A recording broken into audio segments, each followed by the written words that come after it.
straight out the mud. Still got a stain on my jeans. Hands in the air, but they used to be on my knees, yeah. Lost at a loss, I was telling the grief. Mind like a war zone, every thought was a thief. Hard on E, I was riding on fume. Dark in my room, I was planning my tomb. Then you stepped in, rewrote the ending. Cut through the static, broke through the tension. Laid your hand right over the wound. Told me live when they expected my doom. I've been stabbed by God.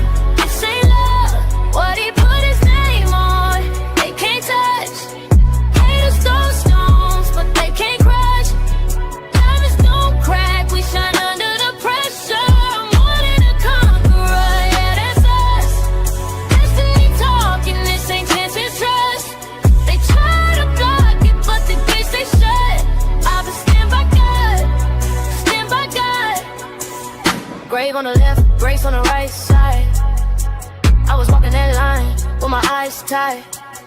Voices in my head said you finished quick, but you weren't a good friend. Made the lies all split. Now I'm walking through fire with a calm in my chest. Got wounds, got scars, but I call that blessed. Cause every cut turned into a crest. Every setback set me up for the next, yeah. Table in the presence of the petty and proud. You set the place while they talk out loud. They see the glow, but they don't see the cost. You resurrected, they wrote off loss. I've been stabbed by God. This ain't luck. What he put his name on, they can't touch. Haters throw stones, but they can't crush. Diamonds don't crack, we shine under the pressure. I'm more than a conqueror, yeah, that's us. Destiny talking, this ain't chance, it's trust. They try to block it, but the gates they shut. I was stand by God, stand by God. Under siege, now I'm under your wing. Used to drown in the deep, now I stand on the sea. They said coincidence, I said covenant ink. You already signed it before I could think. If you wrote my story, who can edit that line? Nobody. Nobody, nobody, what you call mine stays mine. I've been stabbed by God. This ain't luck. What he put his name on, they can't touch. Haters throw stones, but they can't crush. Diamonds don't crack, we shine under the pressure. I'm more than a conqueror, yeah, that's us. Destiny talking, this ain't chance, it's trust. They try to block it, but the gates they shut. I've been stand by God, stand by God.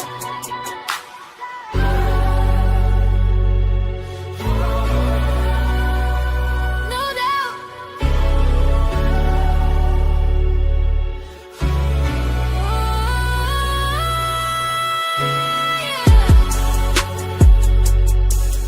What you call mine? Stays mine. I've been stabbed by God. This ain't luck. What he put his name on, they can't touch.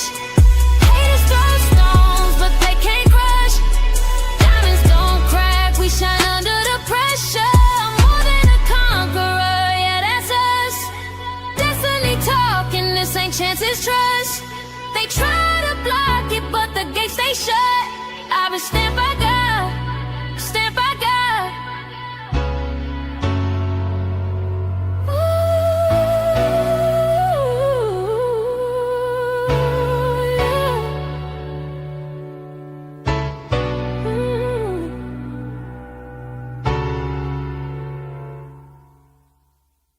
Welcome to the show. To the show. Welcome to the show.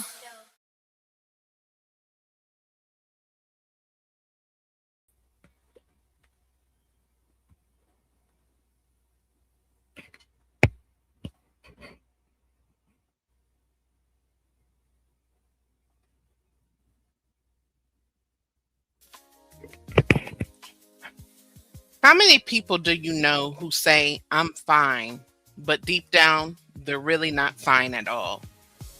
How many men have been taught to be strong, provide, protect, and keep pushing? But we're never taught what to do when they are the ones who need help. Because sometimes the person who is always checking on everybody else is the person nobody else checks on at all. Sometimes I'm good really means I don't know how to explain what I'm feeling. So tonight we're going to have a real conversation about mental health, especially men's mental health. We're going to talk about recognizing when something is wrong, understanding that emotions don't make us weak, and remembering that reaching out for support is not failure.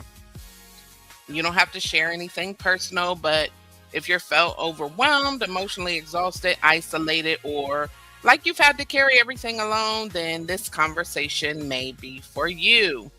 So what's going on, Diamond Builders? If you're new here, welcome in. This channel is about faith, information, growth that's earned, and pressure that produces purpose. We don't fold under pressure. We are shaped by it. I am your host, Fear No Mortals. Welcome to my channel. And y'all know I am unorganized today. I'm trying to get it all together. Fear no mortals.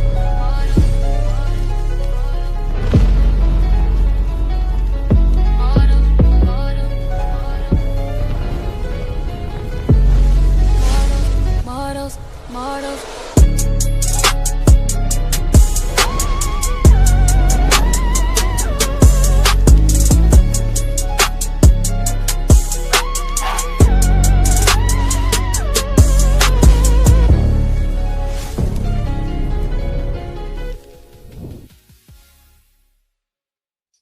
So, if you are here to build stronger faith, stand in truth, this is a safe place to do so.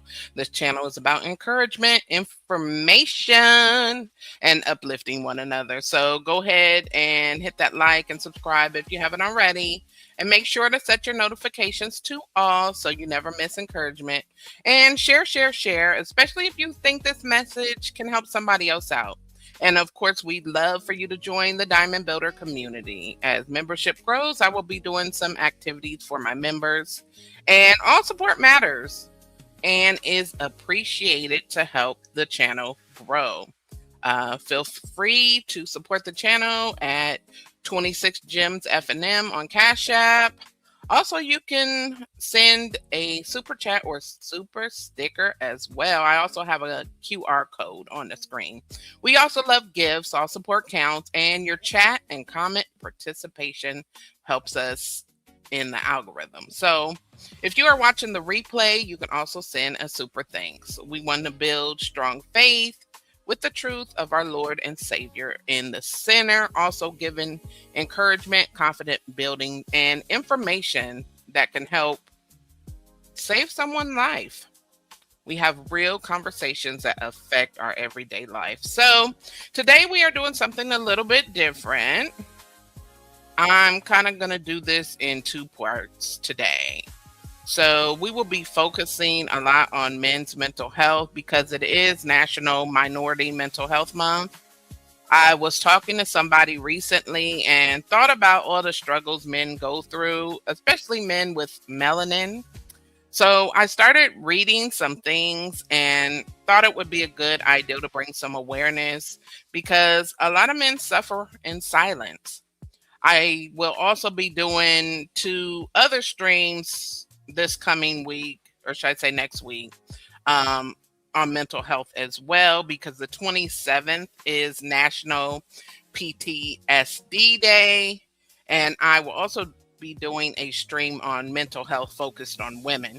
So before I get into the men's mental health, we are going to briefly go over the fact that God doesn't lie to us and we can trust his promises. So y'all know I have to get into my nightly scriptures. So now that we got the church announcements out of the way, let's see who stopped by.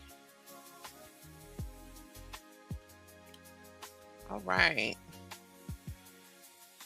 Hey, Daya, honey. Good to see you. Thank you for stopping by.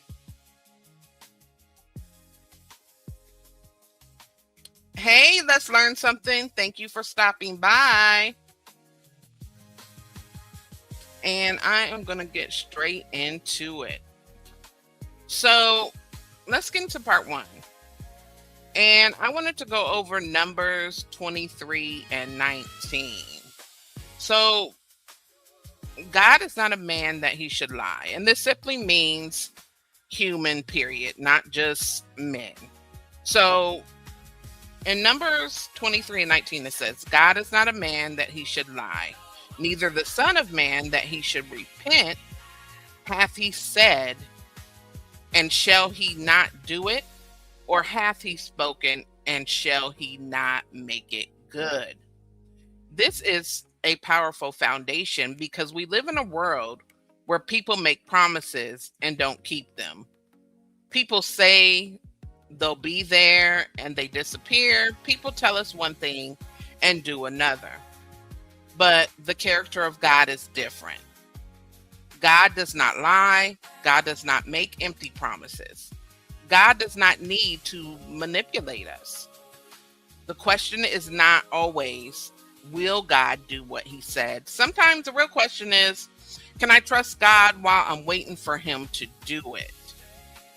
Because many times our doubt doesn't come because God has failed. Our doubt comes because we don't understand the timing. So when it says God is not a man that he should lie, we have to know that God is not like human beings who can lie, deceive, or make promises they do not keep. God's character is completely trustworthy. And when it says neither the Son of Man that he should repent, God does not change his mind because of human weakness, deception, or uncertainty. He is not unstable or unpredictable like us as people can be.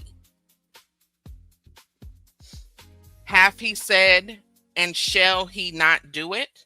If God has spoken a promise, he has the power and faithfulness to fulfill it. His word is not empty. Or hath he spoken, and shall he not make it good? If God has declared something, he will bring it to completion in his way and in his timing. We have to remember it's not always going to be in our timing. God's character is different from human character. And the bottom line is that means we cannot measure God's faithfulness by the unfaithfulness of people. Because people may have promised you and disappointed you, told you they loved you and hurt you, said they will stay and they left, said they will help and they disappeared, made commitments and they never fulfilled it. So sometimes we begin to transfer the behavior of people onto God. And we simply can't do that. Hey, Genesis, good to see you. Thanks for stopping by. So we start thinking if they didn't do it, maybe God won't do it neither. But God is not a man. People can change their mind. God does not change because he suddenly became unreliable. That's not the way it works. But God does not operate on our clock. This is where you can really make sense of the whole thing. A delayed promise is not automatically a denied promise. It's two different things. Delay is not denial. We have to be careful because sometimes we assume because I don't see it, God isn't doing anything. But silence does not mean he's not there. He's not working in the background. A seed can be underground and still be growing. A promise can be in process even when you don't see the evidence yet. This is where you can talk about the difference between God's promise and what God said, our timing, and when we think it should happen. God's timing, not ours. When God knows we are ready, when circumstances are aligned, and when the promise will be accomplished the way he intended it. So we have to learn how to simply say, God, I trust what you said, even when I don't understand when you are going to do it. God does not lie. God does not make empty promises, and God does not fail to fulfill his word. Our challenge is learning to trust him even when we don't understand the timing. The delay is not meaning that God lies. So we have to recognize that. So also in Titus 1 and 2, the Bible speaks about the hope of eternal life, which God, who cannot lie, promised. So the verse says, in the hope of eternal life, which God, who does not lie, promised before the beginning of time. So this tells us something important right here. Our hope is not built on wishful thinking. Biblical hope is not, I hope God remembers me. Biblical hope is, I know God is faithful even while I am waiting. There is a difference between, I hope God does what he said, and I trust that God will do what he said, even though I do not know when. And this is where our faith is tested. Now, God's promises is an anchor when your emotions are moving. In Hebrews 6 and 18, it tells us, God did this so that by two unchangeable things in which it is impossible for God to lie, we who have fled to take hold of the hope set before us may be greatly encouraged. So what is that telling us? The passage is talking about having strong encouragement to hold on to the hope set before us. It describes hope as an anchor for the soul. That is powerful because your emotions can move. Your circumstances can move. Your bank account can move. Your relationships can move. Your health, your job, and your environment can change. Just like that. But an anchor is designed to keep you from drifting. So then the question becomes, what are you anchored to when life starts moving? Because if you're anchored only to how you feel, you will drift. If you're anchored only to what you see, you will drift. If you're anchored only to people's promises, you may drift. But when you are anchored to the character and promises of God, you have something to hold on to. So when it says God is not a man that he should lie, he does not make promises he cannot keep, but trusting God also means trusting his timing. The fact that I haven't seen it yet does not mean God has forgotten what he said.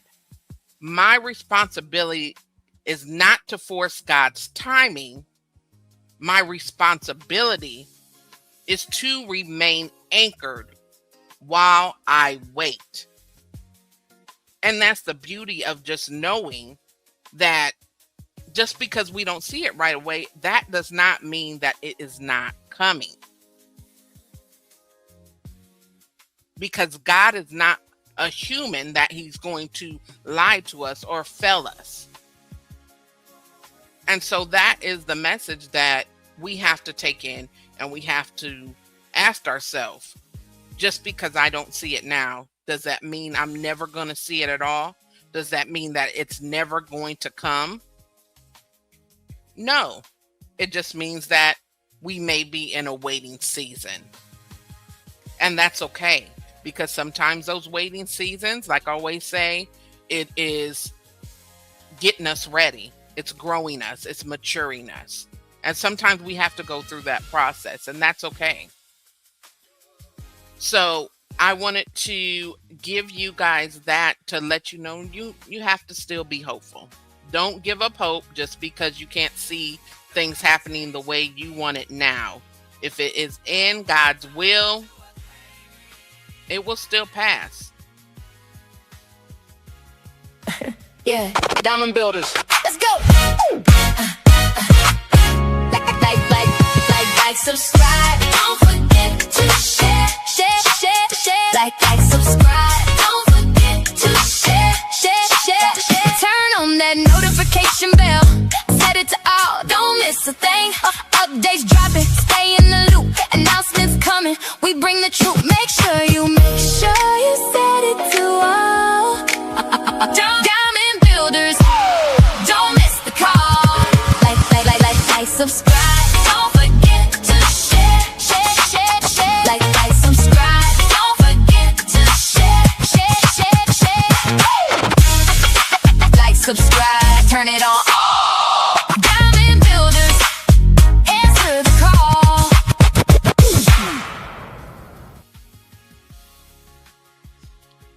All right, so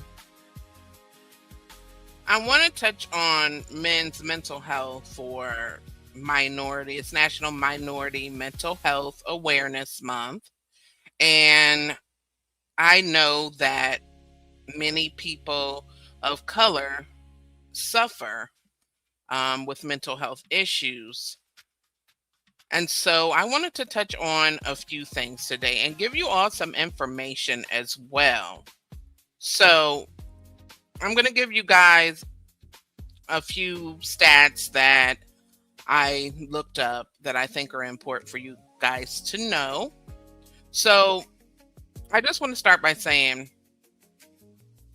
a lot of men are forced to have an image of being strong. They have everything handled.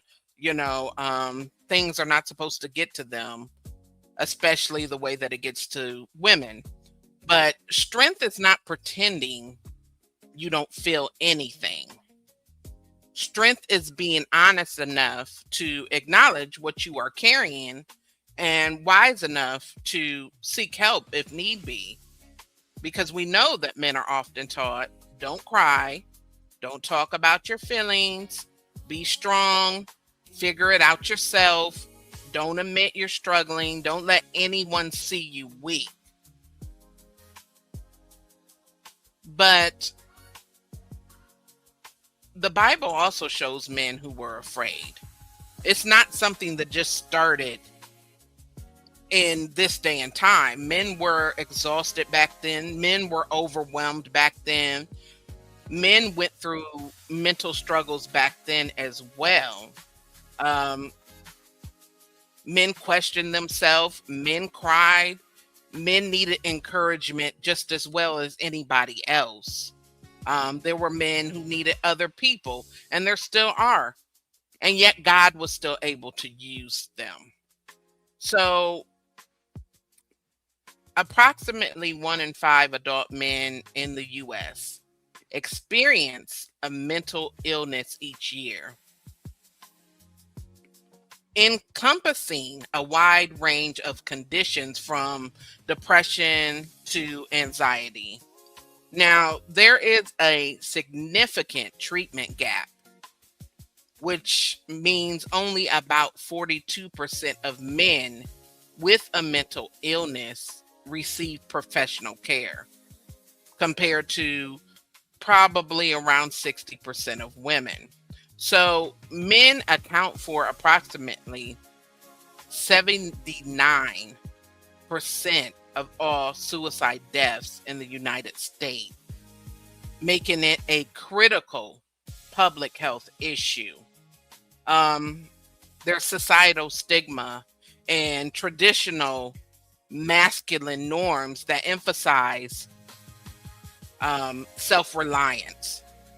And these can be major barriers that prevent men from seeking timely help.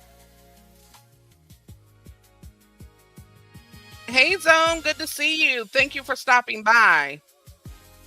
Um, Men are more likely to turn to unhealthy coping mechanisms, with studies showing there are 2 to 3 times more they are 2 to 3 times more likely than women to even misuse drugs or find other coping mechanisms. And so when I read all that, I decided that it was definitely important to talk about all of this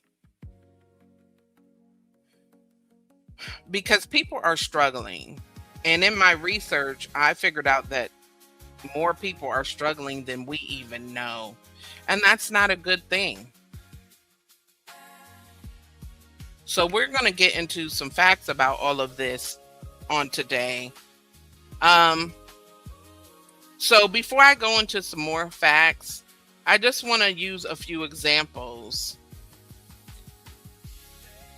of men that were in the word that did struggle. So let's say David, a man who was honest with God. David is one of the strongest examples because David didn't hide his emotions from God. He wrote about fear, loneliness, betrayal, depression, anxiety, anger, feeling abandoned, feeling overwhelmed. And I think, like David, a lot of men suffer through these things as well. In Psalms, it shows that David could say, God, I trust you. But instead, at some point, he only said, God, where are you? So that is important because having questions does not automatically mean you have no faith. Sometimes faith means bringing your questions to God instead of running away from God. But I think it's crucial for men to have a safe place where they can be honest, having somebody that they can talk to and be able to express themselves with. Sometimes they need someone willing to say, I hear you. I'm not judging you. You don't have to carry this by yourself. And some people just simply don't have that. And let's say Elijah, a man who became exhausted. Elijah is a powerful example for mental health. He had just experienced a major victory, and afterward, he became afraid and overwhelmed. He ran. He became isolated and exhausted, and essentially reached a point where he did not want to continue. But what I love about the story is that God did not immediately condemn him. God provided rest and nourishment. Sometimes the first thing somebody needs is rest, food, a safe environment, time to breathe, someone to listen. We sometimes want to spiritualize everything. We say, hey, just pray harder. But Elijah needed prayer and rest. He needed God and restoration. You can love God, but still become exhausted. And what about Moses? A man who felt unable to carry the responsibility. Moses had a huge assignment, but he became overwhelmed by the weight of leading people. He reached a point where he was frustrated and emotionally exhausted. And this shows us something. Just because you were called to do something, that does not mean you were designed to carry everything alone. A lot of men are responsible for their families, their children, their relationships, their finances, their careers, their communities. Some men are carrying the pressure of being the provider, protector, problem solver, and the strong one. But eventually, even strong people can become overwhelmed. And Moses had to learn that leadership also requires support.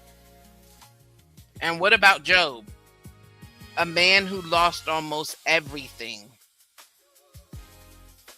Job lost his children, his possessions, his health, his sense of security. And Job did not pretend that he was okay. He grieved, he questioned, he exposed pain, he had conversations with God. But his pain did not make God abandon him. And that's very important. A man's emotional pain does not make him less valuable to God. And struggling mentally does not mean someone is spiritually worthless. And Jesus himself, the perfect example of emotional honesty. Jesus himself wept. He experienced sorrow. He experienced anguish. Before the crucifixion, Jesus was deeply distressed. He prayed. He asked for his Father's will to be done. And he still experienced emotional pain. So we need to be careful when we tell men, if you're really strong, you wouldn't feel this. Because Jesus experienced emotion. The issue is not whether you feel. The issue is what you do with what you feel. And that's very important. So before I get into the meat of everything that I looked up concerning men's mental health, I have to grab this. Hey, Hustler, how you doing?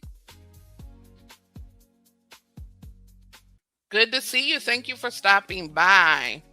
We are discussing men's mental health today, and I am about to really get into some facts and some highlights after this brief intermission, y'all. Be right back.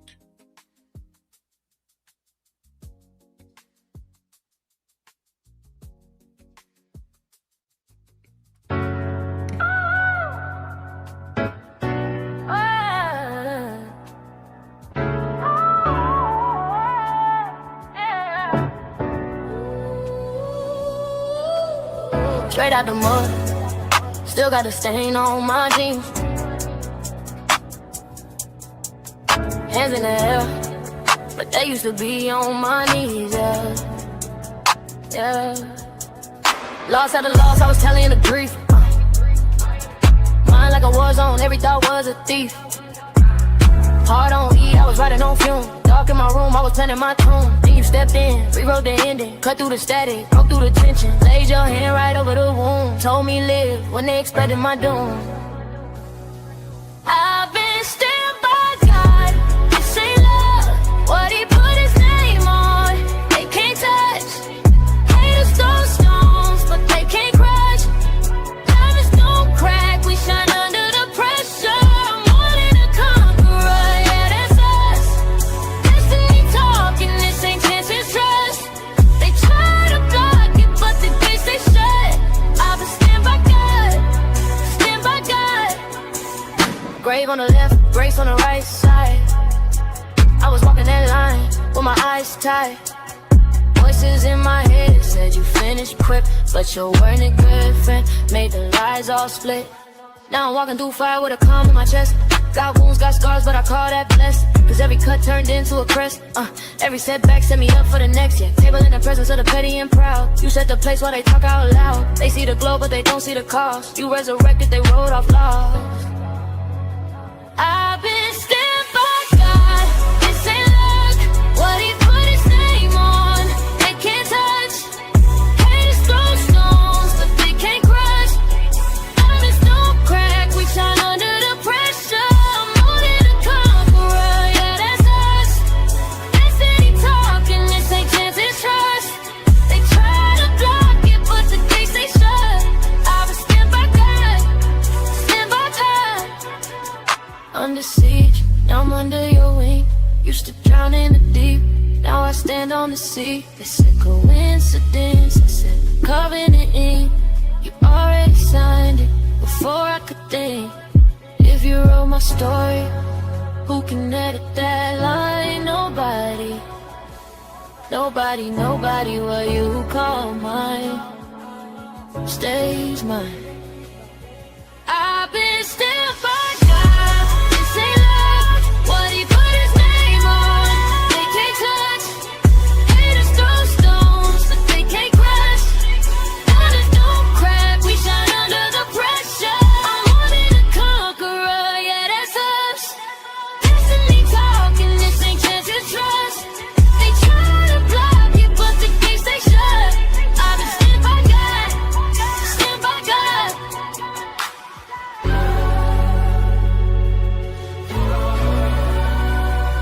No doubt.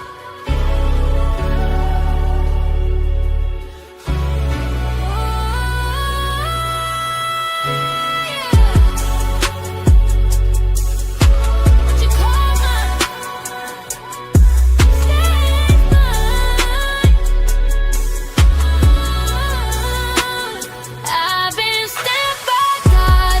This ain't luck. What he put his name on, they can't touch. Haters throw stones, but they can't crush. Diamonds don't crack, we shine under the pressure. I'm more than a conqueror, yeah, that's us. Destiny talking, this ain't chances trust. They try to block it, but the gates they shut. I've been stamped by God, stamped by God.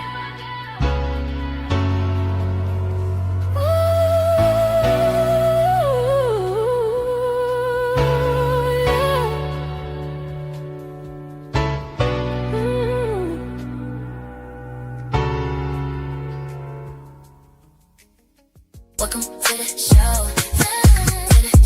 Welcome to the show.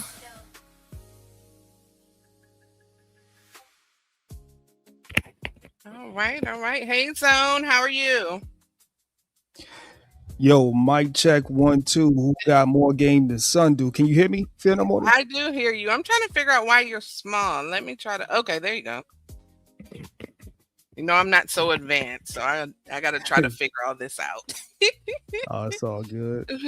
Well, thanks for coming up. I want to. Do you have any thoughts that you want to add before I read a few more facts about men's mental health? Keep cooking. You said you were saying a lot. I like what I'm hearing. Keep cooking. Okay. So, men's mental health is a growing public health concern, marked by a complex interplay of societal pressures, biological factors, and unique barriers to care. While approximately 1 in 5 men experience a mental health condition annually, many suffer in silence. So, cultural norms that want men to be stoic, be self-reliant, often discourage men from even acknowledging or being vulnerable enough to seek help. So it often contributes to underdiagnosis and untreated conditions. This silence can have devastating consequences, including higher rates of suicide and substance abuse, making it crucial to understand the scale of the issue and the factors that drive it. So, one of the primary obstacles to men's mental wellness is the powerful influence of societal stigma, excuse me. So, it's an internal belief that needing help may be a sign of weakness, and that prevents so many men from getting help. I have heard myself some men say, well, I'm not going to get any help, so I think there's a good amount of men that feel like they don't need any help when they might really be suffering in silence. So this causes a lot of men to just let it continue, and this reluctance contributes to a staggering average 11-year delay between the onset of symptoms and the start of treatment. And that can be kind of scary. What do you think about that, Zone? Yeah, that's frightening actually. 11 years. It's like a ticking time bomb. Just as and I can only just give my experience. I don't really have a lot of I don't have the stats and everything right now, but Yeah, you gotta. I don't think no man is weak for asking for help. Point blank. Period. Like if we're human beings. You know, yes, we're made in God's image in human form. Right. So we need to ask for help. Never be afraid to reach out to, one of your partners or your dad, your grandfather, uncle, cousins, um, you know, pastor, anybody, that that's doing work in your community. Never be afraid to ask them these questions, or never be afraid to, say, hey, I've been thinking about some things. What do you think about this? Never be afraid to run, um, whenever you're concerned about yourself, or you could just be concerned about the way you think about things. Never be afraid to run that by someone that you trust, preferably a male, so that they can, give you that feedback to kind of balance what you're going through. I agree. I agree. Let me ask you, do you think that um You sound kind of low, Fear. Fear. I'm sorry. okay, hold on, let me turn my mic up a little bit. Can you hear me better? Yeah, yeah, Okay, gotcha. good. Do you think that a lot of men have a safe place to express themselves? Like, do you think there are, or should I say it like this? Do you think that a lot of men don't have somebody that they trust enough to just be able to have the conversation? I think a lot of men actually do have that person. Hmm. Uh, However, I think a lot of men aren't willing to, they're not willing to deal with the response or the accountability that may come back with opening up that conversation.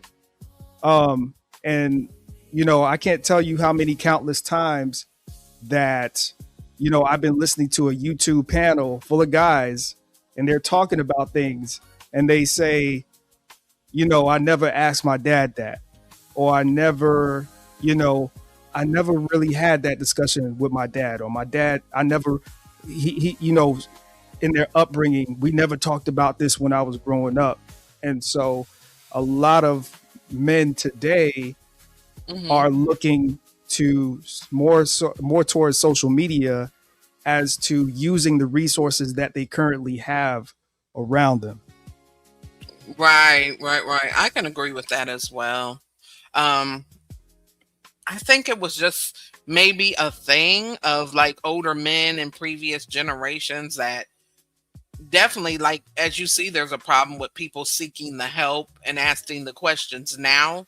I think it was way more back then, that they just Yeah. didn't even bother.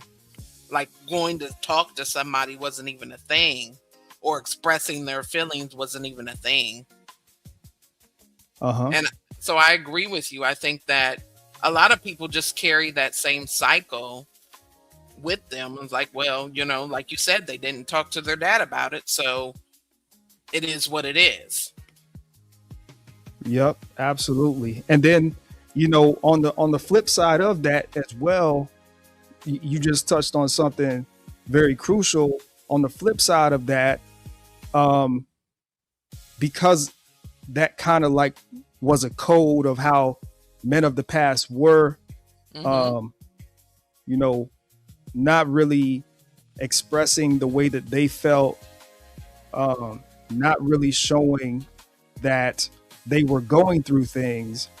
Uh, this is what I guess makes the sons and the grandsons feel like they can't go, to the OGs or to Hmm. granddad or dad and express because, of that. I guess you could say that code, the wall of silence. You know what I'm saying? You're just supposed to deal with it and just somehow magically get through it. You see what I'm saying?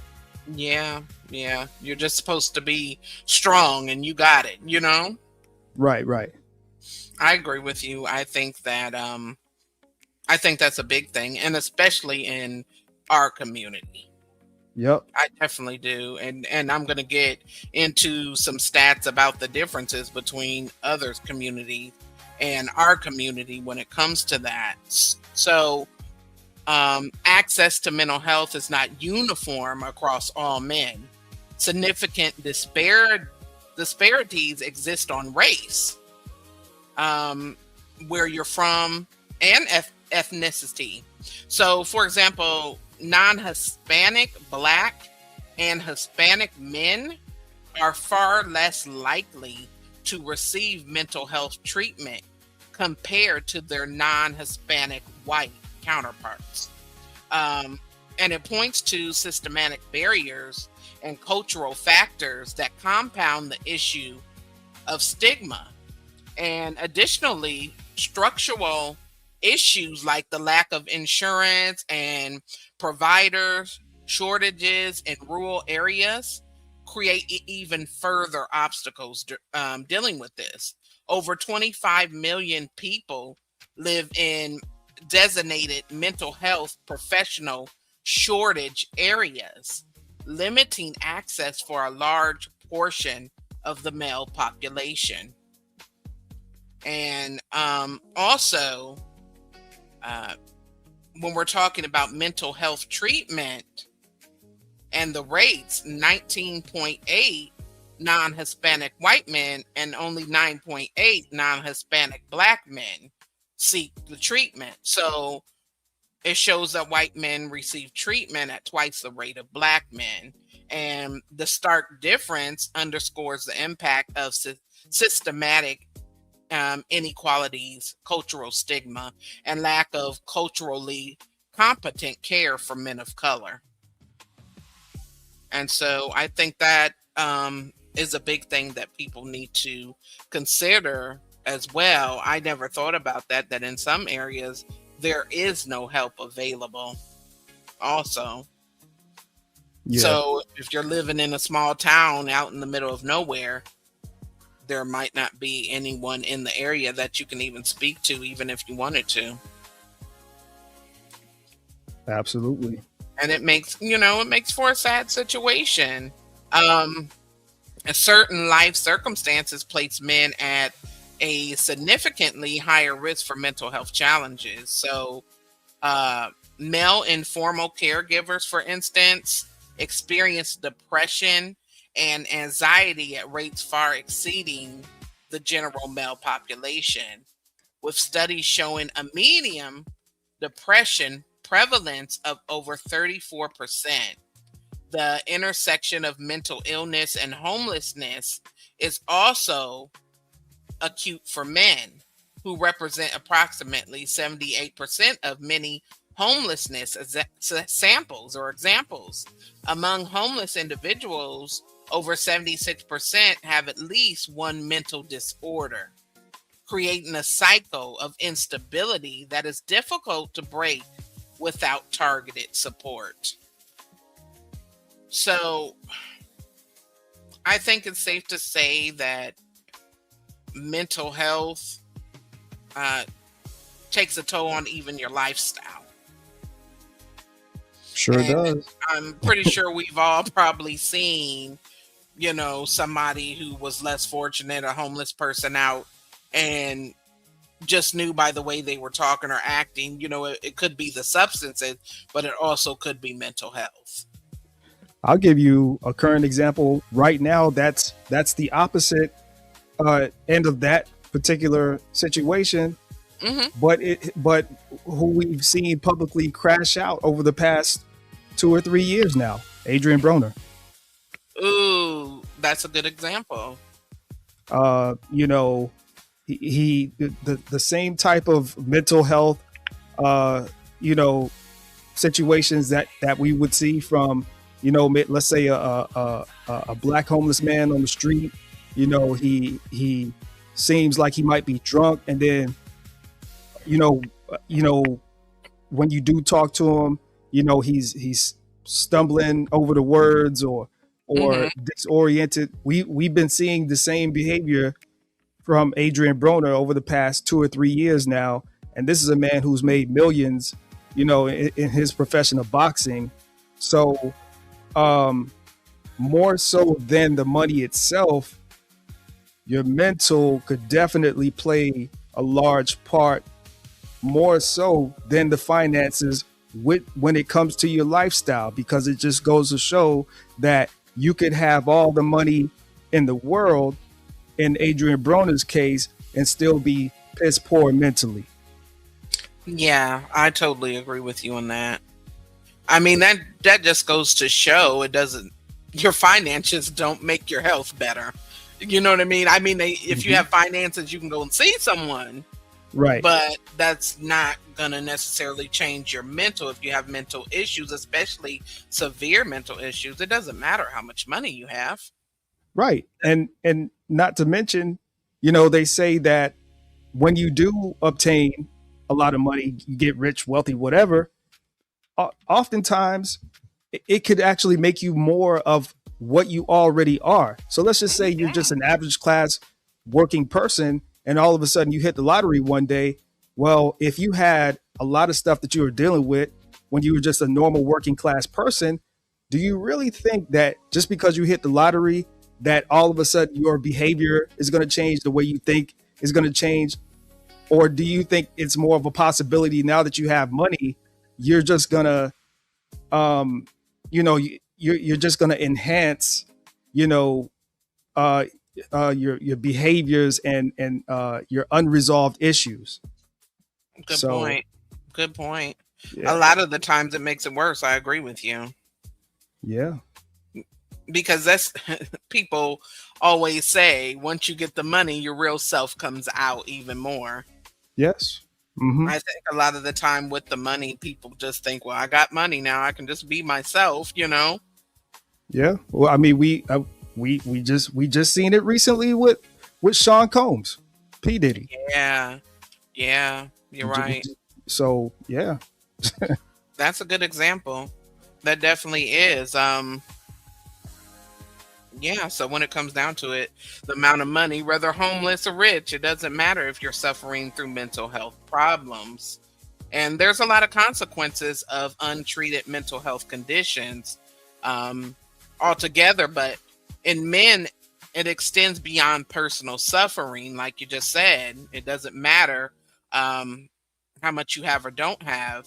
So globally, depression and anxiety are estimated to cost over 1 trillion annually in lost productivity.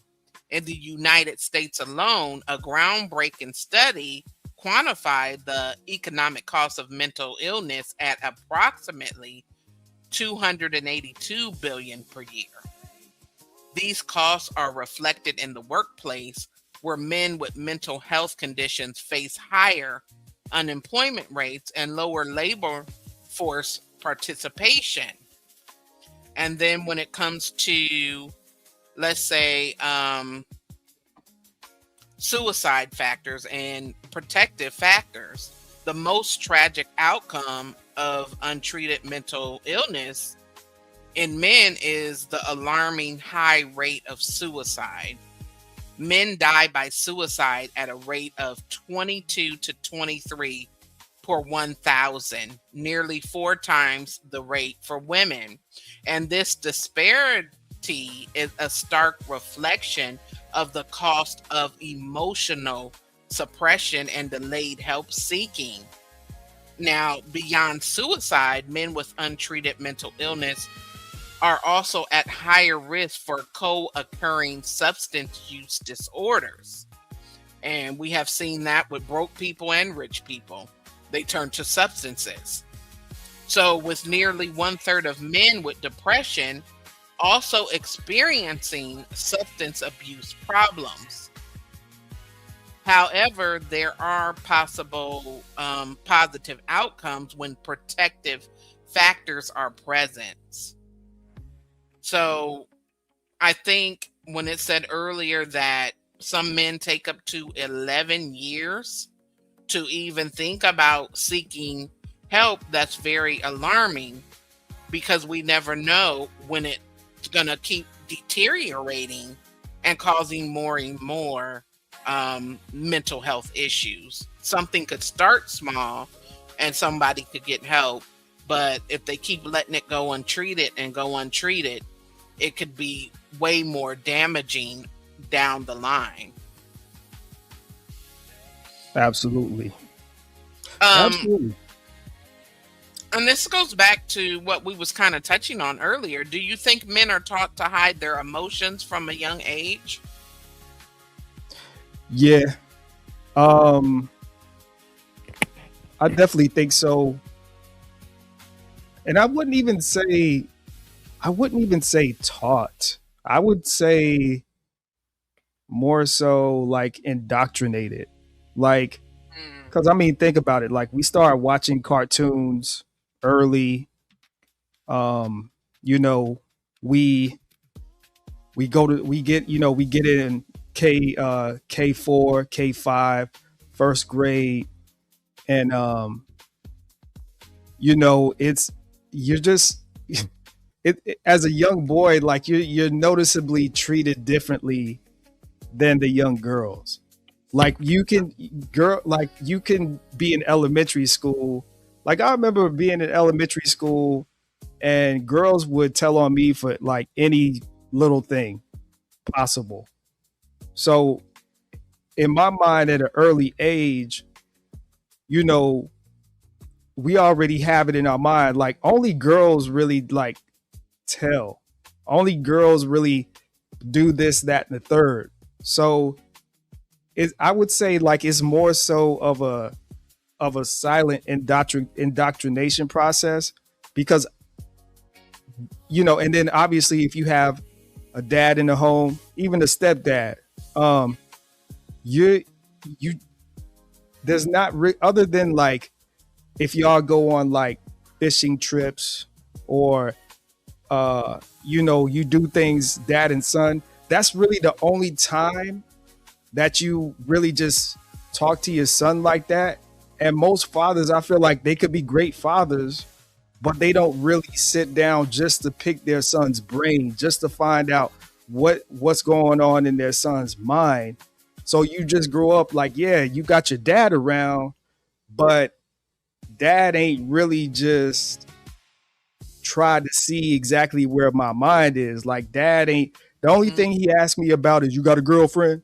Or like, like he ain't really trying to just ask me different stuff to see how I'm thinking. So because we go through our whole life like that, from elementary, middle, high school to adult, you're just indoctrinated just to be like, well, this adversity happened and it is what it is. It's supposed to happen. I'm just supposed to think through it, sleep through it, mhm. and it'll be the next day. So Yeah. Do you think that society sometimes confuses emotional silence with strength? absolutely. Hmm. Absolutely. Oftentimes, because it's really, they say like, it's funny because they say like, you know, uh, you got the people that are, I guess you could say, like introverts to Right. themselves. Like, once you know a person for a while, you're like, oh, they always been like that. They always kind of been to themselves, kind of been quiet, reading a book, or something like that. You got that Right. example. But then you have the other saying where people say the quietest ones are the most dangerous ones. Oh yeah, I've heard that. So I think silence definitely gets confused, um, for, I guess you could say, emotional strength, because at the end of the day, like, you don't really know what's going on. So like for me, like, I just pay attention to the way a person speaks, and I pay attention to mannerisms.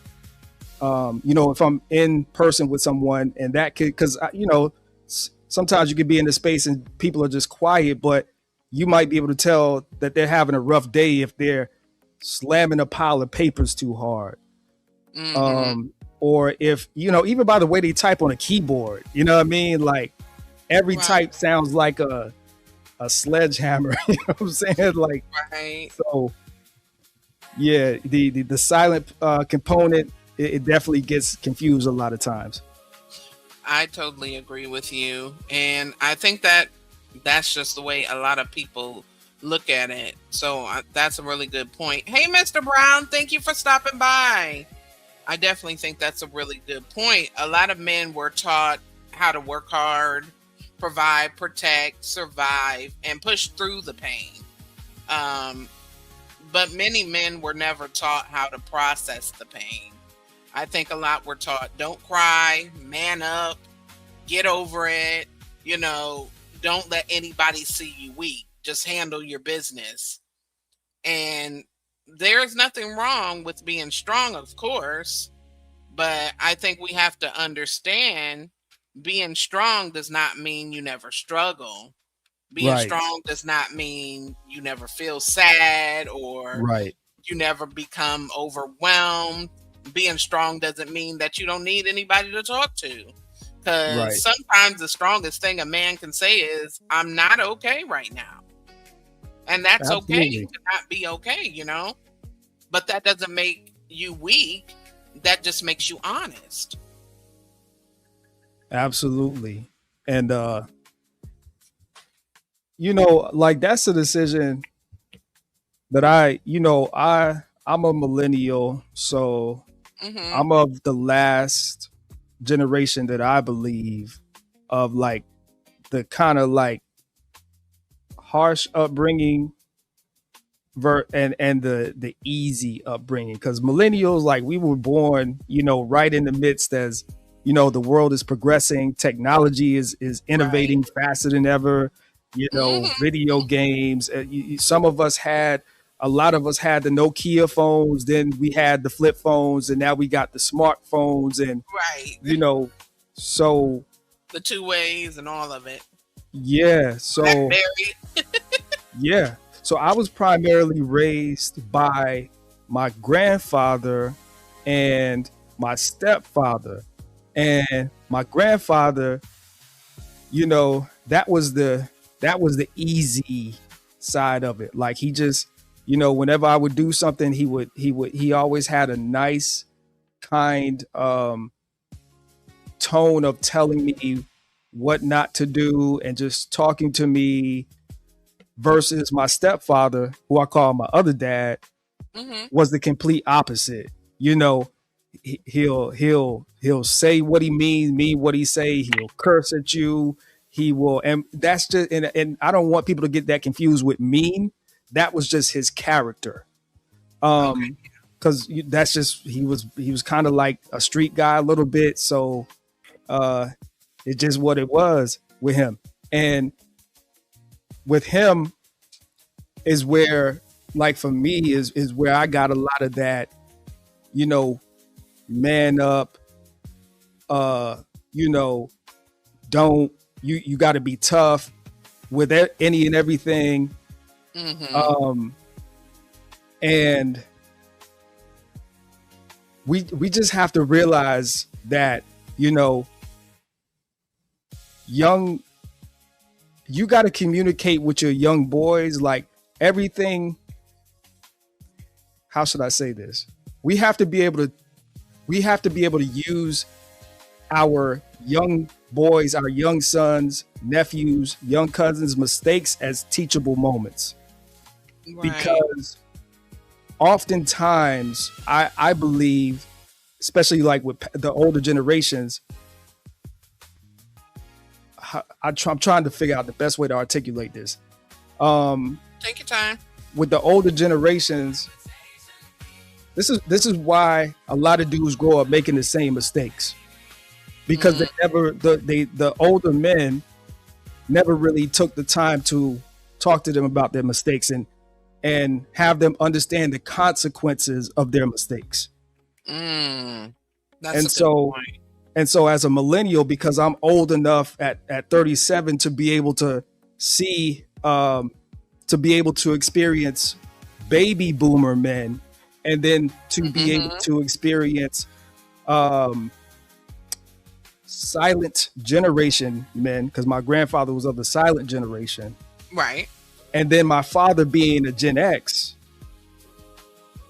All three of those men had that wall of silence. in common. And so I made the decision that when I have children, I want them to be it's like, how your employer say, we have an open door policy. Right. That's how I wanted to be with I don't have any sons yet, but if I ever have any sons, that's how I wanted to be with them, because it was so many things that I probably shouldn't have done earlier in age, that if maybe my dad and my stepdad would have had more of an open door policy, I probably wouldn't have did it. Right.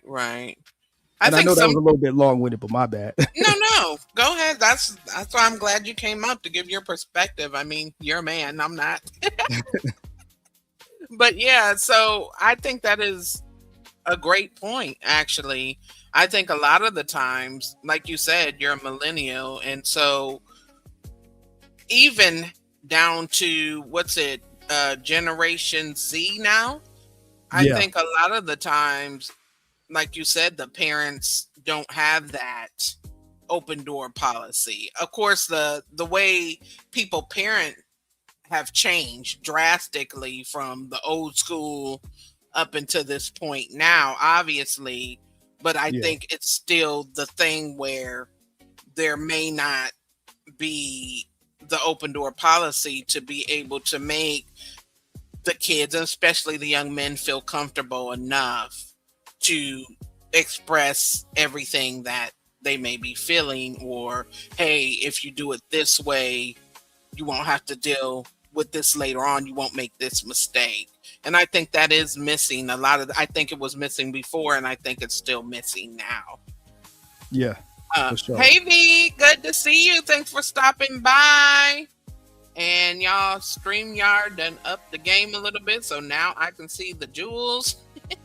Thank you, V, for sending the jewels twice in a row. So thank you for that. I really appreciate you, sis. Good to see you. And be like V. She says, please take a moment to hit the like and subscribe button if you would like to bless the host. I changed the Cash App, V, so now it is 26 Gems F&M. That's 26 Gems F&M. You can hit the QR code on the screen. But good to see you, sis. Thank you so much for stopping by. So let me ask you this, though.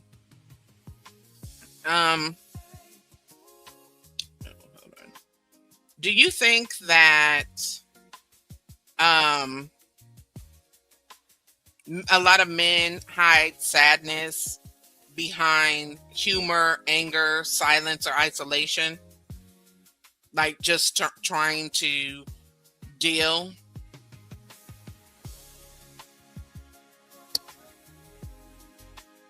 Yes. And it's just part of that. It's just part of that man thing. To where, if you say I'm sad or whatever, or I'm not feeling right, you put it in a joke. You know what I'm saying? Right. And they say that some jokes, well, mostly all jokes have some truth to it, whether that be a lot or a little bit. But yeah, it is part of the illusion that we put up, as men, because, as you can see, and I'm going to continue to use a lot of these spaces as examples, because the contradiction is so strong. Some some panels you hear, oh, we should, speak positive of one another. We should do this. But then the very next show, it's like a smoke show where everything that was done, in the previous show, all of the so-called healing and the great conversation is now going to be torn down by, exposing, and this person said this and this person ain't real. Exactly. So, hey Venus, good to see you. Thanks for stopping by, sis. I totally agree, and I think we see that a lot of the time zone. It's just, okay, we're going to try to do something positive today, and then the next show is back, somebody's on the attack, And Yeah. it's And exposing and it's this and it's that. So yeah, I agree. and then you said isolation in there too, right? Mm, yeah. Yeah, isolation is definitely a big one. I'm more of an isolationist kind of guy myself. Okay. And it has nothing to do with sadness, but I do believe that you know a lot of guys that, especially if you're a single dude, Mm-hmm.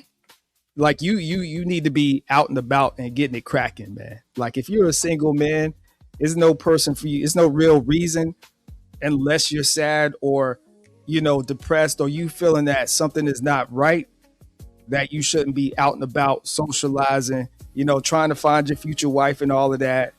Um, so that could definitely be, a sign that a guy is going through something, is the isolation part, because I'll tell you, after my last relationship, I was definitely out and about. I wasn't trying to sit home. Mm-hmm. I was trying to go to every kickback. Uh, you Not know, the kickback. yeah, I was trying to go to every kickback. I was trying to, hike every mountain over here in Phoenix. I was trying to, you know, take this trip and do that trip and social. So, I'm you keeping know, yourself busy. yeah, um, but yeah, nowadays I'm just more of an isolationist, just because like I'm an old man, and even though I'm not Please. really, but I am, and I just, I'm like semi-retired from, uh, just kind of being out and about. So yeah. I think a lot of people are introverted. You know what I mean? Like, and I think because it is the age, like we talked about you being a millennial, it's the age of social media.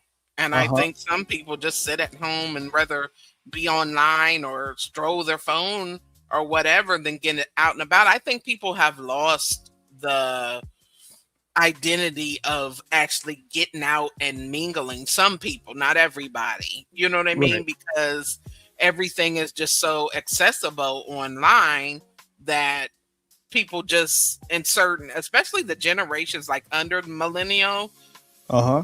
they didn't really have to. If they're introverted, they didn't really have to go out. They can just meet people online. And even though it may not be a real connection sometimes, you know what I mean? But people still look at it like that. Absolutely. And And hmm and I'll say this, I know that there's a stigma out there that only women are supposed to be having all the fun, and only women are supposed to be going on trips oh, and this, that's not that, and the true. third. Well, because they like to make it seem like nowadays, if you mention hey, I did this or I did that, they just are like, okay, you're a weirdo. Like that's just the vibe that I get. Like dudes are not supposed to do anything. You know what I'm saying? Because it's like when you mention, oh, I just went to San Diego, like Hmm. it's like they want to start hating for some reason. You know what I'm saying? Like, but anyway, that's a real serious guy thing too. But anyway, um, Really? You think yeah, some man. people are like, I guess maybe apprehensive of like showing that they're out and about doing things because Yeah, of maybe the hate that they'll receive from other people? the hate, the hate amongst men today is at an all time high. Point blank, Mm, point blank. Period.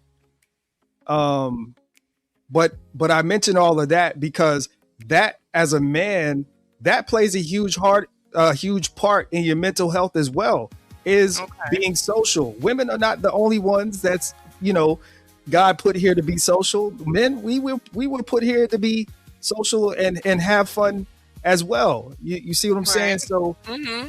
yeah, and a man, in public settings, going out and stuff like that, it's a real, I guess you could say, confidence builder as well. So that's another thing I that agree a with lot of that. men are experiencing, is low confidence today too. And do you think that's a big part of the result of not getting out? Yeah, yeah, I do think that's definitely a big part. Um, but I would say that, how do you expect your confidence to get better if you don't attempt to work on it? Like they say, the more you do something, the better you get at it. Right. So, it could be, going to a bar, with, maybe a couple friends to watch football during football season. Right. Then it could be going to concerts. Then it could be going to art walks and things of this nature. So you all Mm-hmm. of that, because when you're out in public, you- uh, that's low key how you get some type of validation. Now it might not be always romantic validation, Right. but it's a way of you can just get a sense of how you are in certain situations. I get that. I get that. Like I was in Walmart Mm-hmm. like a couple years ago. Yes, people, I go to Walmart, but and it was rather strange interaction. I have no idea what it was. Okay. But there was a new Indian couple, husband and wife from India, who had just moved to the area, and so they were like chattering back and forth in the aisle, and she's all laughing, and like I'm like, they must be newly married or something because they like happy and whatnot. But not saying that marriage is you ain't supposed to be happy, but I'm just saying. But so anyway, so they asked me a question, and I forget what it was that they asked me. I gave them the answer to the question, and next thing you know, the guy comes back and he taps me on my shoulder, and he's like, "Hey, how long have you lived in this area?" And, I tell him how long, and then he starts asking me questions about different things in the area or whatever. And then we ended up exchanging phone numbers or whatever, because I guess he just from the way that I answered one question, it Mm-hmm. gave him confidence, like, hey, like maybe this is somebody I have a lot in common with, or just from that one interaction. Right. You know what I'm saying? So that's just Yeah. a small. Do you think guys have a hard time doing that? Like just like I guess meeting new people out in public, just like you say the guy got your number because you seemed like you was a cool guy or whatever. He had something in common with. Do you think guys have a problem like just going out and meeting new people? Period. Yeah, I think they do, but that's because they feel like they don't have anything in common with people, and then oftentimes they might feel like, oh, I'm not established enough. I don't want people to know. I don't want people to really get to know me, because then they'll start judging this, that, and the third. But it's just about being yourself, normal, natural. You don't have to make the most money. You don't have to be a rocket scientist. Hmm. So Right. yeah. How important do you think like male friendship or brotherhood is to mental health? Do you think it plays a significant role having that brotherhood or other males to converse with? I believe it definitely plays a significant role. Because if I would hate, if I had a son, I actually I would hate for my nephew. I got a nephew. Mm-hmm. That's the closest thing I have to a son, but all the Right. rest of the babies are girls. We keep getting girls anyway. But I would hate it for my nephew to grow up and for him to feel like his uncles and even his dad, um, weren't his brotherhood. Right. I would hate it if he turned to YouTube or Twitch and he looked at a panel as his brotherhood before he looked Mm, at his own flesh and blood, uh, mm, or before he even looked at his friends as a brotherhood. So yeah, I that's think it's very important, and the reason why that's important is the one word that a lot of that receives a lot of controversy in these social media streets is accountability. okay. Yeah, I agree. I definitely agree with that. Why, Absolutely, because why do you think that is so hard in today? Like I know you mentioned like how now more than ever a lot of men may seem to hate or be envious or jealous of one another. Um, do you think it's because they were never taught to support one another um, emotionally or mentally? yeah, yeah, I think both. Um, I think that a lot of men that that don't know how to deal, I guess you could say, with a brotherhood, or being friends and whatnot. They think like emotion when they think of emotion, like they think of women. You know what Mm-hmm. I'm saying? Like they don't really understand that, yo, men are happy, men get sad, men can get depressed, men could feel all types of ways. You know what I'm saying? Like, so they don't really understand that you just when it comes to dealing with that, it's as simple as, yo, just sitting down and having a simple conversation. Right. Like how the best way to do it is to call your homie or whatever, and like talk about something that's popping. Like, yo, you saw LeBron went to Philadelphia, and y'all chop it up for like 2 or 3 minutes, and then the next questions, because that's how I do it. Like what I'm saying, like I call one of the homies or whatever, or if we haven't seen each other in a while, if we just linking up, get a beer or whatever, I talk about what's trending, and then I'll be like, how the wife, how the kids, and just those leading questions will start the conversation, and then he'll That's start talking about things, and then he might, and then the key thing, what you're listening for, like how you want to do it, like if you're a man talking to one of your friends or whatever, or even a colleague, is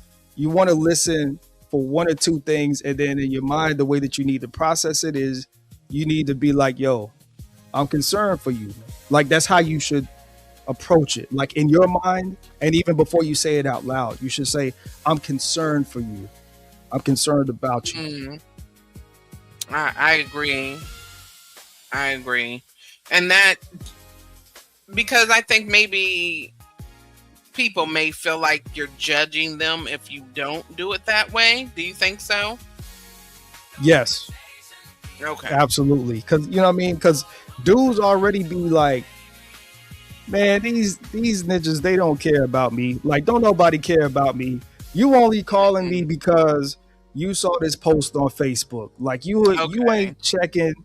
You know what I mean? So that's why I always do it, because yeah, I kind of am calling you because I seen something you put on Facebook, but at the same time, I don't want to make it that obvious. Like, cause I know that LeBron going from Philadelphia, from LA to Philadelphia, I know that's going to capture your interest. I know that's going to cause you to lower your guard, and that's going to cause you to be a little bit more comfortable when it comes to saying whatever's going on. So Yeah, a little bit more open. I absolutely. agree. I agree. I think there is a right way to do things. And I think that we just, even as women, I think that we just need to all realize, and even just as brothers, as friends as well, from men to men, um, men are allowed to feel, men are allowed to be hurt and disappointed and grieve and feel confused, you know. Men are even allowed to cry. Crying does not make you less of a man. Tears are not proof that you are weak. Being overwhelmed is not a sign of weakness. It happens. Um, and sometimes the person who's constantly saying, I'm fine, I'm good, they may not be fine at all. But sometimes the I'm fine just means I don't know how to explain it. I don't even know what's going on with me, but there is something going on. And I think sometimes men don't want to be a burden on other people either. You know, like they may think that I don't know if anybody's going to understand me anyways. Right. Or maybe if I start with some of my issues that I'm going through, I won't be able to stop. And I don't want people all up in my business. Absolutely. And crying is normal, man. You know, I'm not really much of a crier. Have I cried? Absolutely, I have. I'll tell you what's not normal.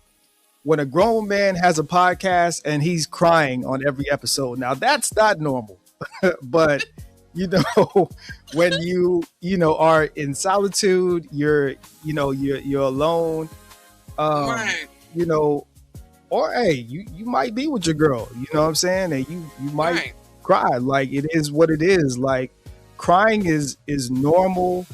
And you will realize how normal it is when you get that call one day and you have one of your cousins on the phone. You have one of your cousins on the phone and your cousin got you on speakerphone and your grandfather's laying there. He can see, he can move his eyes, but he doesn't have the strength to move his mouth. And they're telling you that he doesn't have that much longer. And Right. you know what I'm saying? And then you're talking mid sentence and then you just break down because you know that your life, everyone's life is about to change. The whole family's life is about to change.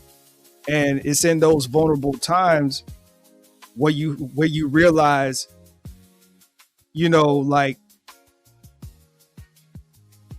crying is normal. Feeling sad is normal. Feeling is normal. Right.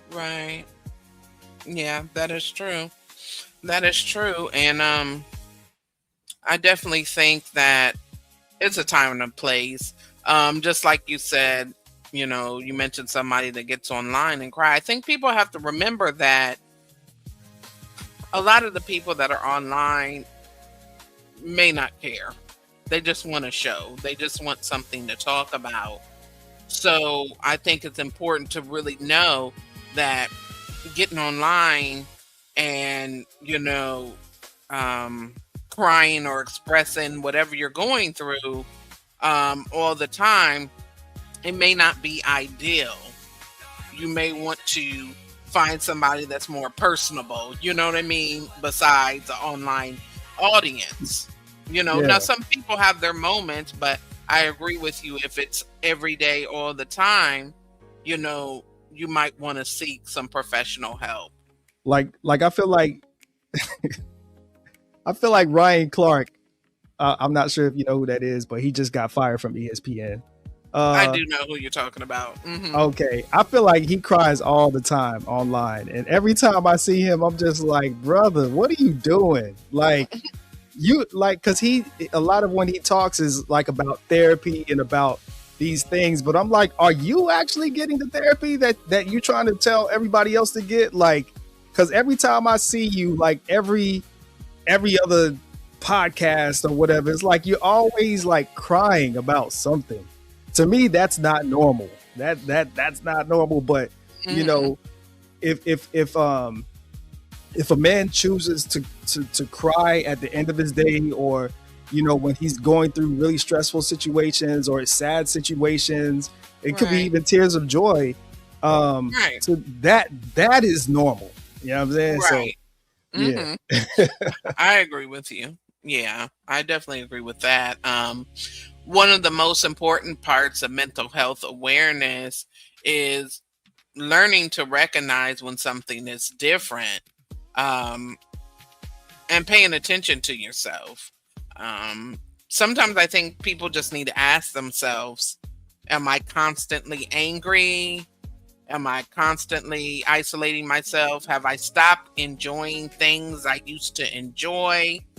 Am I sleeping all day or barely sleeping at all? Am I using alcohol or drugs to escape how I feel? Am I constantly anxious or on the edge? Am I losing motivation? Am I feeling hopeless? Am I struggling to concentrate? Am I constantly pretending everything is okay when it's really not? Have the people around me noticed a change in me? Um, the National Institute of Mental Health lists warning signs in men that can include irritable or aggression, changes in mood, energy, appetite, or sleep. It could be increased worry, substance misuse, hopelessness, high risk behavior, and thoughts of death or suicide. Um, I think Mhm. those are all things that we sh- we should all look out for, but men should definitely look out for in themselves and even the men that they know that are around them.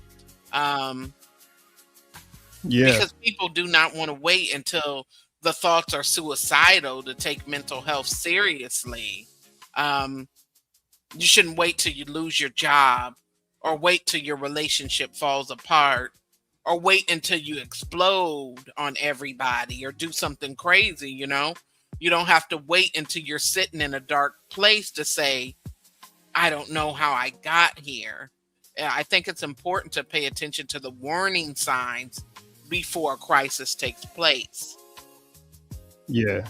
And all of those things that you said is definitely very important for the simple thing. Like when it comes to men, we are here to work. We are here to be the appliance of life for everyone. And so, yes, if you're not getting the right amount of sleep, it's definitely gonna take a toll on you. Right. If you're definitely abusing drugs, alcohol, uh, outside of, I guess you could say, an occasional basis, Right. it definitely is going to take a toll on you. Because as men, we have this thing called testosterone, Mhm. and obviously, the older that we get, the lower it drops. But there are things that you could do that drastically, alter that.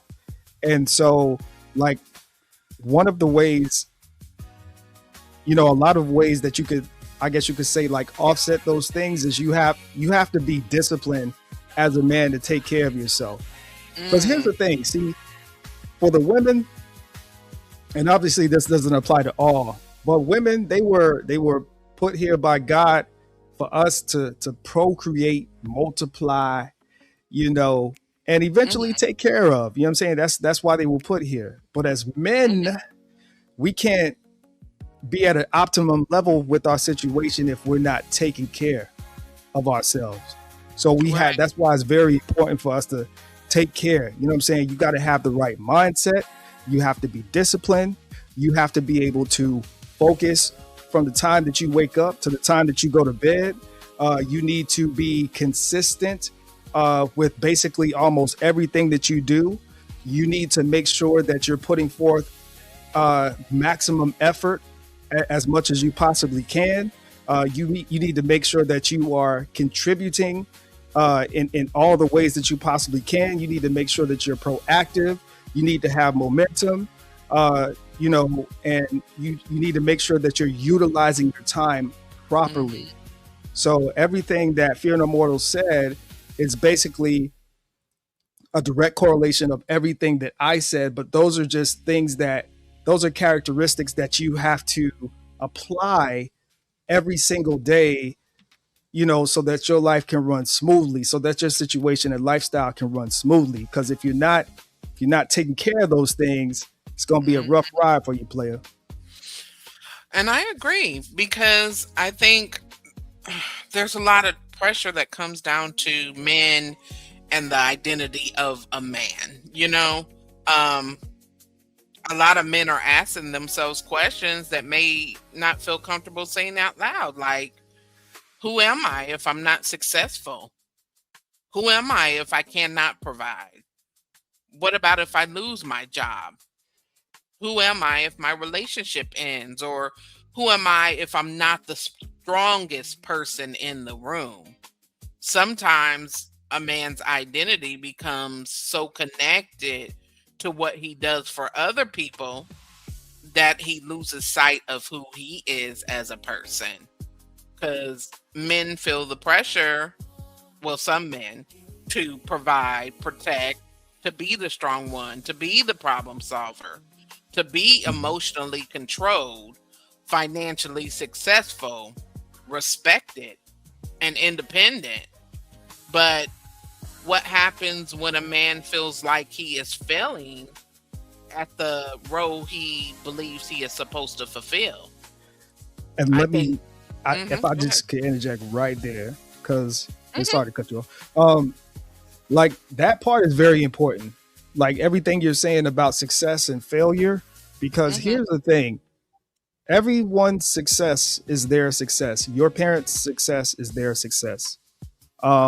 Your coworkers' success is their success.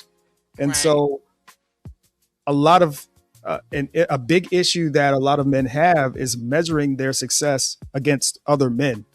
Mm, Um, hmm. that's a big thing because 50 Cent can sell 11 million records, because that is what he was called to do. Like that's his thing. He can write Right. songs, he can rap, he can make hit records. That's his thing. That might not be your thing. Right. Your thing, you might be uh you know you might be great at being an assistant coach for a little league basketball team. Right. You might be a great at whatever it is that you are great at. And so that's a thing that men have to start looking at more is, what am I good at, and how can I be successful at that? And then I also agree. when it comes to failure, you have to learn how to channel your failure. Prime example, myself. Hmm. I feel like I'm failing all the time. Every day I feel like I'm failing. And so because of that, because I understand that, see, a lot of men don't understand that. Because I understand I feel like I'm failing, what that does is, and even though I know I might not be failing, it's a feeling of failure. And so because I understand that I think that way, what that allows me to do is channel that into challenging myself to be better every single day. And so it's failure can be looked at as a negative thing if you look at it negatively, or you can simply say, okay, I feel like I'm failing. Let me figure out how I can be successful today. Let me try to tackle this. Let me start making some new goals. Let me start achieving my new goal. So I just use that as like as an energy force to help me push myself into success, into my version of success. Right. Right. Right. And I think definitely that is that's a good way of doing it. I think the fact that you are, able to be aware of that is the big thing. Because I think sometimes a lot of men get in a place where they're constantly comparing, or they feel like I'm not where I should be in life right now. And so I think those things pose a big problem, and that could lead to shame, depression, anger, anxiety, feeling worthless, or even isolation or a loss of direction. But a man is more than just his job or his income. He is more than just his relationship status, He is more than just his ability to provide for everyone. When those things change, his entire identity should not have to collapse with it, or even feeling like I'm not where I am supposed to be right now. Absolutely. And Go ahead. go ahead. I'm sorry. Go ahead. No, go ahead. Oh, okay. So, and I was going to say, as you know, men, we have to be careful when it comes to the paper, when it comes to getting that bag. Okay. We are supposed to get the bag. All right. Our ladies, you girlfriends, wives, you know what I'm saying? They expect us to get the bag. Okay. We gonna get the bag. Trust me. If you consistent, you apply effort, focus, discipline, work on your mindset, at some point in time, you're gonna get the bag. But here's where you gotta be careful, fellas. You can get the bag all day long. Are you a good husband? Are you a good father? Are you a good friend? Are you a good son? Are you a good uncle? And so we live in a time today where we live in basically the hardcore capitalism era. So there's going to come a point in time where you're going to reach a point in your life where you're going to be 40, 50 years old looking back. I'm approaching 40 and I'm already looking back at, situations raising my daughter when I was in my early 20s. Is there something I could have done differently? And so what you have to understand is that your duty as a man in general, and this is why it's so important to focus on your mental and not subject yourself to panels that are going to talk about negative things for 8 hours, or, even the type of TV shows that you may watch. Sometimes you may have to go days without listening or watching anything. And you may have to just have silence as you process your thoughts. But I said all that to say that, the bag is going to be, it's going to be a requirement of you in life.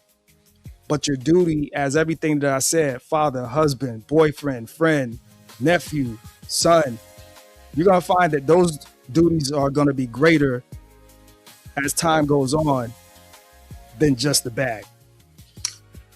Right. Like having an identity besides just getting to the money. Right. I agree. And thank you, V, for the jewels. I really appreciate you. I want to stay right there on that zone. Just 1 second. Support the channel, we appreciate your love. Super chat, super sticker, lift us up above. Drop those diamonds in the chat, let your kindness shine.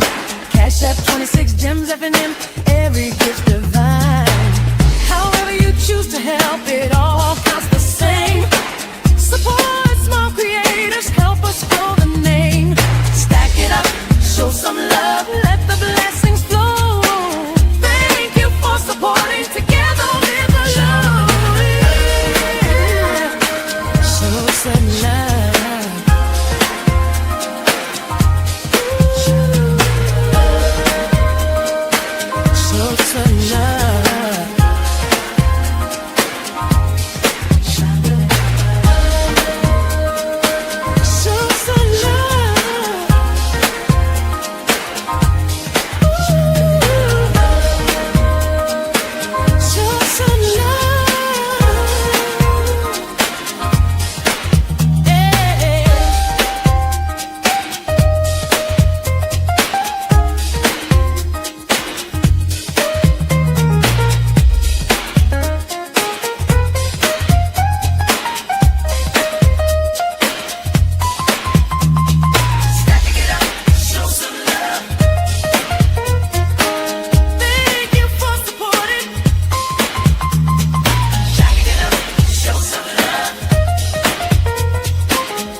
So thank you for the jewels, V. So I want to stay right there, Zone. So do you think men that are tying their identity to getting the bag, do you think they struggle because they are taught to define themselves by what they provide, accomplish, or being the protector? Say that question one more time. One more time. Okay. Do you think men sometimes struggle with their identity because they are taught to define themselves by what they provide, accomplish, or being a protector? I do. I do think they struggle for the simple fact that, now more than ever, um, see, men of the past, no, they weren't perfect, uh, but they understood what it meant to be respected as far as their role in society back in the day. Mm-hmm. Now, and a big reason for that is because, see, back in 70s, 60s, 50s, Right. particularly, especially for black men, Mm-hmm. money wasn't flowing the way that it is right now. And Right. so a lot of men today have have grown up basically getting money hand over fist from the time that they were able to work. And so all they've been able to experience is what money could buy them, and what they could buy with money. And so because of that, they do neglect, they do have character deficiency. Okay. So I think that if you don't have the right type of guidance, the right type of counsel to be like, yo, man, that was wrong, or you screwing up, or hey, man, money ain't everything. If you don't have, you can buy your daughter everything she wants, but if you're not a father, you're not there. She's not gonna respect you. Like, if you don't have that type of talk, you're just gonna be lost in the sauce. And then when you get in a situation where you actually have to have character to deal with the situation, you're not going to know how to deal with it because you're not going to be able to buy your way out of that situation. Okay. Yeah. That makes sense. Like, simple conversation, like, you wouldn't even be able to, if you're just a dude that is talking money all the time, or you only about your money, you're going to find yourself in a situation where all it takes is a conversation to fix the problem, but you're not even mature enough to have the conversation to resolve the problem. Okay. I agree with that. I totally agree with that. That makes a lot of sense. And I think it's all about the conversation. And like we touched on earlier, where a lot of people weren't taught that. So Yeah. sometimes people learn at a later age. Sometimes people don't have those conversations they're already grown. They may not have got it when they were growing up.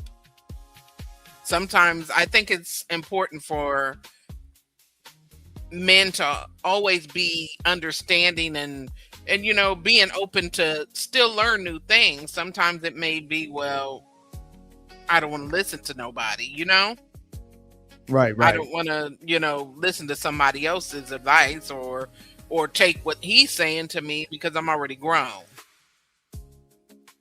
I got a homie that's like that, just like that right now. Like, Really?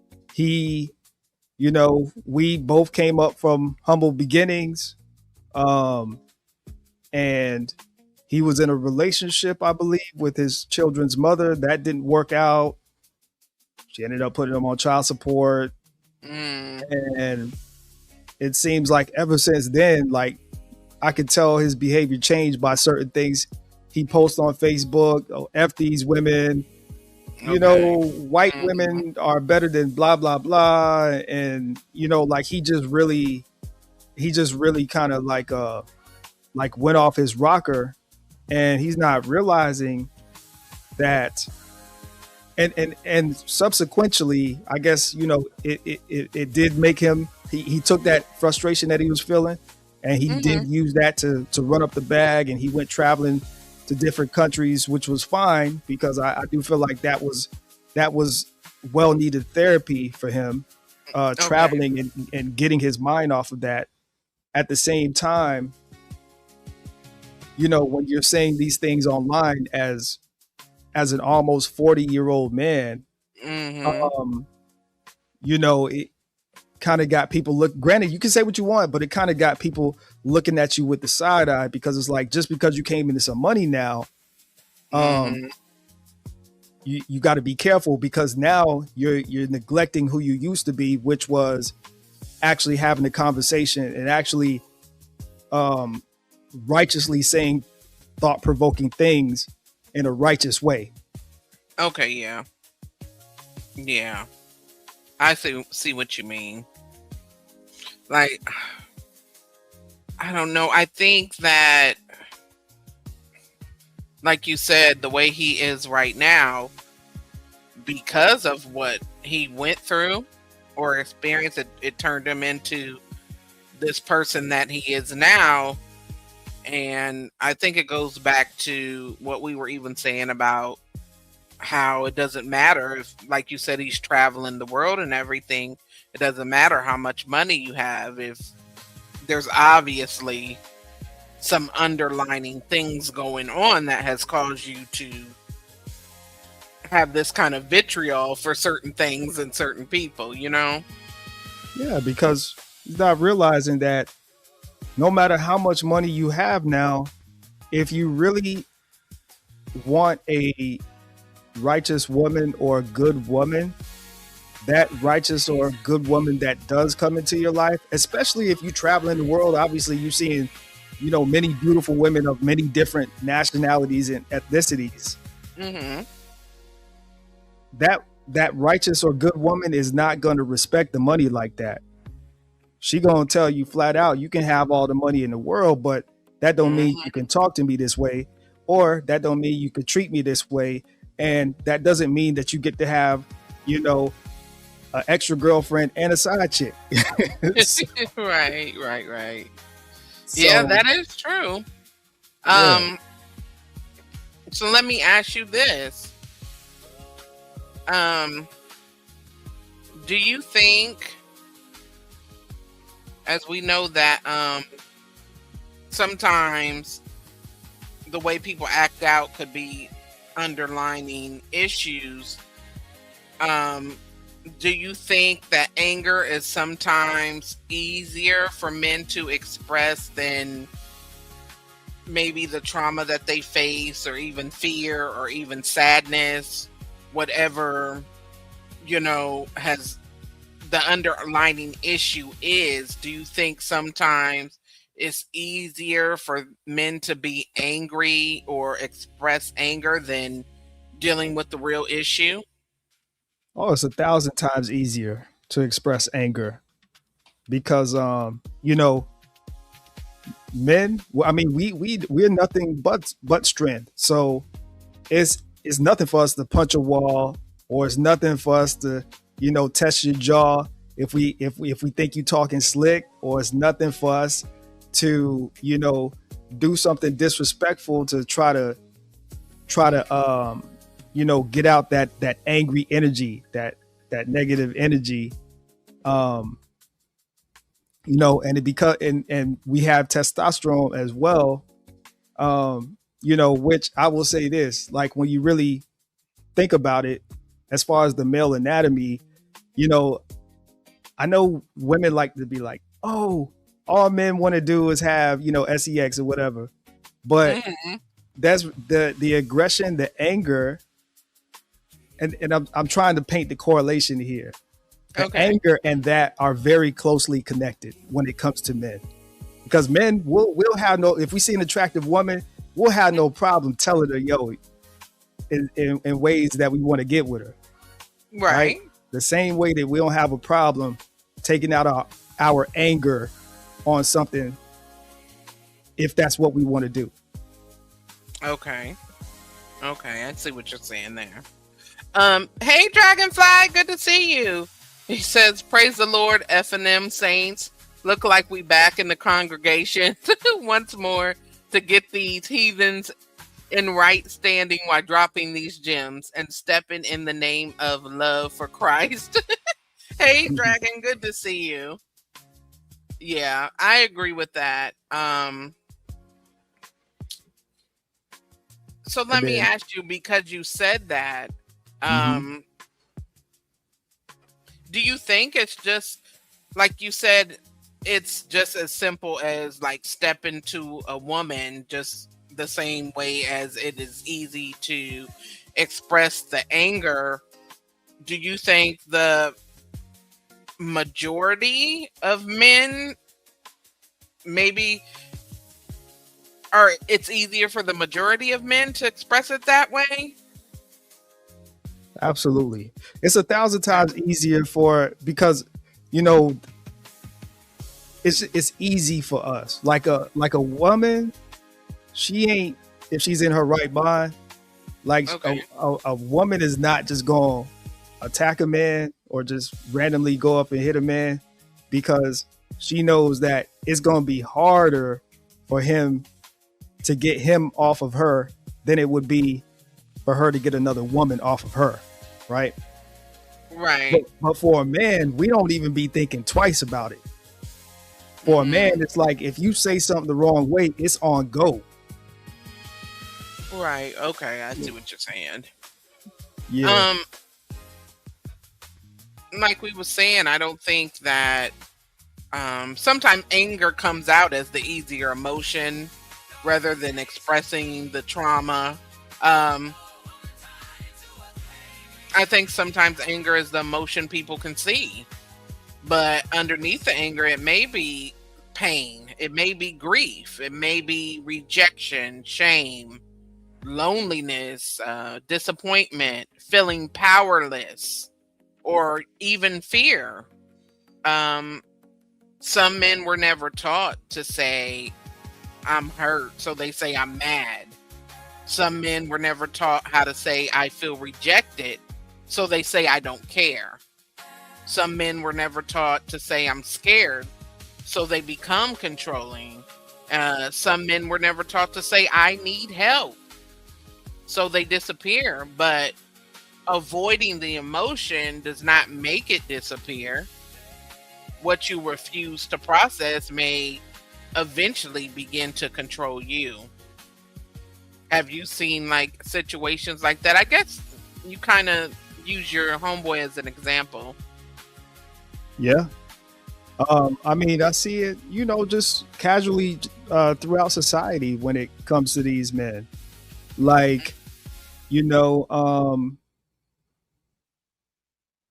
if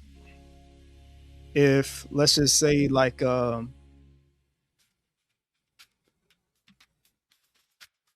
what's the best way? Particular like with Kanye, for example. Okay. Like how um it was said that when he would work on albums, Uh, that he would have like adult video material playing on some of the monitors in the studio. okay. So that would indicate that he has such a strong desire to see that, because of something that's see I get, he has such a strong desire to see that in a environment where you're not only working, but you're Right. working with other people in the room, and you Right. just have it, allegedly playing as if it's normal. So that would indicate to me that there are issues, underlying issues, that he never dealt with, that something along the way that may have happened to him or possibly even traumatized him is causing him to go that far to expose everybody to his dysfunction when it comes to that particular thing. And then, Right. and then we see this all the time with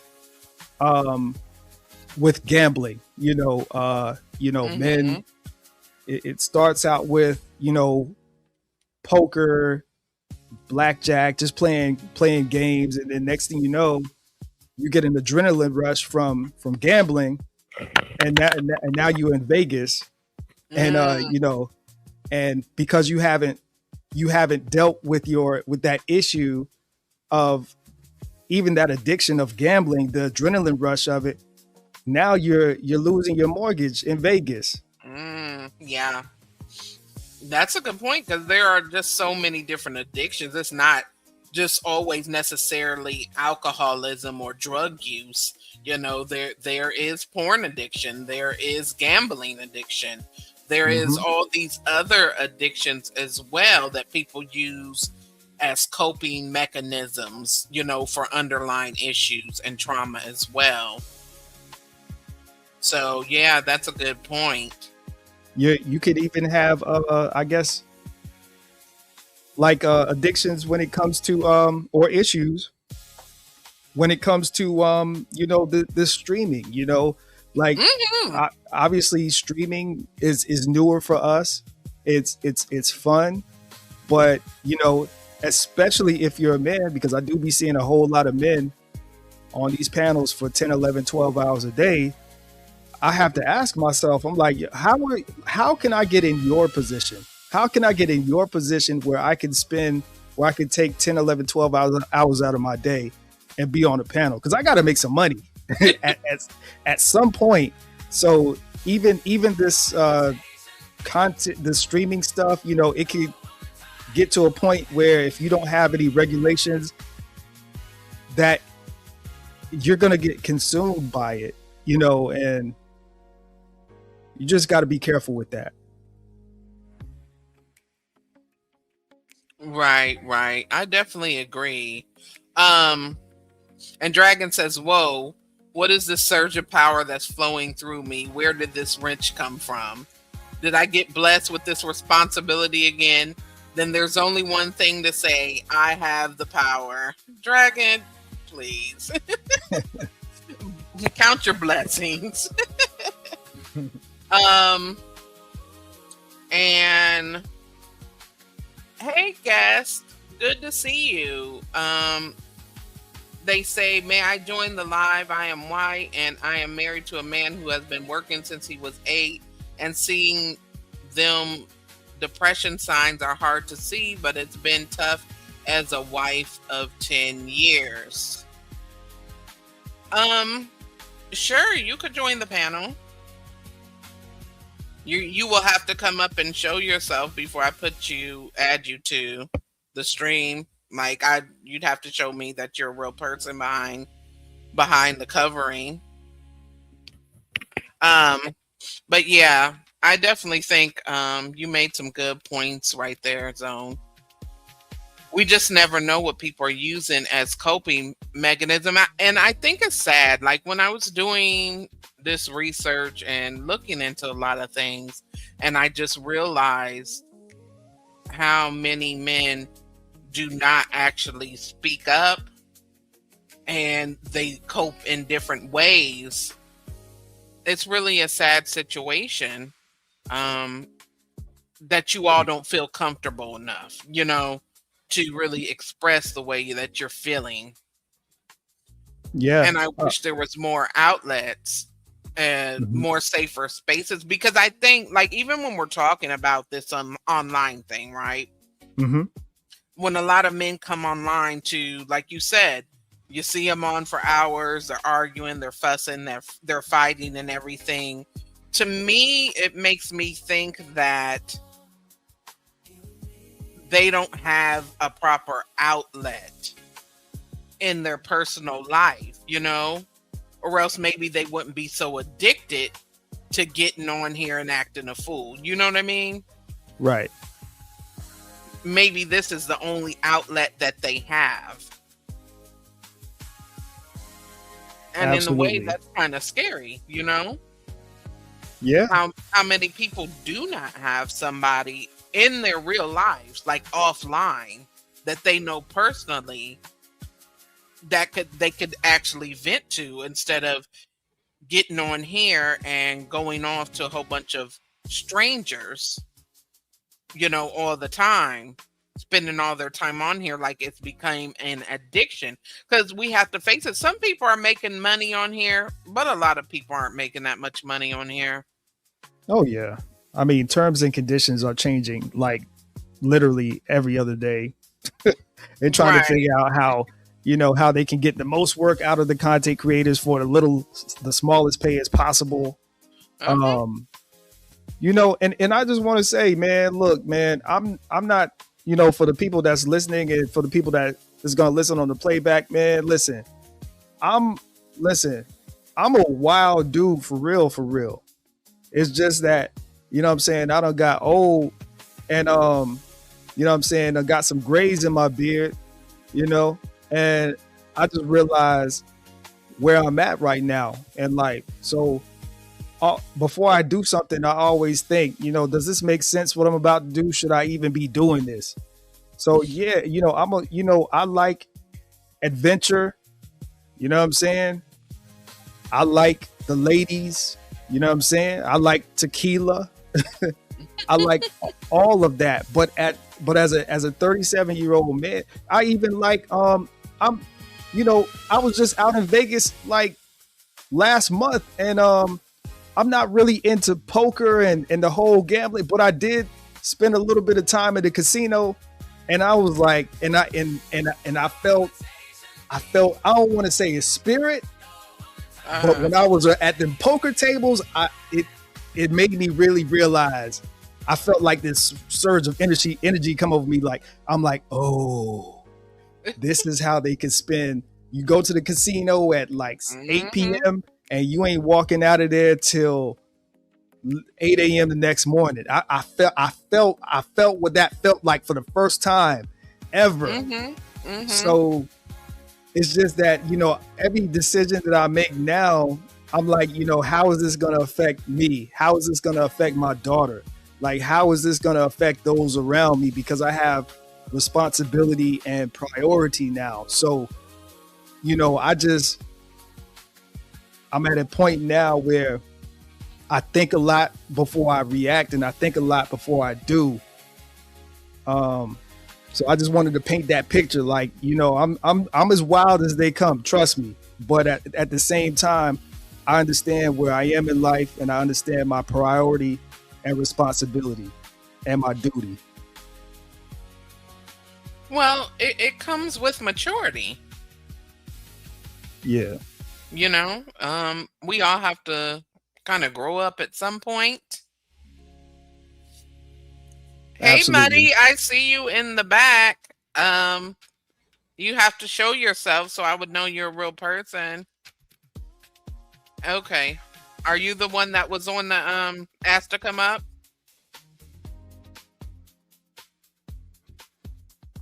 Hold on 1 second, Zone. I have somebody in the Yeah, no back. problem, no problem, no problem.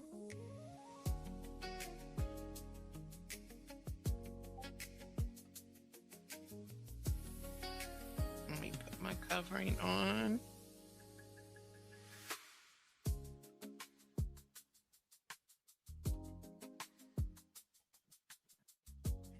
Hey, Muddy, how are you? I'm doing good. How you doing? I'm doing pretty good. That's Did you have great. something you wanted to add to the conversation? It is Minority Mental Health Month, and so we're just kind of touching on men of color's mental health. Oh, was it only men of color? I mean, if you have something to add to the conversation, you can go ahead and add if you just wanted to. I know you touched on your husband. Yeah, well, this is like my husband is white, but he's been working since he was 8 year old. And Okay. men always just seem to hide everything. their feelings, their emotions, and it just, and when it like finally comes out, Mm-hmm. it's a disaster. Really? Have you guys has your husband been able to see someone, or have you encouraged No, him to try? because the insurance doesn't cover it. He is the type of man, we live in a remote area, and where he works is, the blue collar job is I work and I pay the bills for my family at home and I go about my day. But at the end of the day, when they come home, you look at them and you can just see the pain Mm-hmm. Yeah. and see how much that they're struggling, but they will not tell you anything about it. Is he the type of man that just keeps everything to himself? Yes, keeps everything to himself. I'm fine, I'm okay, and they're not okay. Right, right, right. Zone, do you have anything that you would, want to give her some advice on as a man? So, well, does he have friends? Well, couple, but they are the same way. Okay. What about like is his dad still around or? His dad's never been around. Okay. His dad was a deadbeat, so he made damn sure he wasn't. You guys If have that children? makes sense. Dad, we got one kid together. We're married, been together for 10 years. How is he as a father? Well, since he has a daughter, he's trying to, be there. Of course, he provides. But he takes her hunting, and then he's always like, "Oh, be careful of this, be careful." He's like a sensitive dad. Okay. He's always scared she's gonna get hurt. I would say that's normal. I got two daughters, and I always worry. Like I don't worry to the point of like my hair is gonna fall out, but I just know, they're young ladies in the world, so I'm always hoping that their day goes great and things like that. Are you guys involved in like a church? You guys go to church or no? No, we can't go to church because we ain't found nothing around us that was good. But both of us was raised in church, and we both, which I decided to quit because the preacher was using all the money that the offering was given towards his own benefits. Well, I would say this: like, do you guys like watch any church online, anything like that?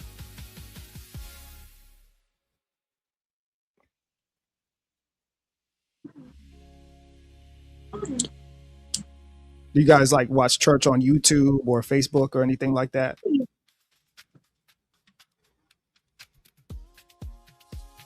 Are you there? Yeah, I'm so sorry. My daughter was talking to me. I was trying to cut it short, but no, I read the Bible. My husband prays. We both pray. We still believe in God. We do everything. We've been invited to so many churches and stuff, but always there is faults in these churches. Is when we show up, they look at us like we do not belong there, and the entire time they gossip, and the preacher preaches things that it's not even from the Bible. It's like, I don't even know how to explain it. It's like what the community wants to hear.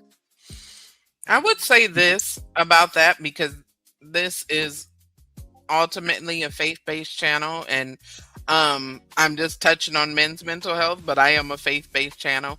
But I will tell you this, that I understand your frustration with the churches that you have visited, and I definitely think that it's very important to find a church that is Bible-based, So I can understand if you think that, the ones you went to, they were all about, the money or this and the third. Well, that's the deal too. Is I'm sorry, I didn't mean to interrupt. No, you're all right. I was raised in a church from like a baby in one church. And this church was, I made friends with children that was in 2 different counties, 3 different counties. And they was my childhood friends up to the age I was 13-year-old. And come to find out that the preacher, why his church group was struggling, like some of them lost their husbands, some of them lost their wives, and they didn't know how to pay bills, or they were just struggling. He was building a 3-story mansion Oh wow. and Yeah. sending money to his kid that was in prison for pedophilia. Oh wow. Hmm. I'm And sorry you from had that bad experience. from that day forward, I have tried to find better churches, and trying to find churches. When I walked into them, I didn't feel like every eyeball was right on me. I don't Right. wear skirts. I do not wear dresses. God says, "Come as you are." Mm-hmm. I understand. Give me 1 second here. Hey, Black Peace Stone, good to see you. Thank you for stopping by. Hey, 84, good to see you. Thank you all for stopping by.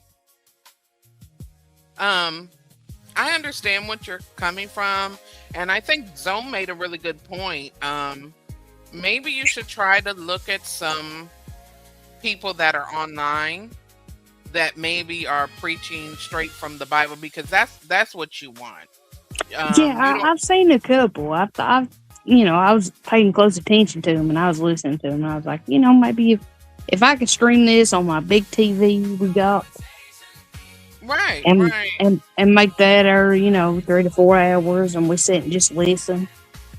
I think since COVID, a lot of people have started doing that. They stream services online, and a lot of people gravitate towards watching a good message online. There are plenty of channels on YouTube that are giving a good message.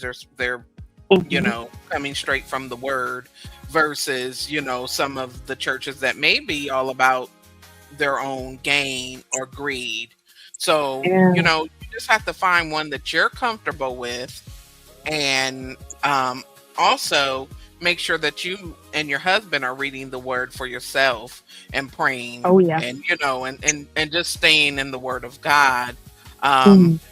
Sometimes I think it's okay for, if you think he's struggling, you may be able to look up some suggestions that you may find online. If he's not a man that is willing to go seek help, but you think that he is struggling silently, and he's keeping it to himself, there may be different resources that you could use, and just be able to mention some things to him, the way that you would feel best about mentioning things without making him feel attacked.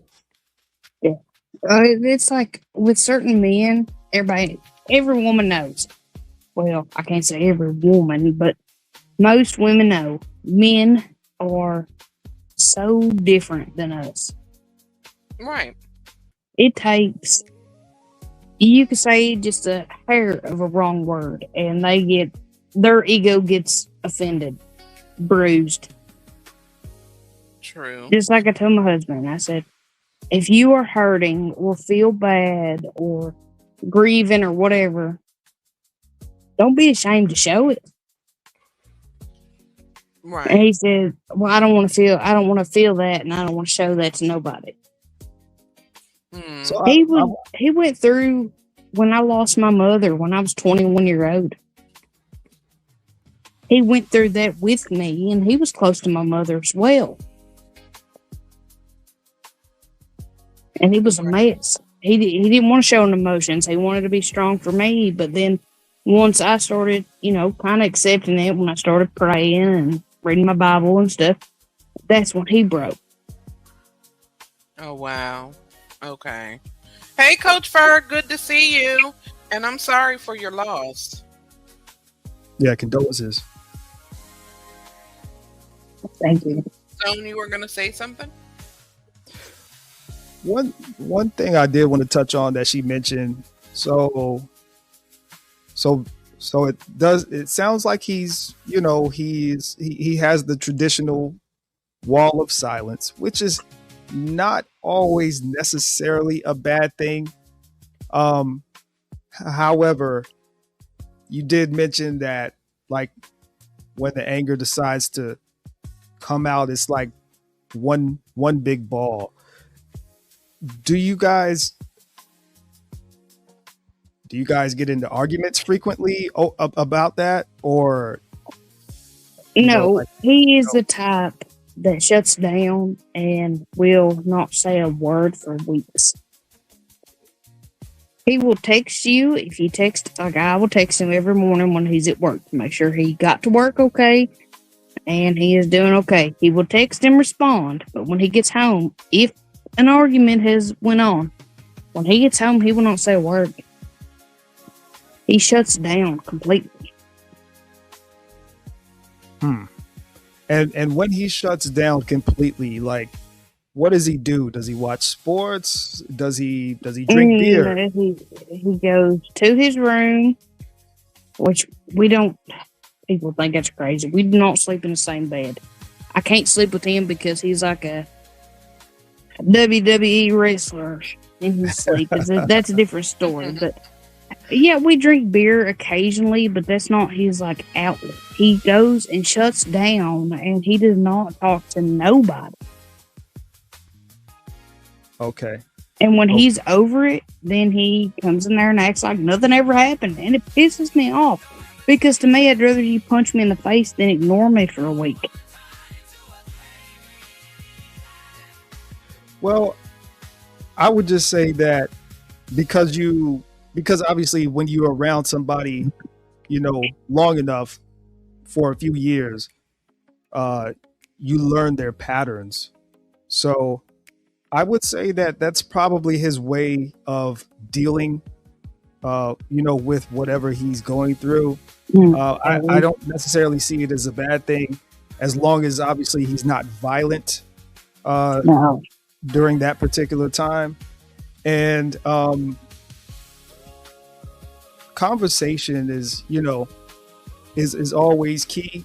Obviously, if he doesn't want to speak about something, I wouldn't necessarily force the issue. Obviously continue to speak words of encouragement to him, continue to make him feel, as even though he doesn't do it, make him feel like he can express himself, because you never know, one day that he might crack and just start talking. You never know. But well, I did start telling him, how much I appreciated. I tell him that all the time, but when we had no joke, it's been 2 weeks. We have not spoke to each other in person in 2 weeks. We live in the same home. And I kept telling him how much I appreciated him doing all kinds of stuff, and all the things he was supposed to do is, clean fish. I did that for him. He was supposed to mow and weed eat the yard. I did that for him. I did all the manly jobs around for him because I know he's struggling at work. And then today, he came and spoke to me. Wow. What did he say? Acted like nothing ever happened. Like it was just a normal day. He was happy. He was excited to talk to me. He was joking. I will say that, as far as like lawn work, like I do know that we are in an era today where like there's a lot of women that actually like to do lawn work. But I would just say, like, does he normally mow the yard? Like, is that normally his thing, or? Yeah, that's always been his thing. And then he had this issue with his eyes were swelled shut for almost a month and a half, and he couldn't figure out why. And he went to the eye doctor, and they said it was inflammation and allergies and all this other stuff.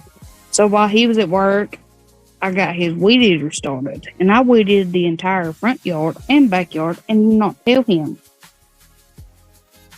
Okay. So I was doing it, when he came home. I was hoping he didn't notice, so that it just, it was kind of like a routine thing. But he came home and he was so proud of me, and I took every bit of that. Okay. Let me ask you a question. Yeah. So in the 2 weeks time that you say he wouldn't speak to you at all, you Mhm. were trying to talk to him and in that time and he just ignored you, or you just knew he didn't want to talk so you stopped saying anything? He said 2 words. What is this? Or no, what is this? 3 words, and I said squash. And within 2 weeks, that's it. Because I cook squash, and he hates it. And he said, "What is this?" And I said squash, and he never said a word within them 2 weeks. And so that's when I'm asking, was you trying to speak to him in the 2 weeks and he just I, wouldn't say anything? Or he says like I tried, but he just, I don't know. He just shuts down. he just wouldn't say anything back? No, it's like even you could tell because I cook. I'm a cooking woman. I love to cook. Mm-hmm. Smothered pork chops, smothered chicken, and homemade mashed. What y'all call it? Potatoes. I call them taters. I cook. Okay. He came and guess what? He ate, but he took his plate to his room and ate. And that went on for 2 weeks. 2 weeks. And then today he came in there, started joking with me. And I was thinking, are you kidding me? This is like torture. And now you're going to come in and let us, soften the blow. It didn't work that way. And you said this was after you decided to do some things around the house that he would normally do to help him out? Yeah. Well, I after these 2 weeks, I will be honest. I have learned that I can do things without him. Okay. Let me can- ask you. Let me Yeah. ask you. So you said that you guys have been married for 10 years, right? Yeah. Okay. Is this something that he's been doing from the beginning of marriage, or did it start? Yeah. So from the beginning, he's like when the argument happens, he shuts down. Okay, so from day one, he's been the shutdown type for 2 weeks. Yeah, but now it seems to be getting longer. So do you mean he'd go maybe a day or two and now he's going a full 2 weeks? Yeah. Okay. Which I get where he's coming from in certain senses because he has worked his entire life and he works 12 hours, 13, 14 hours and comes home. But at the same time, it's like, gosh, my dad did the same thing in the logwoods and saw me. And when he came home, the first thing he was so excited to see was his family. Mm-hmm. Like, I'm not used to this. I think one thing we have to realize that every man is different. I think that's the first thing. Versus, like you said, your dad, he worked his whole life too, but when he came home, he was, hey, happy to be home. And I don't know your husband, but maybe he is carrying the stress and the pressure with him instead of just releasing it when he gets home with the family, What do you think, Zone? I definitely think that's it. I think from what I'm hearing is, as far as it's Muddy, right?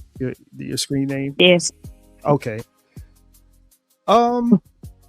Because you say that you did get upset, when he does that, and I could understand it, like rightfully so. If you're in a relationship, but marriage, I don't vocalize that I'm upset. right. And I think that I was gonna say maybe actually try, and this is gonna be more difficult than it sounds because words are always easy to say as opposed to the action. But maybe try not getting upset. Maybe try finding a hobby, another hobby, new hobbies. When that happens, to try to take your mind off of that. And then I will ask this as well. like if let's just say like if somebody from a men's group at a church like was to call and want to speak with him, like do you think that would be a problem with him? For him, I, I should say. I know for a fact he wouldn't answer because he seeks everybody's advice as judgment. Okay. Okay, We so touched on that earlier. he But seeks every let me hold on. Let me tell you a little bit about him in a sense of his father was never there. His mother was abusive. His father was abusive to his mother, and his mother was abusive to him. So he's just all around just messed up in a sense of if you took your roots and planted them in your own soul, you would not want that flower to bloom. If that makes sense. when's the He last is time trying his best to be different. hmm Go ahead, I'm sorry. Oh no, I'm sorry. You can finish. I'm sorry. No, I'm done. You go ahead. Sorry about that. I was gonna ask you like when's the last time y'all went out to eat? What you mean, like just me and him? Yes. Oh gosh. Hold on. 2019. Oh, it's been a long time. Like what have you guys what about bowling or playing pool? Have you anything? Oh gosh, that sounds like a blast. No, well, we got together, had a child. Well, we had a child. Well, shit, hold on. We got together and we were so in love, okay? And using protection, well, his cousin popped holes in all of his condoms. Sorry, that's probably too explicit. No, that's it. It's interesting. It's Well, actually I interesting. ended up becoming pregnant, but then I had a miscarriage. It was like so shocking, almost damaged both of us. Hmm. Oh, sorry to hear that. Yeah. Neither one of us was ready for the child. That's why we was using protection, but his cousin was being a dumbass and did that. Well, after I had the miscarriage, and then I had this pull of I want to have a child, and then we tried again, had a child. Actually tried this time. Had a child. We have a daughter, one kid. And then after I became pregnant, it's like he just shut down. Everything had caution tape around it. Oh, you want to go to the pool? We can't go to the pool because you'll get sunburnt. She'll get sunburnt. There's bugs. They'll bite you. They'll bite her. What are you guys like? What part of the United States do you guys live in? The South, Midwest? Kentucky. I'm sorry. Say that again. Kentucky, she said. Oh, Kentucky. Yeah. Okay. Yeah, I mean, if you were to ask him to go on a date, what like when you guys are in good talking terms, like when he's not shut down, what do you think he would say? Like, Well, I will be honest. He would probably say, well, what would we do with our, I ain't gonna say her name. I keep my kid's name private. Yeah, without Well, your daughter there. what would we do without her with us? Where is she gonna go? Because we don't have no family we can trust our child with. That's why we don't go on dates. Oh, Well, so you I guys think- don't have a support system at all, or nobody that can Hell be no. said? I mean, I want to trust my family, but seeing how my family treated other children and ourselves, no. I understand. We I only have think- one child, but that one child is our everything. and how old is she? 9. I think that because here's the thing. I'll be honest. In my previous relationship, like in the beginning, because I was with my daughter's mother for eons, like I don't know, like 15 years. Mhm. I would say this, and I think she probably would agree to this as well. Like we would go on dates where it was just us two, But then, Mm. and it would be, cool, adult folks, music, a little bit of dancing, go home. But some of the most funnest times, if that's even a word, most fun dates, were when we had our kids with us. So, Yeah.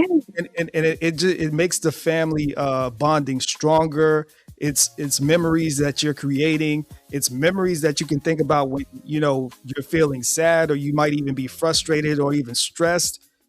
And so I think that it's just an idea. Maybe you could encourage him to take us on a date, like like put that idea in his head, like both of you. Yeah, I never even thought about that because it would also teach her, her future. Looking forward to a man like this. Yeah, Absolutely. and that is especially something that young girls need to see. Their first male bonding relationship is with their dad. If their dad is in their life, it's with their dad. So it would definitely teach her, hey, this is how a man is supposed to treat you. And if you guys don't have a babysitter, I'm with Zoom. Go out all together, the family. Go to a family outing. Go on a family date. I think that definitely sounds like it could be something that you all need. I have never thought about it that way, and it could teach her so much with the way he treats me. That's another thing too, is it scared me because I was thinking he's doing this to me, but she's watching everything. Right. Right. Like every time he ignores me, comes in, doesn't say a word, she sees it. That's a point too. Like she's collecting data in her own head. Like this is, I don't want her to have to deal with that. I even told her many times. I said, make sure you are stable before you settle down. I said, I was not. Well, to be honest, to be really honest, most people that have children, even if you're married, are not really stable today. That's true. Well, see, my husband had his own place, own job, making good money, but mentally stable, no. Right. I see what you're saying. We was financially stable, but not mentally. But he even told me, my husband told me himself, he said, if it wasn't for you, there's no way in the world that I would have been able to raise this child by myself. Right. I'm a stay-at-home mom. I dedicated my entire... We even homeschool her. I homeschool her. Can't say we. I do it. And you wouldn't think by my accent I could do it. But she does not. Somehow, she does not have my accent. I don't know how it works, but she don't. Oh, I mean, that's fine. I'm from South Carolina. But I don't have the accent. But that's only because I was raised around a lot of my family that was from New York. So I talk like my family because that's who I was raised in the house with, But yeah, if I guarantee you that if I wasn't, my accent, I probably have that southern drawl. I was going to say as well, and actually I just want to rephrase that as well. I think a lot of us are stable when we have children. We just have this imaginary fiction picture in our head of the type of stability that we would like to be. And Muddy, like, even just to expound on like the whole dating thing, taking your husband, taking yourself and you guys' daughter out, I'm gonna be honest, like, that is definitely something that you should pitch to him. And then while you guys are on a date or the next day, you should say, can we make this a tradition? Like, can we find something to do at least once a week?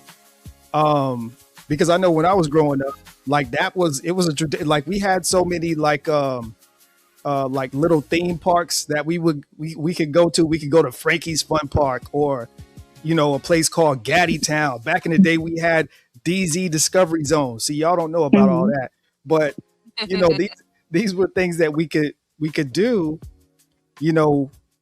once a week. And then just to give you another tip as well, I gotta give you this information because you do have a child, and I know that when you go places, it can be expensive. There's an Oh app gosh, yeah. called Groupon.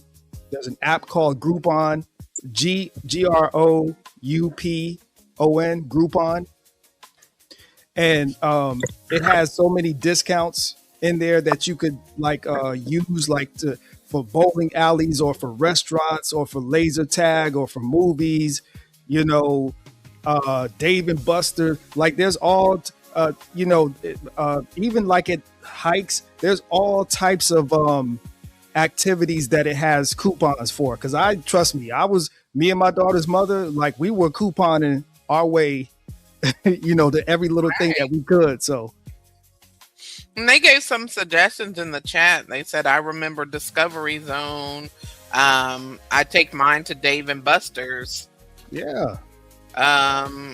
Somebody said Magic Mountain. So, I mean, there's just different things you can do. And on another note, I just want to say this. I don't want to get too much in your business on this note, but I just want to say, have you ever thought, because you have been married 10 years, that maybe it's time to spice it up a little bit?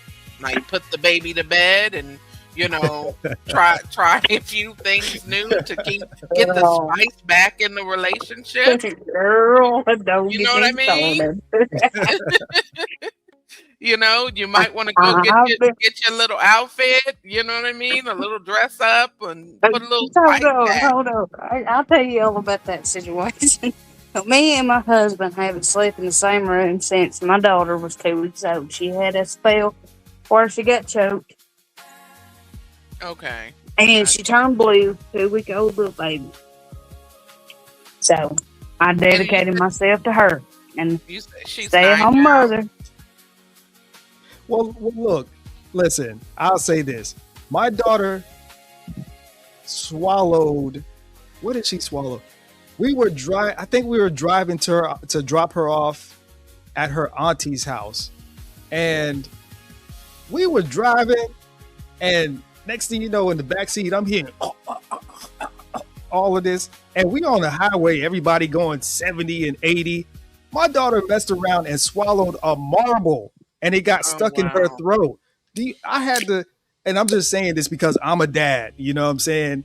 So Mhm. I had to Hmm. pull over and stick my finger down her throat and pull it out. I really don't know how I did that, but I was able to wrap my finger around that marble and pull it out her throat to keep her from choking. Um, so and like that was, but of course you do anything for your children when you have to. Right. Them Um, instincts speak volume. so yeah, so I would say that, like that happened, you know what I'm saying? She's all right, It and happened. he can't let that stop him from enjoying his wife, Well, it's man. not that. Is me and my husband was getting intimate for the first time 7 weeks after we had our baby. Mm-hmm. And, we was both so excited and everything and doing our deal. And halfway through, we heard it.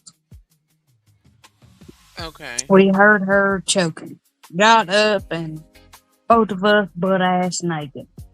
Mm-hmm. Grabbed her and she was blue as could be. Oh Mm. wow. My husband grabbed her and held her upside down, patted her on the back, and she started puking up a bunch of mucus, which is when we knew she had acid reflux. Mm. So I told my husband, I said, well, from now on out, I'm going to sleep on the couch with her. And I think that has, us not sleeping together has caused such a tremendous turmoil in our relationship. So let I- me just say this though. Sorry, Zone. Let me No, just no, say go this. ahead. Go ahead. Okay, so and that you said that happened when she was like 7 weeks old, correct? Well, she was 2 weeks old. She was 2 weeks old. Yeah. Okay. So let me just say this. You guys haven't slept in the same bed since then? We have, is what I call it, a sleepover. I sleep in there for about 3 hours and then I go back to my own bed. But it's And never like a full husband and wife sleeping together. So is it a thing where, and I'm not trying to be all up in your business, so just let me know No, if it's get all up in my business. Maybe I might learn something. okay. Damn, y'all So teaching me so much. so let me just say this. Okay, so you go and you'll spend a couple of hours in the bed together. Yes. But ever since then you guys haven't like spent a whole night together. But No. are you guys still intimate in that couple of hours sometimes? Yeah, gosh almighty, it lasted for like 4 hours. I'm Okay. begging for it to quit, and then it just keeps going. But then that's the deal, is like it does that. And then afterwards, I go back to my room. He goes back to his room, and it's like we're roommates. Okay. So you guys still get intimacy, you just don't stay in the same bed. Yeah, well, we haven't been intimate in almost 2 months, only because of this issue, what I was telling you about. Okay. Where he shuts down. Yeah, he shuts down when he feels something that is so emotionally and so out there. He just shuts down. And you say so it's been about 2 months since you guys have been intimate. Yeah, and I know that's hurting him. It doesn't hurt me because I have issues. I'm not on birth control. I haven't been on birth control since my child was 3 year old. No, she was 2 year old, and I have Okay. not been able to get pregnant since. So I know there's issues with me, but Okay. So let me ask you, d- does he act like he wants to and you just don't want to? Or is it just neither one of you are no, initiating? I will be honest. Mm-hmm. He gets me after I have done when like through the semester when my kids homeschooled, our kids homeschooled. When I have homeschooled her all day and I've took care of our animals and done, yard work and cooking and cleaning and all this stuff. And he wants some, and I just tell him straight up, I was like, give me a damn minute. He said, well, I don't have time to wait a minute. I said, give me 20 minutes. He said, I can't wait 20 minutes. I said, give me 10 minutes. He said, I'll wait 10 minutes. And I go in there and he's just passed sleek out. Okay. Well, okay. So I will say this, right? And I am in no way in any shape or form to try to tell another adult what to do at all. But I will say that like when it comes to that, when he's like basically you said wait a damn minute or something like that. Mhm. d- there are ways to like respond to it. Like, you got I'll say this, right? I'll just use my own experience. Go for it. I'm listening. I'm learning. So obviously me being in a relationship, there will be times where, I want to do my thing, and she might be writing a page in her book or something like that, or she might be working on something, and she's her own person, so I can't just be like, hey, stop doing what you're doing, woman. Like, there are seductive ways to, come over to me and like hug me a certain kind of way or cuddle a certain type of way, or do a little something that will make me want to wait. Like, that will, well, I'll just be tame for like, you know 30 minutes or whatever while she does what she does, and then when she's done with that, then we can do what we do. So I guess basically what I'm saying is like seductive, like when women seduce, like, I can't speak for all men, but like, for me, I be forgetting memories and I be forgetting stuff, like if I'm seduced the right way. So I forget what I have for breakfast if I'm seduced the right way. So Mm-hmm. Well, that's like seduction. on the holidays. On the holidays, like 4th of July. Mhm. I've grilled and I have cooked all damn day. Yes. And here he comes, and I got back from fishing with his brothers, and I look at him and I tell him, I said, you know what? Me and you's gonna have a little special moment. And he's like, okay. And then he goes in his room and he passes the fuck out. Watch Well, the let F me bomb. No F Oh, bombs. yeah, we can't say the F bomb. Oh, F I'm on sorry. YouTube. No, it's all, it's He all right. passes out. And then I go in there and he's gurgling, snoring. Next day he's like, "Where was you at?" I was like, "I was there, but you wasn't." Yeah, because men, like, it's like we will, I guess we'll wait for something that we want. Like when you respond a certain kind of way, like it probably could turn him off. Like he's like, let me just, I'm go going to to sleep. bed. But like that's just some information. Like, and I know that the Makes longer that 100% sense. okay, cool. And I know like the longer that we're in relationships, like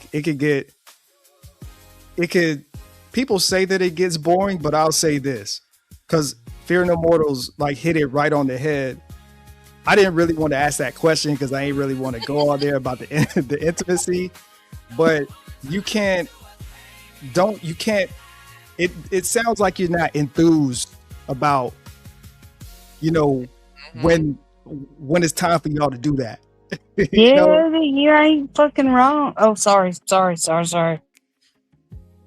You're not wrong.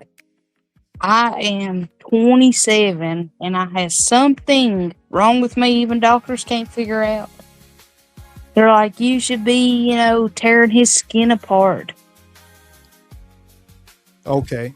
Can I just say, go ahead. Go Zoe. ahead. No, go ahead, Fear. Go ahead.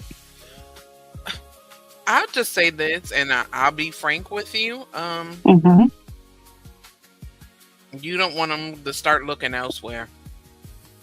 I mean, y'all, that's your husband. You've been married with him for 10 years, and men have needs, and I'm pretty sure Zone can attest to this. You know what I mean? The worst thing you want to do is continue to act like you're not interested, or okay. you don't want to be bothered or whatever, and then he starts checking somewhere else because he feels like he's not getting that attention from you. That's not what you want to do, because as his wife, you want him to only be trying to get it from you. You know what I mean? Yeah, but that's the deal is he's the type is like, oh, did you do, did you, I can't, I don't want to get explicit, but did you feel pleasured? And I'm like, oh yeah. And he's like, I know you didn't this time, but I'm telling you, there is like, I went to the OBGYN, the worst place to go for a woman. And they even say like, oh, there's nothing wrong with you. We can't figure it out. And then another one said, oh, you got endometriosis. Mm-hmm. Okay. Well, I mean, a condition like that, Right. and I'm not a doctor, but I'm a career healthcare professional, and a condition like endometriosis that it can actually cause severe mood swings. So but I'm not sure if like they done every test on me, and they said the only thing else could be wrong with me is that, and they had to do an ultrasound to see, and my insurance wasn't covered it, so it would have been about $1,300. let me ask you as well, how is your mood? How is your My mood? mood is chill as a damn green bean. That probably doesn't make sense to you. Nothing bothers me. Nothing makes me upset until it pushes my buttons, and that takes months to do. So you're normally a laid back person. Yeah, I don't give a damn about anything. But And then, if you don't mind me asking, what's his age as well? oh God, an easy way to forget. Gosh, Mike, he's 41 now. He's 41. Yeah. Okay, nothing wrong with that. I will definitely say that. This is the thing I just realized the other day. I was like, Mhm. okay. Now I realize, wow, like so many people say, age is a thing.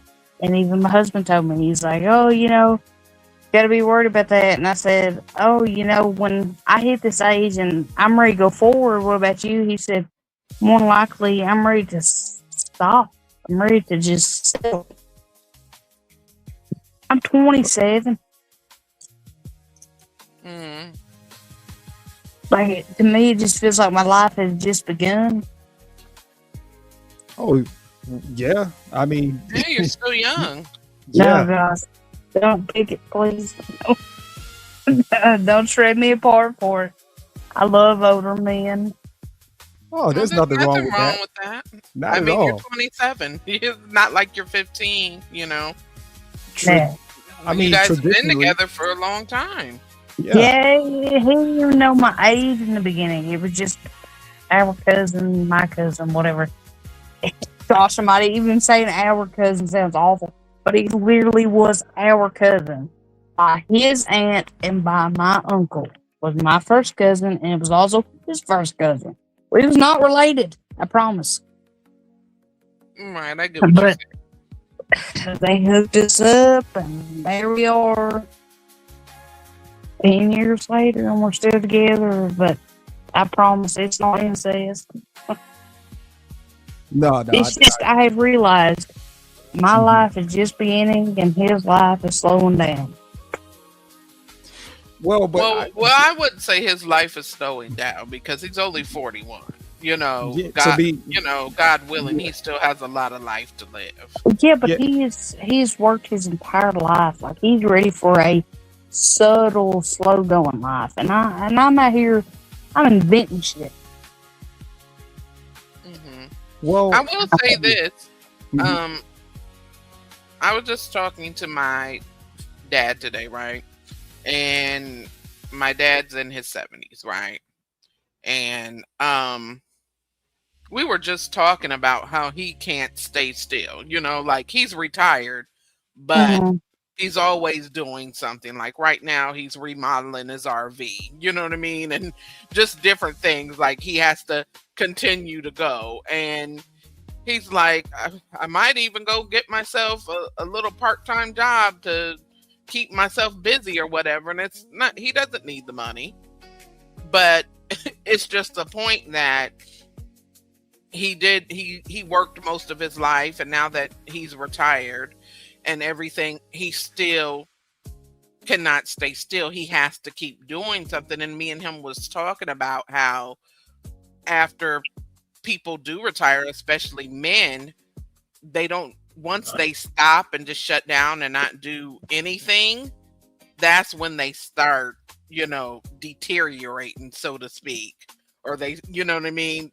Things Yeah, might I, start I going already know that downhill. because my granny is what I call her. Granny is she's worked her entire life, and once my mother died, and she moved in with her son, which is my dad. She Mhm. said, I still need to work. And my dad told her, said, Mom, you don't need to work. Just stay home, take care of the house, take care of your pets and whatever, live your life. And she said, I can't do it. She said, I feel like I'm going to die if I do that. Well, she Right. has definitely devoted her life into her pets in that home, and she's still thriving, but not as she would when she was working. Right. Right. Well, that's like with me. It's like I feel like my husband starts. To me, it feels like he's working too much, and I want to ease that so we could, build up some money and go on vacation for once. Hmm Like I want to go to Hawaii or I want to go to a beach. I've never been to a beach. Never seen the ocean in my entire life. wow. Wow. Yeah, that He might be has. something you guys want to do. Well, before you go to Hawaii, because Hawaii is gonna set you back a few $1,000s easily. And that's just the flight, just getting there. Um, but I would recommend, obviously Virginia Beach, places that it's a lot more accessible first. Virginia Beach, Myrtle Oh, of Beach. course. Yeah, definitely. Myrtle Beach is not that expensive. I'm like 3 hours from. Well, I don't want to I've go been. when there's like the spring break happening. I won't see no booty cheeks and boobies all over the place. Oh yeah, Yeah. you you're gonna see It's the beach. you don't even have to If be I at the took beach my to see dad, that he would nowadays. be You can amazed. see that just when you open your door, the way that these young people dress nowadays. But yeah, but obviously don't pay attention to that. You know what I'm saying? Just go, have fun. And trust me, your first time at the beach, you won't even you'll just be, taken over by your experience of just seeing how beautiful the beach is, the water, just the fact that you're even there. Yeah, that's something I want to experience on my own terms. Is when I was a kid, I knew I was a kid as a teenager. My mom and them went to the beach, and I'm talking all the way to Florida from Kentucky. And they told me, I was like, oh, I'm so excited. They said, well, you can't go. You have to stay at home and watch the house so nobody robs it. Mm. And I was a teenager and I was so disappointed because I couldn't go. And then they had their little fun, my sister and her husband and my mom and dad. And they sent pictures and called me from the Florida beach.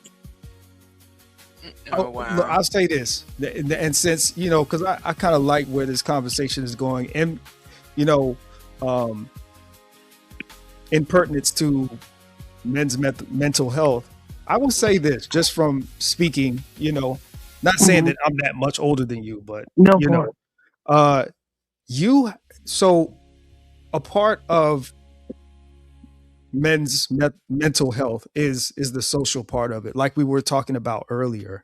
And so I know for me, yeah, there's some things that I want to do. If the Carolina Panthers are coming into town, I want to see that against the Arizona Cardinals, or if Usher or somebody is coming into town, I might want to go to that concert. But the majority of stuff that I do is not stuff that I really want to do. The majority of stuff that I do is stuff that my girlfriend wants to do. So I say that because, you're going to, as the wife, it kind of almost is like your unspoken responsibility to plan out the social life. So what I mean by that is always pitch ideas. Don't try to force anything on them, but subtly say, what do you think about this? Always try to poke at his interest to get insight, into what he's thinking about. Yeah, I never thought about that. And you guys have been together for a long time. 10 years is a long time. And sometimes, people's interests change from what they used to be. That's what I was thinking. There's a deal too. Is most women want to be showered with gifts and expensive things and out to eat and all this other stuff. I am totally different. All I want is take me fishing. I don't give a damn if we catch anything. Take You like me to be out fishing. on water. Mhm. No, I don't have to be on water. I bank fish. I can sit there for hours and not catch a thing, and I'm happy. Yeah, you Okay. just like to be out there. Yeah, and then I love fossils and rocks and all that type of stuff. Take me to a creek bed and let me go, and I will be me Does and my he like kid those just so same happy. things? Huh? Does he like to do those same things? Yeah, he does. He likes to hunt the arrowheads and stuff. But when he's with us, it feels like he's in a rush to get back. Like he's like, okay, you found what you want, let's go. And we get back home, and I'm like, all that for a shit. And you know what? Now that I think about it too, hopefully it doesn't. I know it's probably going to happen again. I don't want it to happen again. But when he does get into that shutdown mode, and you do have those, those times in between where, there might be a few words said here and there. Like to be honest, I would try pitching something fun. Like try to, say, hey, what do you think about, just to get his mind off of shutdown. Yeah. Like, yeah, I thought about it. Mind you, we live in the middle of nowhere. Mm-hmm. So, like, shit, I ain't never thought about this. well, Maybe going out back and lighting a fire and roasting marshmallows. Absolutely, man. Yeah, Growing up, that used to be so fun. That used to be so fun for me. Mm-hmm. Growing up. And but would a man like that? Say that again. I'm sorry. I said, but would a man like that? It's not about him liking it. I mean, and here's the thing, especially if the child is there, it's bonding time. Because I will be honest, right? I will be honest, right? I had to go I remember when the movie Frozen came out. Frozen is like Gen Z. So the greatest movie of all time for millennials, I don't care what nobody say. The Lion King. That is the greatest movie for millennials. Right. It's the first movie that many millennials ever saw in theaters. And probably the first VHS tape that a lot of us remember having. But I had to take my daughter to go see Frozen. There are things that I've had to do with my daughter that I'm just like, oh, it's about to be boring. But here's the thing, even when I was in a relationship and my ex wanted to do things, and even now in my current relationship, when my girlfriend is like, I'm like, okay, she want to go to Michael's. She want to go to Michael's and get some yarn. And I'm like, this is about to be boring, man. But it's about just being the support. So there's going to be times where, yes, it might be boring, but I guarantee you every boring thing that you do is going to turn into a memory. That's right. So like sometimes it's not about whether it's boring or not. It's just about doing something together. Well, that's what I'm scared of, though, is all the memories that my daughter will have is just me and her, because her father is so, seclusive. Yeah, but see, here's the thing. That's why I'm trying to like give you the game of, like you have to be the one to make it happen as far as social. Yeah, y'all inspire me to, force it. Hey, you know what? This ain't just my kid. That's also your child. Yes. She loves you just like she loves me. She wants to make memories and go, which they do hunt every year. I don't know if y'all gets that or not. Oh yeah, I mean, well, but they go hunting, and when she comes back, she is the most bright-eyed child. She comes back, she's like, "Oh my gosh, I got to talk to my dad for like 3 hours." I'm like, "Great." I was like, "Did y'all kill anything?" She said, "Of course not, because we just talked." And I said, "Well, at least y'all got to get to know each other, even though y'all live in the same home." Let me ask you this as well. Zone, I'll be right back. Okay, go ahead. Mm-hmm. So the Cassidy Carrier in the chat is saying, like, family. When do you guys own any like any board games? Monopoly, Sorry. We play War.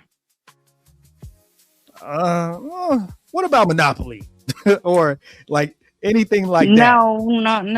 No Monopoly or stuff like that, because I don't know. It seems like too much instructions. Do you guys have a Walmart or Target nearby? We got a Walmart. I ain't never seen Target. Okay. All right. Well, the next time you go to Walmart, go in the board game section, wherever that is, and see if they have, and the war game's actually not bad as well, but Monopoly, something like Monopoly or Sorry, or there's a few other board games that slip my mind. I have played all them games, but I don't believe that my family was big into it, like Yahtzee and gymnastics. Say you kind of broke up a little bit. I'm sorry. Say that again. Oh God! I said we played tons of like board games, like you're talking about Monopoly and stuff, but nobody was ever interested in that stuff. It died out. Like we bought all the stuff, but nobody wanted to play it.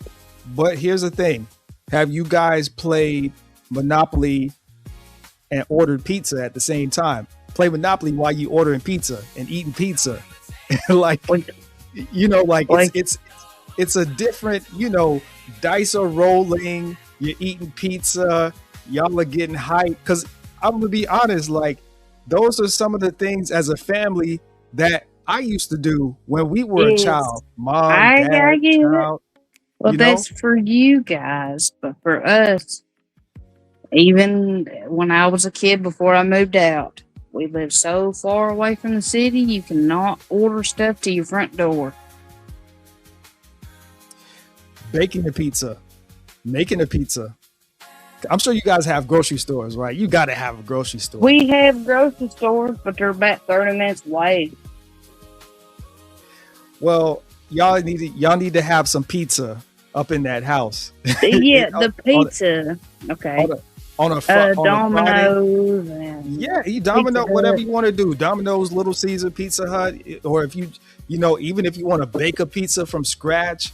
And here's the thing, I would try to encourage this as well, because even as a dad, like my kids, they used to like to bake stuff, so I used to have to, you know, pour the mix to make cupcakes and all of this kind of stuff. Like, even why don't, because here's the thing, sometimes you have to put it in your daughter's head, hey, go ask your dad if he wants to bake cookies with you.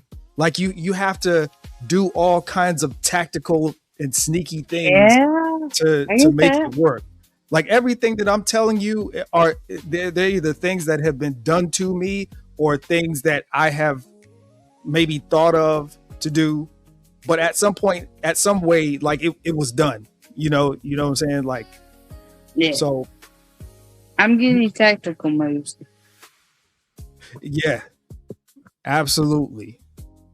Because, I mean, honestly, too, it's like crazy to think about. But me and my kid are almost the same person. And I don't want it to be. I mean, I've taught her how to do everything almost. I've taught her how to catch fish and crawdads and everything you could think of, like that a mother shouldn't have taught. I've taught her. But I have taught her everything a mother should taught, plus more. And that should have been her father's thing. It pisses me off sometimes. Oh, sorry. I don't know if I'm supposed to say piss or not. No. You can. It's just the profanity. But we just got to watch the profanity. She has been wanting to learn how to ride a bike. My daddy taught me how to ride a bike. And he was dog shit drunk. But guess what? He taught me, and I fell over 3 times. And he said, if you don't get back up, you'll never ride it again. And on that 3rd time, I got up, and I rode ever since I was 17, 18 years old. Mm-hmm. And I want the same thing for my kid. Yeah, like you said earlier, you said that your dad used to come home and, you know, even though he worked all day, he was happy to see his family. He wanted to spend time with his family. So Yeah, he would literally, I'll tell you his routine. He'd come home, he'd go straight to the bathroom. He would, 3 S's is what we called it: shit, shower, and shave. right. Exactly what he did. He would Man, come out of that bathroom. It didn't take him no more than 30 minutes. He'd come out, he would sit with us, joke, tell us everything that happened within his day, watch TV shows with us, joke with us, laugh with us, and then every one of us go to bed. That's what I want. Hey, Hustler, how are you?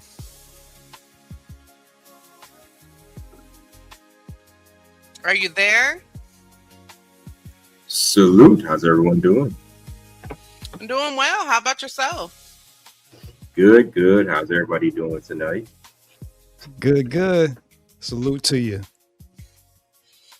Do you have something you want to add to the conversation or any Um, Advice for Muddy.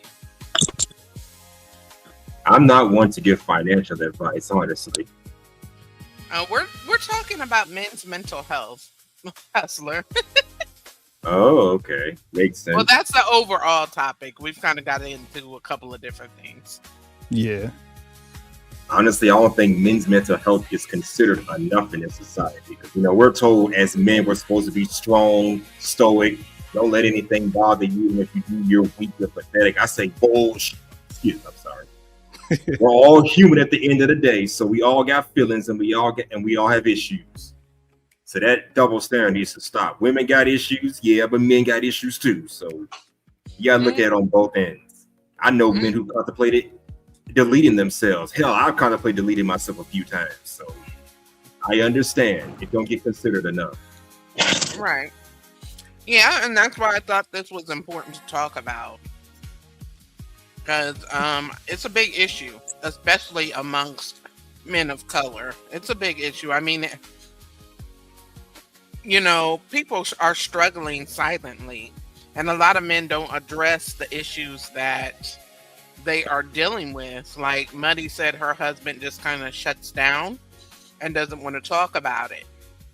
So that's why I think this was good for us to get input and feedback to see maybe if there's something that can be done to help, other men around, or even to help if any of you guys are struggling as well.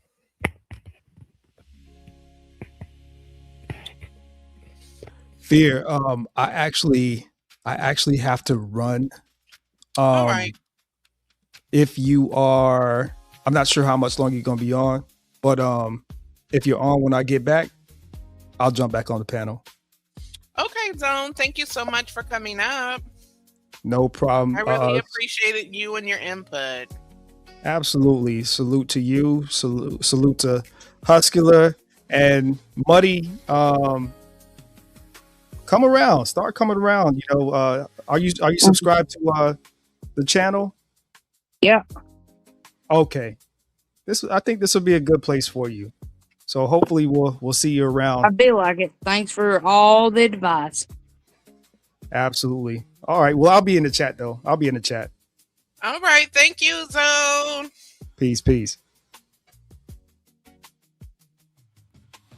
All right. So, Hustler, since you just came up, I want to ask you some of your perspectives on men's mental health and just, see where you're coming from on the topic as well. So let me ask you this, Hustler. Do you think people notice when a man is struggling, or do they often overlook it? I think a lot of times we just don't notice it. We prefer suffering in silence instead of just being out with it.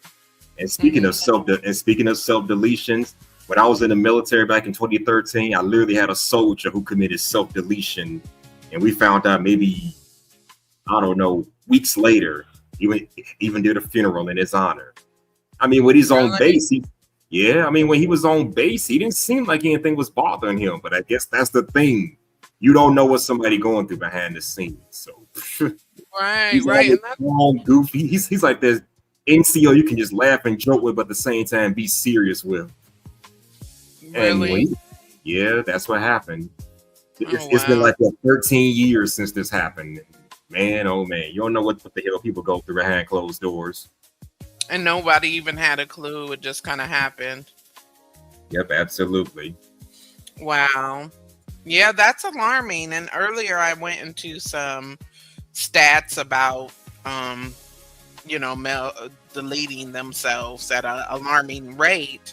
And I think it's something that does need to be talked about more. And people need to be more aware of when men are going through the situation of struggling in silence, because I think that's a big thing that happens here. How important do you think it is for men to have like other men that they can talk to or a brotherhood or support system? I think it's very important. I like having a sisterhood, a good sisterhood to talk to. But you know, we as men, some of us, if not most of us, are not going to just be out like, yeah, I'm going through this, I'm going through that. No, we have to keep it to ourselves. Yeah, yeah. Hey, Dragon, how are you? Peace and love, peace and love. Everything is beautiful. How's it going over there? It's going We good. good? Good to All see right. you.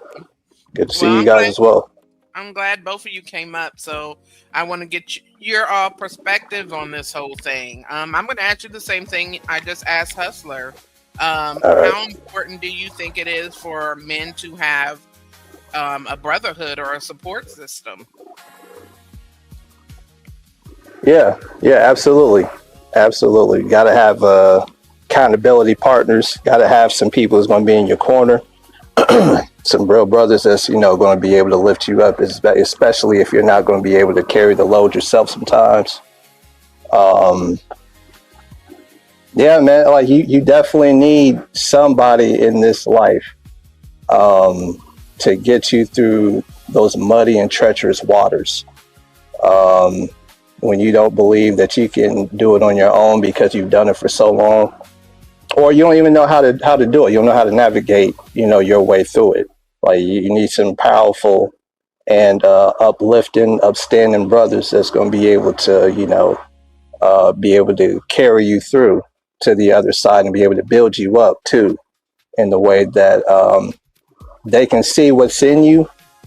You know what I mean? Maybe if you not know it yourself, if you haven't arrived at that point yet, but maybe they see something in you in order to bring that part out of you. Maybe they might be there in order to, you know, be that stepping stone in order to get you through to the other side. You know what I mean? So it's very, very important to have like-minded brothers, and even brothers who have made it to that point, you know, has been in that point before and has actually made it through to the other side, in order for them to have that experience enough in order to get you through to the other side just like them. You know what I mean?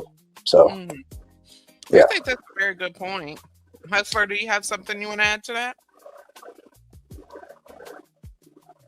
Oh no, he said it all. Enough said. Right. Yeah, That was appreciate good. That was really good. So Thank you. why do you guys think, let me ask both of you, why do you think some men have difficulty talking about their emotions and what they're really going through? Because this is what we're taught from a young age. You know, boys don't cry and all that kind of BS. But I can't say it's BS. So that's why I say, don't blame us. Blame our upbringing. Blame society. I mean, don't get me wrong. As a man, I don't cry. I don't shed a tear. I don't give a crap what happens. I mean, I give a crap. I'm not gonna cry over BS, but still, look at what y'all done created. A bunch of men who can't even share their thoughts and feelings when things are really getting bad. So I can't put it all on just individual people. I look at it collectively. It's the world that we're raised in. I wouldn't have it any other way, but I think there needs to be a middle ground with that. Just saying. But go ahead. I agree that there should be a middle ground, definitely. And me and Zone kind of touched on that earlier, how, you know, sometimes, a lot of the time, I will say, boys aren't taught to be able to express themselves freely. And I do think that that is a problem. I agree that that is a problem. What do you think, Dragon? But let me say this real quick before I let the brother go. I mean, we're always taught don't show emotions, but guess what? When you come in these spaces and you see men crying over women, crying over this, crying over that, it makes you wonder, what the heck is going on here? I know y'all see TikTok and Instagram videos of men crying about a woman did them dirty, a woman used them for their money. They crying and fussing like they're on a, it's like feminine energy coming out of a masculine man. That's not cool either. I mean, as men, we have feelings, but we don't go on social media crying like a bunch of sissies. I'm saying that with these Gen Z men, but maybe that's just me. What do you think, brother? Do you see the same stuff, or am I just seeing things? Nah, I agree with you 1,000%. I've seen it too. I've seen men crying on the floor, begging and pleading like they, in a Keith Sweat video, you know what I mean, trying to get their girl back because they got caught cheating. You know what I mean? They got, snot and slobber all, like through their nose and mouth and stuff, and begging and pleading, and you know what I mean, look like a runaway slave. Oh, go ahead. And by the way, don't sleep on Keith Sweat. He is legendary. Just saying. They should be begging and pleading then if they're the one that cheated. No. Yeah, for sure. But my thing is like, okay, if you're gonna be looking like the part, at least sing the part. Don't just get the crying and baby please and all this other crap, and you ain't belt a note. You ain't sing a Twisted, you ain't sing a Nobody, you ain't sing a My Body All Over Your Body. None of that. It's just a baby please don't leave me. That's it. That's all you got. So you had all that game in order to be able to get her, but then when you get caught, you don't have the game to get to keep her. There's a right and a wrong way. Oh. Come on now. Come on. Don't do that now. Come on now. I know we grown, but come on, it ain't after dark this yet. It's 11:20. You know what I mean? So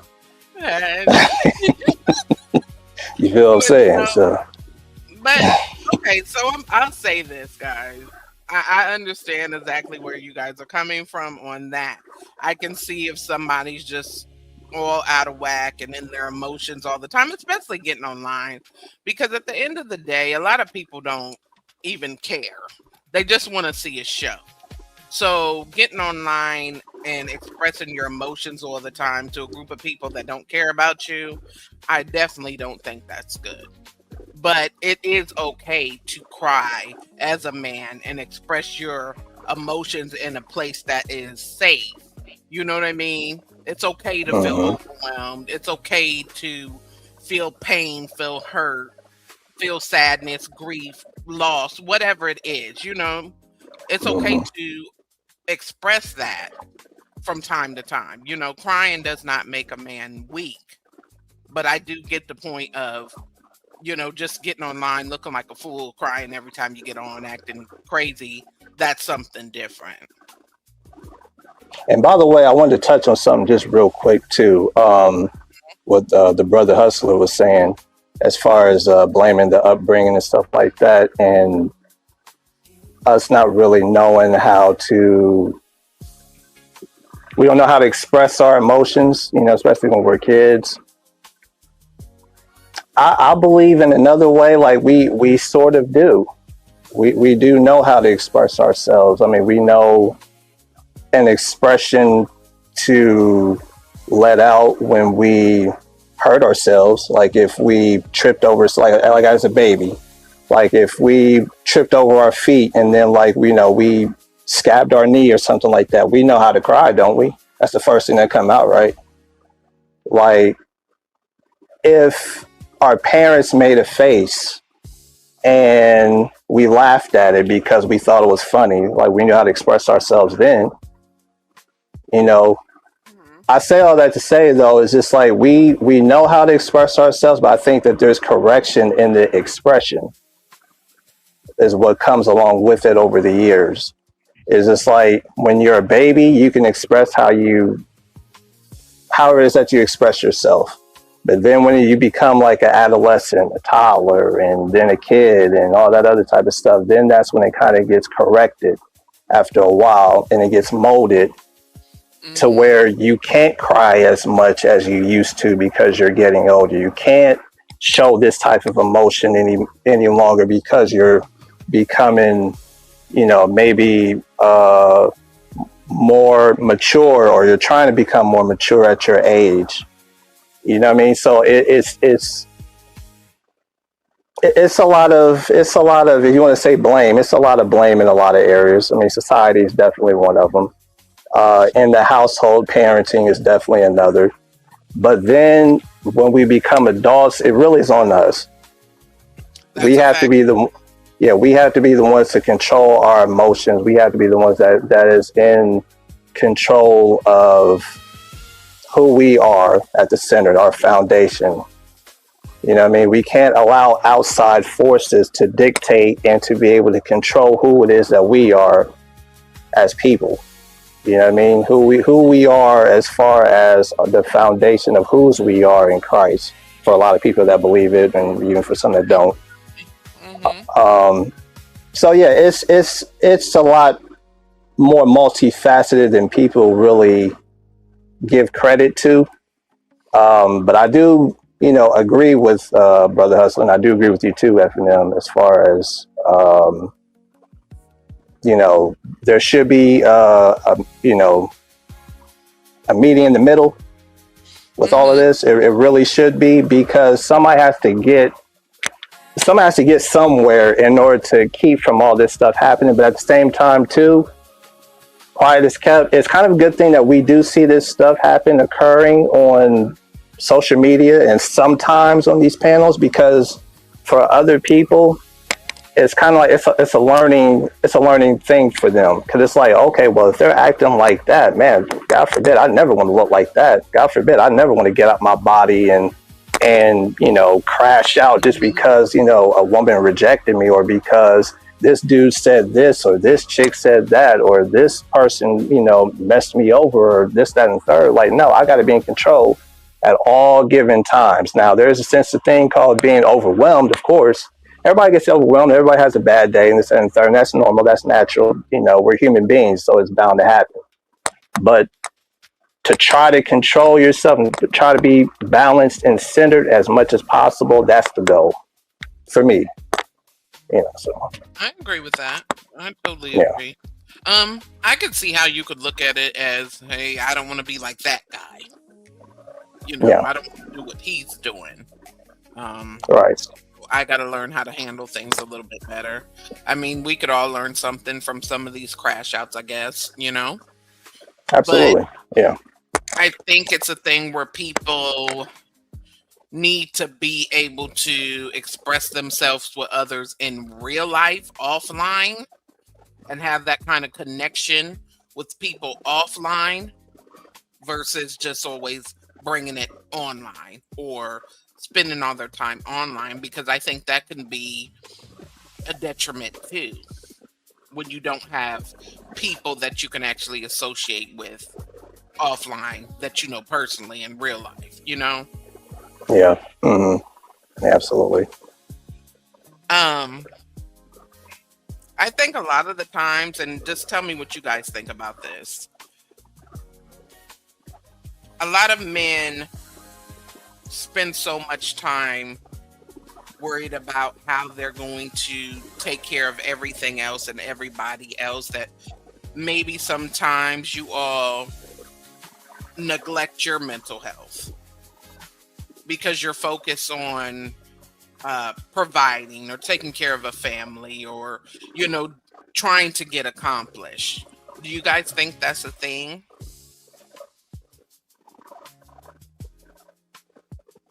I'll go ahead and let Brother Hustler go.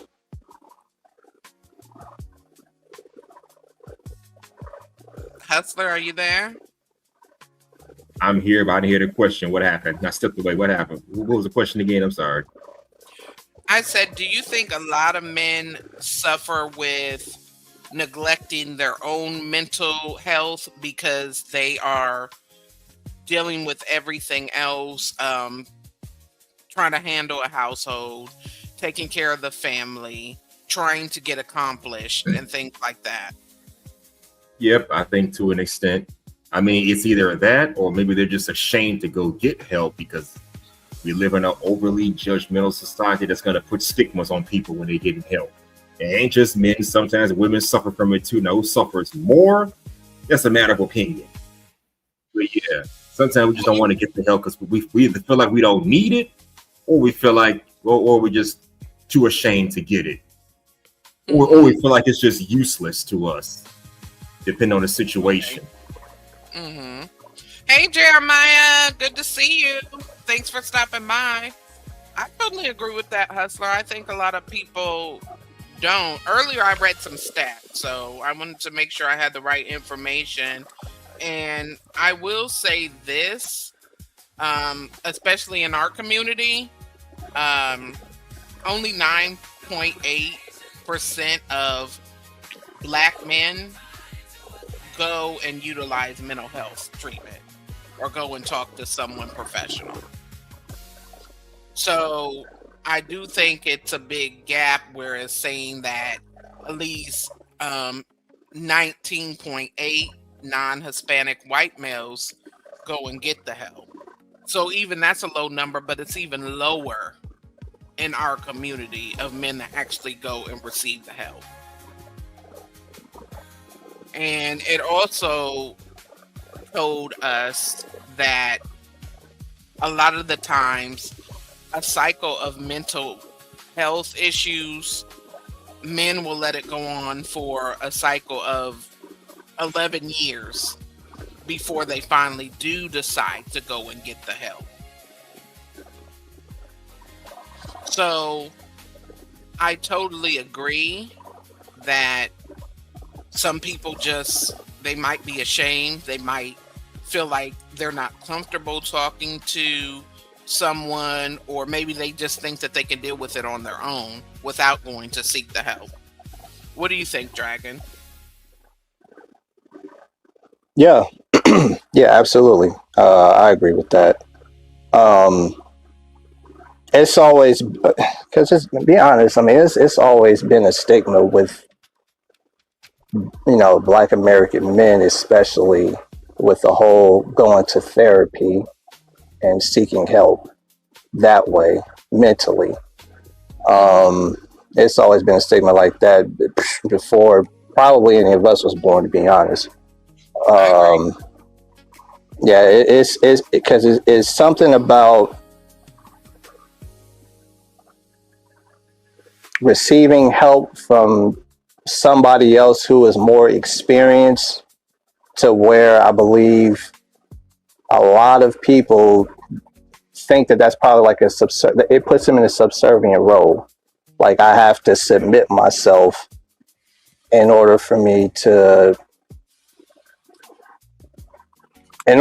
kind of get to a point of where, I think how this person wants me to think because they're licensed. Like, I have to. Oh, go ahead. What you gonna say? No, I just said okay. I'm listening. Oh, okay. Got you. Yeah, because I think people have it to where in their mind is just like, if they go for the therapy for whatever reason, they just feel like they're a less person of themselves. Like, they feel like more like kind of worthless, because it's like, if I had to get to that point to where I had to ask for help, then I couldn't do it on my own. Like, I was. Go ahead. Yeah, well, I would say, like, I was a failure because I couldn't maintain my mental stability, and it got me to this point to where now I have to go see somebody and get their thoughts and opinions and tell them exactly what it is that's going on with me, as to, why I'm there in the first place, type of thing. You know what I mean? So it's a pride thing that comes along with it. It's a huge amount of pride that comes with not really asking for help and not being vulnerable. That's another thing too. Vulnerability is a big thing for us too. We don't really like being vulnerable for anything, especially nowadays. Nowadays, it's real hard to be vulnerable when it comes to anything, like mentally, emotionally, physically, anything. Like, vulnerability is a big thing as well. So it's just Right. Yeah, it's a sad thing, to be honest. It's really sad. I could see that. And P Stone says, I have no pride issues. I started my journey in 2013. It's different, F&M, if it's voluntary and not forced. I could see that. Yeah, I mean, no one want to do it if it's forced and somebody has to call the crazy house on you. You know what I mean? Or whatever. I don't know if that's a... Call the crazy house. and get somebody committed. I mean, that's a totally different thing. If it's to that point, somebody's really on the bad end of it. You know what I mean? And so I think it's important to have preventive things in place before it gets to that point. And that's the problem. I think that a lot of men, as kind of what you said, Dragon, may feel like it's a weakness if they have to go and see someone. What do you think, Hustler?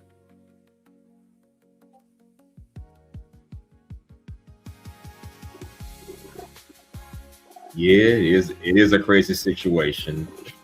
But the crazy folks, come on, if it's that bad, then oh boy. You Well, got I'm to just saying, if you institutionalize have to people. get right, if you have to get somebody committed, then they're pretty bad off if they're not able to go do it themselves. You know what I mean?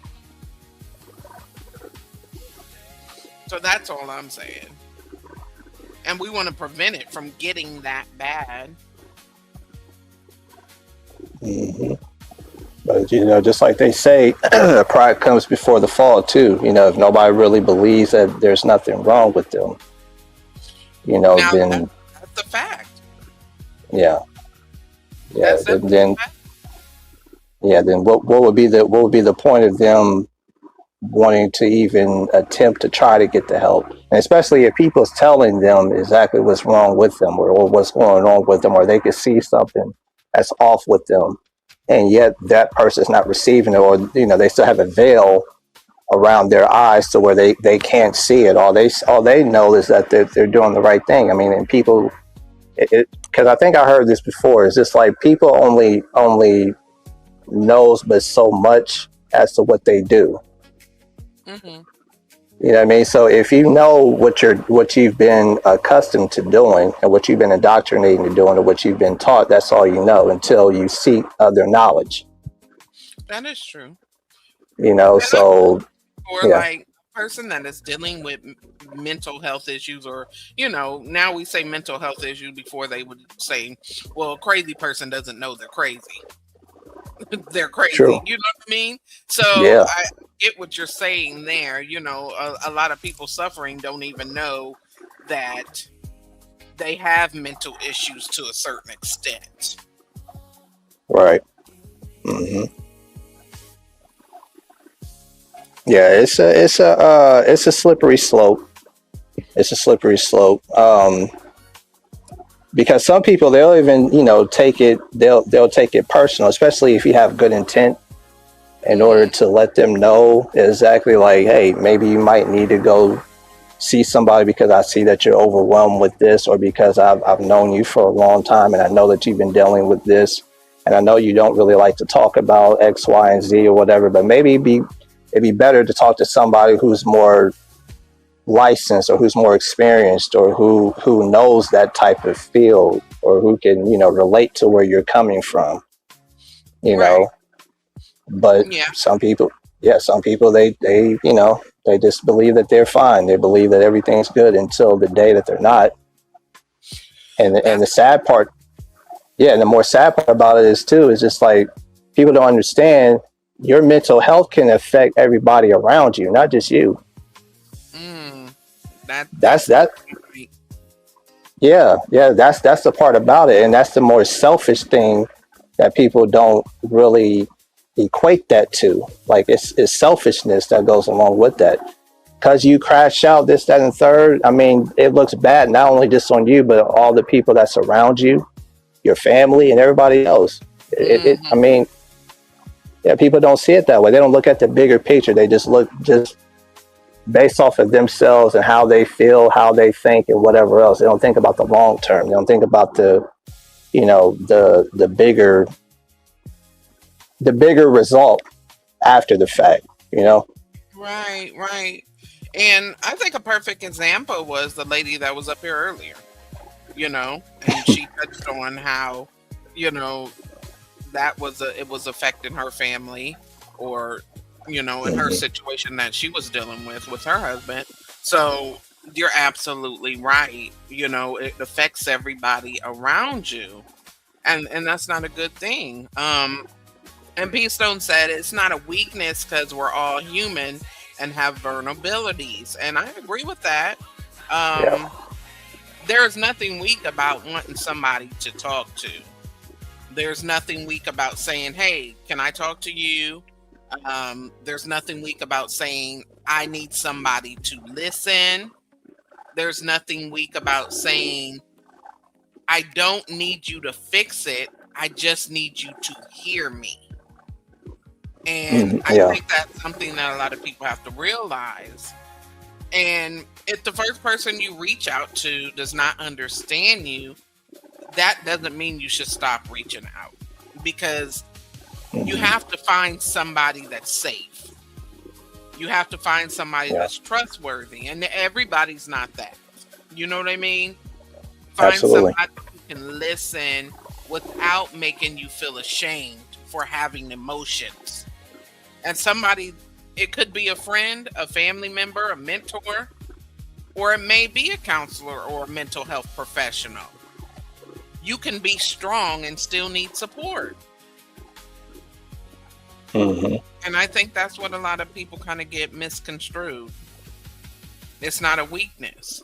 You can be strong and still need to say, hey, I'm overwhelmed. Can I talk to someone? Yeah. And Peace Stone says, if we are active with family relationships, we have to be considerate of how we affect them as well. Yep. And then that's exactly what Hmm. Dragon was saying. Yep, exactly. Hustler, what do you think?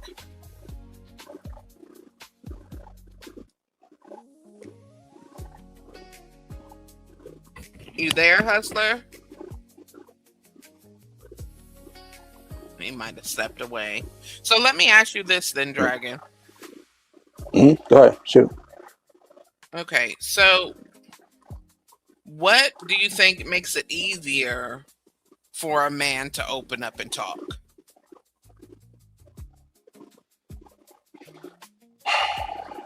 What makes it easier?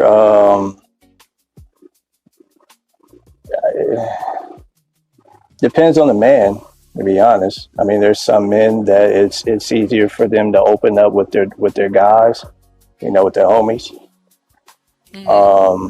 It's easier for some men to be able to open up to their family members. It's easier for some of them to open up to their girls or to their wives.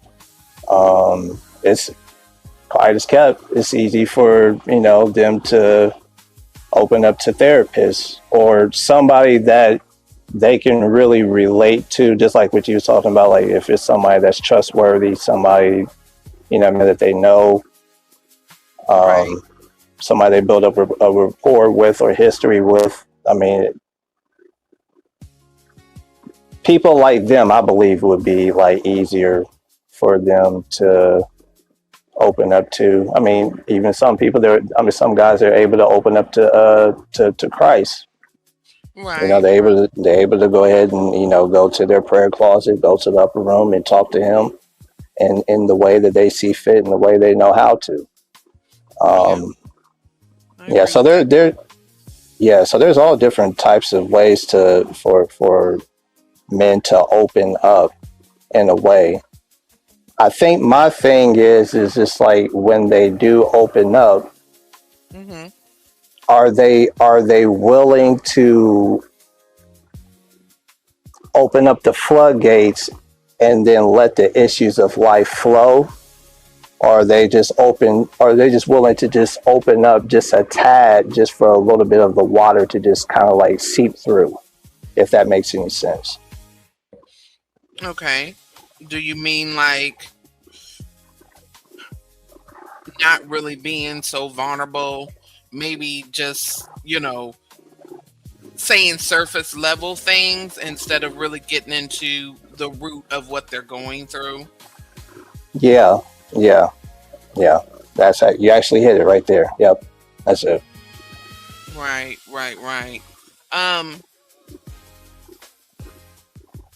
What do you think is the best way to ask a man, how are you really doing?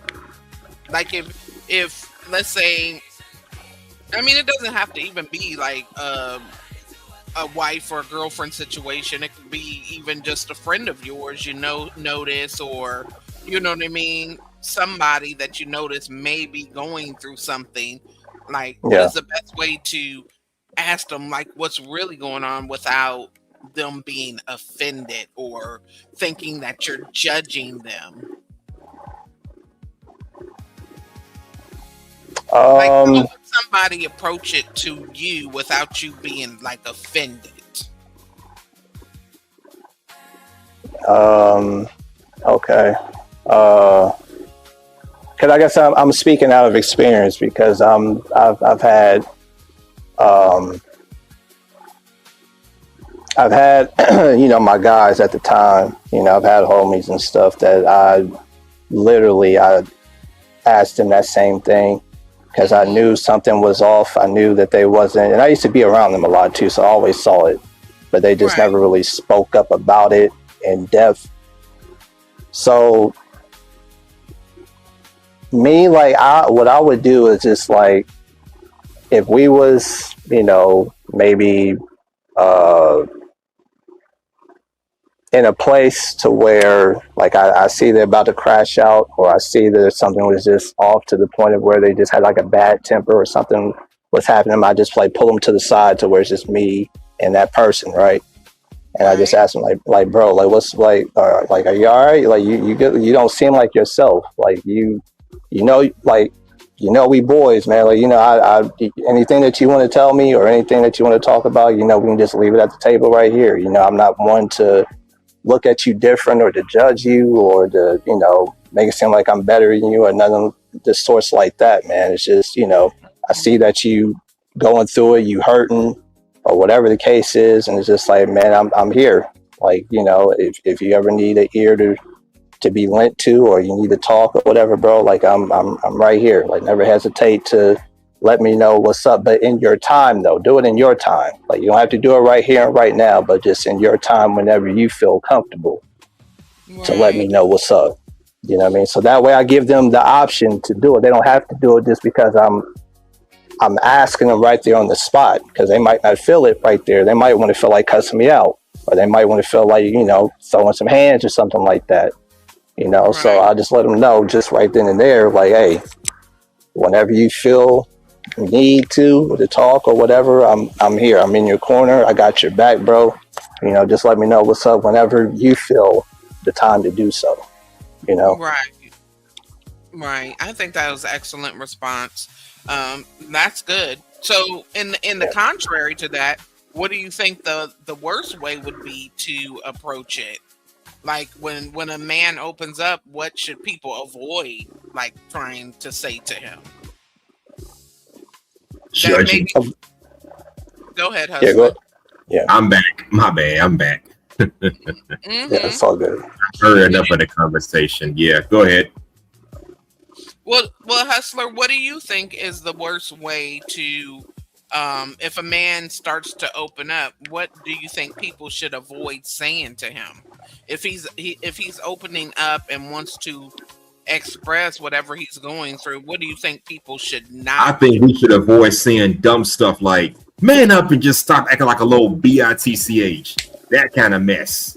Okay. I mean, it's a time for that, but still, in situations like that, I don't want to hear that bullshit. I'm sorry. Then here I go again. I got a mouth on me, so please forgive if I let a bad word slip. I'm trying to control myself. Please Just forgive me. no F bombs. Okay, fair enough. We don't want to hear that. I mean, it's a time and place for that. Crying over some girl doing you dirty, grow up and man up and grow up and move on. Well, if it's a serious thing like a family member died or something bad happened, we don't want to hear that BS. A time for everything, So Right. avoid saying grow up, man up, because at the end of the day, like I said, we're all human and we all got feelings at the end of the day. Just That's saying, a but go fact. ahead. That's a fact. Yeah. I mean, I do totally agree with that. There's certain things that you shouldn't. I don't think anybody should dismiss someone's feelings or make them seem like they are less than for having these feelings. I don't think that's fair. Now, like you guys pointed earlier, if it's a constant everyday thing, that's one thing. But somebody that's willing to be vulnerable enough to open up and say, "Hey, this is what I'm going through. This is where I'm feeling not myself, or whatever the case may be, there has to be a safe place for that conversation to take place, for them to even feel like they are willing to share. So downing them is definitely not the route that you want to take. Because I think that may be a lot of the reason why men do keep things bottled up. Because of maybe that fear of, hey, man up. You know what I mean? Hmm. And that's not good. Yeah. Do you all think that men need someone to listen more than they need someone to immediately give advice? A little bit of both. Listen, then give advice. Okay. I agree. Yeah. Yeah, I was about to say the same thing too. Yeah, because it's Um, definitely important to hear and then let it resonate and let whatever it is that person said, let that kind of marinate with you a little bit in order for you to be able to give them the proper intentional response to whatever it is that they're going through. And then if you're able to give them that, then it should be able to resonate with them.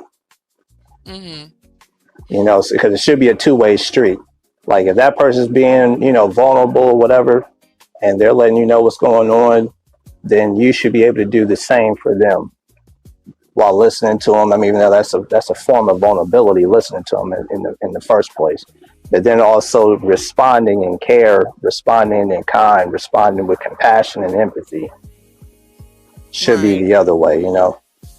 right, So, right. So I agree with that.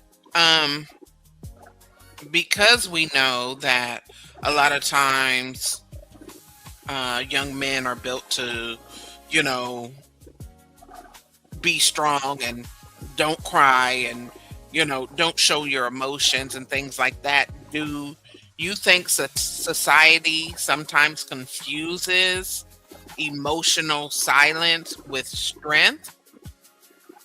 Do y'all feel like that it could be a thing? Like said, society, it's a confusion between actually being emotionally silenced with strength.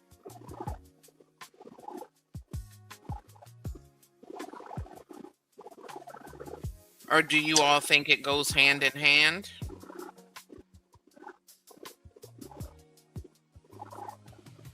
uh, I'm gonna go ahead and let Brother Hustler go because I need to marinate on that one real quick. Okay. Hustler, are you there?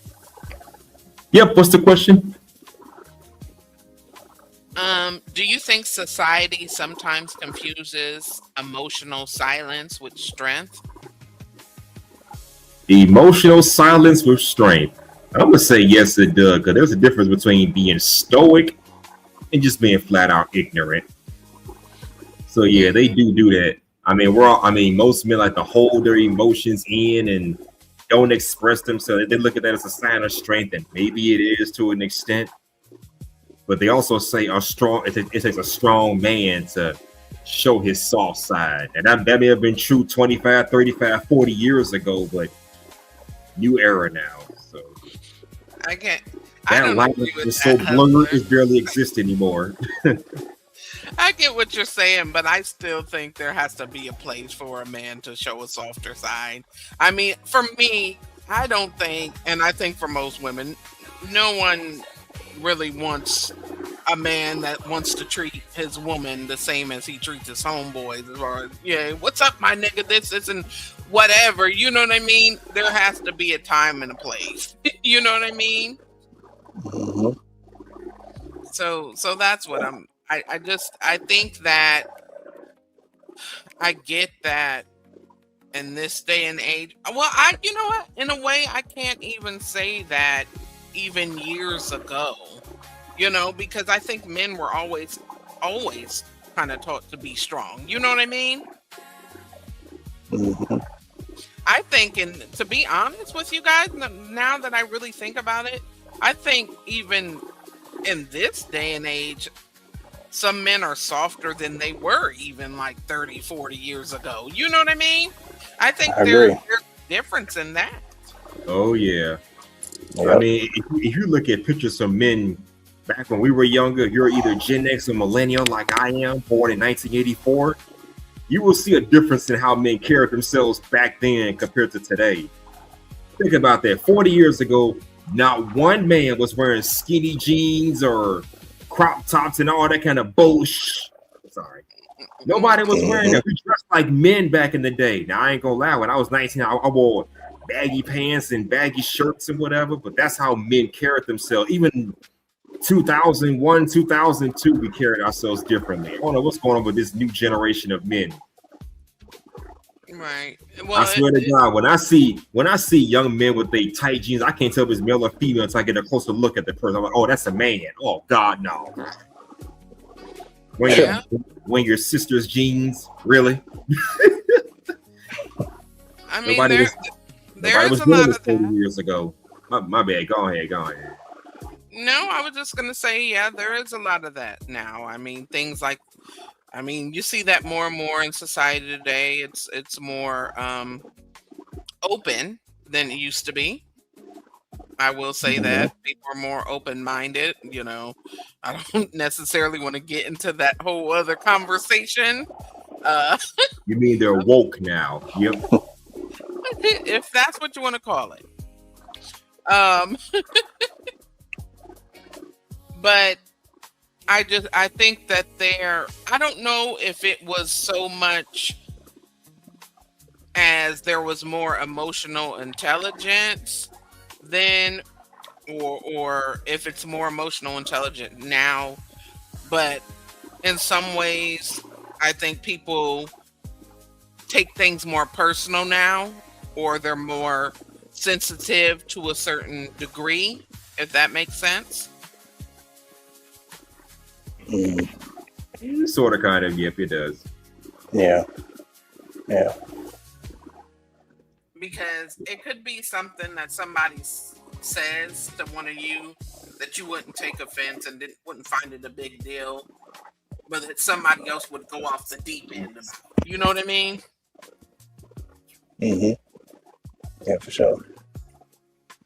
Yeah, but times have gone so wrong. I mean, things that you could say today would not have applied 25, 30 years ago. I mean, it's like we live in a what they call a woke society. Self-awareness on steroids. That's what I've been noticing lately. So give an example, Hustler. I did a whole show on this last year. I don't remember everything I said as far as people being woke is concerned, but like I said, you got young men wearing skinny jeans, like the clothes that females generally wear. That wasn't cool 25, 30 years ago. It was all baggy pants and hat cocked to the side. It didn't age all that well looking back 30 years later, but it's how we men expressed ourselves back then. I mean, say what you will about how we used to dress when we were young kids in high school, college, but look at these folks today. Woke gone wrong. I understand what you're saying. Hmm. So let me ask you guys this question. What does being strong mean to you? Like, what does that look like for you all?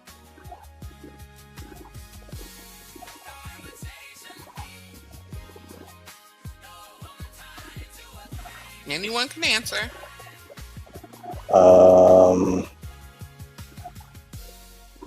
I'd say for me personally, being strong would be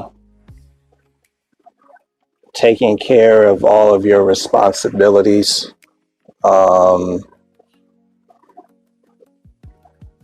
without complaint,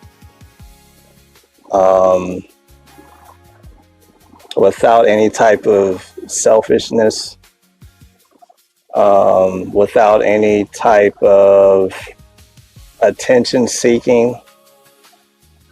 Um,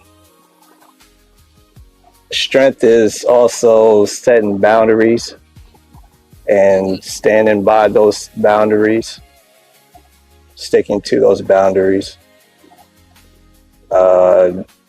Strength is abiding by your word and keeping your word. Hmm. Strength is, I mean, obviously physically too. I mean, strength is, physical. Like if you're in shape, and you can, lift, a lot of weight. You're you, you're self-disciplined when it comes to, working out, things of that nature. That's a sign of strength because you don't quit. You work towards, what goal that you're trying to hit when you're, working out. Nutrition, that's a part of strength. I mean, to me, it's a lot of areas of what strength is for me personally. I mean, you can have strength in the Lord and Christ. You can have strength in relationships with people, and maintaining those relationships. I mean, it's just any area for me. I could just see that there's strength as long as however it is that they're doing it in order to maintain it. The maintaining part would be the strength part to me. Maintaining it, Hmm. keeping it going, not letting it flounder, not letting it, fall off to the wayside. You Right, know, right. so that'd be my definition of strength. That's a good answer. I agree with that. That's That's, a good answer. What about you, Hustler?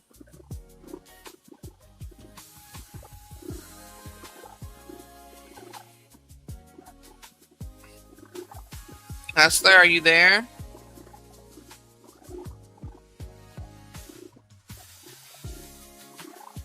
so Okay. even even that right there, that's a show of strength. He went ahead and he dipped out. He didn't want to answer when you told him to answer. See? I'm back. I'm Oh, back. see, oh, see, never mind.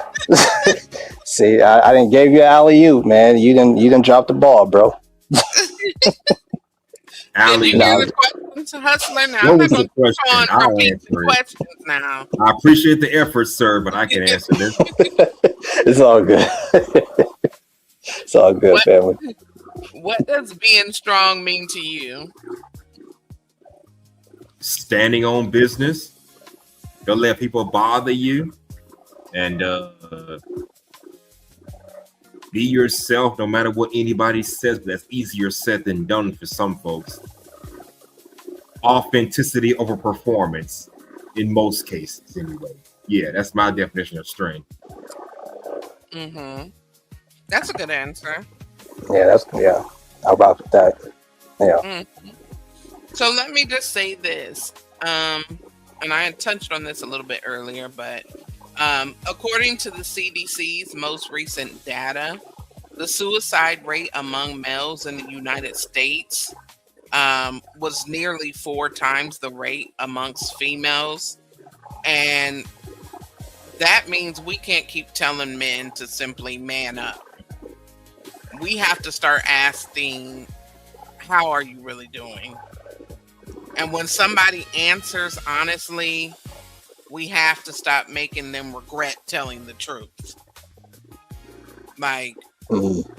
by not laughing at someone who finally opens up, like not telling somebody other people have it worse because everybody doesn't handle the same things at the same rate. Just because somebody They else went don't. through it and it may have been worse doesn't mean that the person you're talking to has those same capabilities, or has the same mindset as someone else who got through it. Um, Mhm.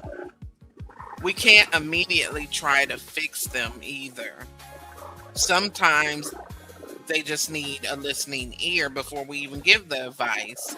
And sometimes the most powerful thing that we can do is just tell the truth.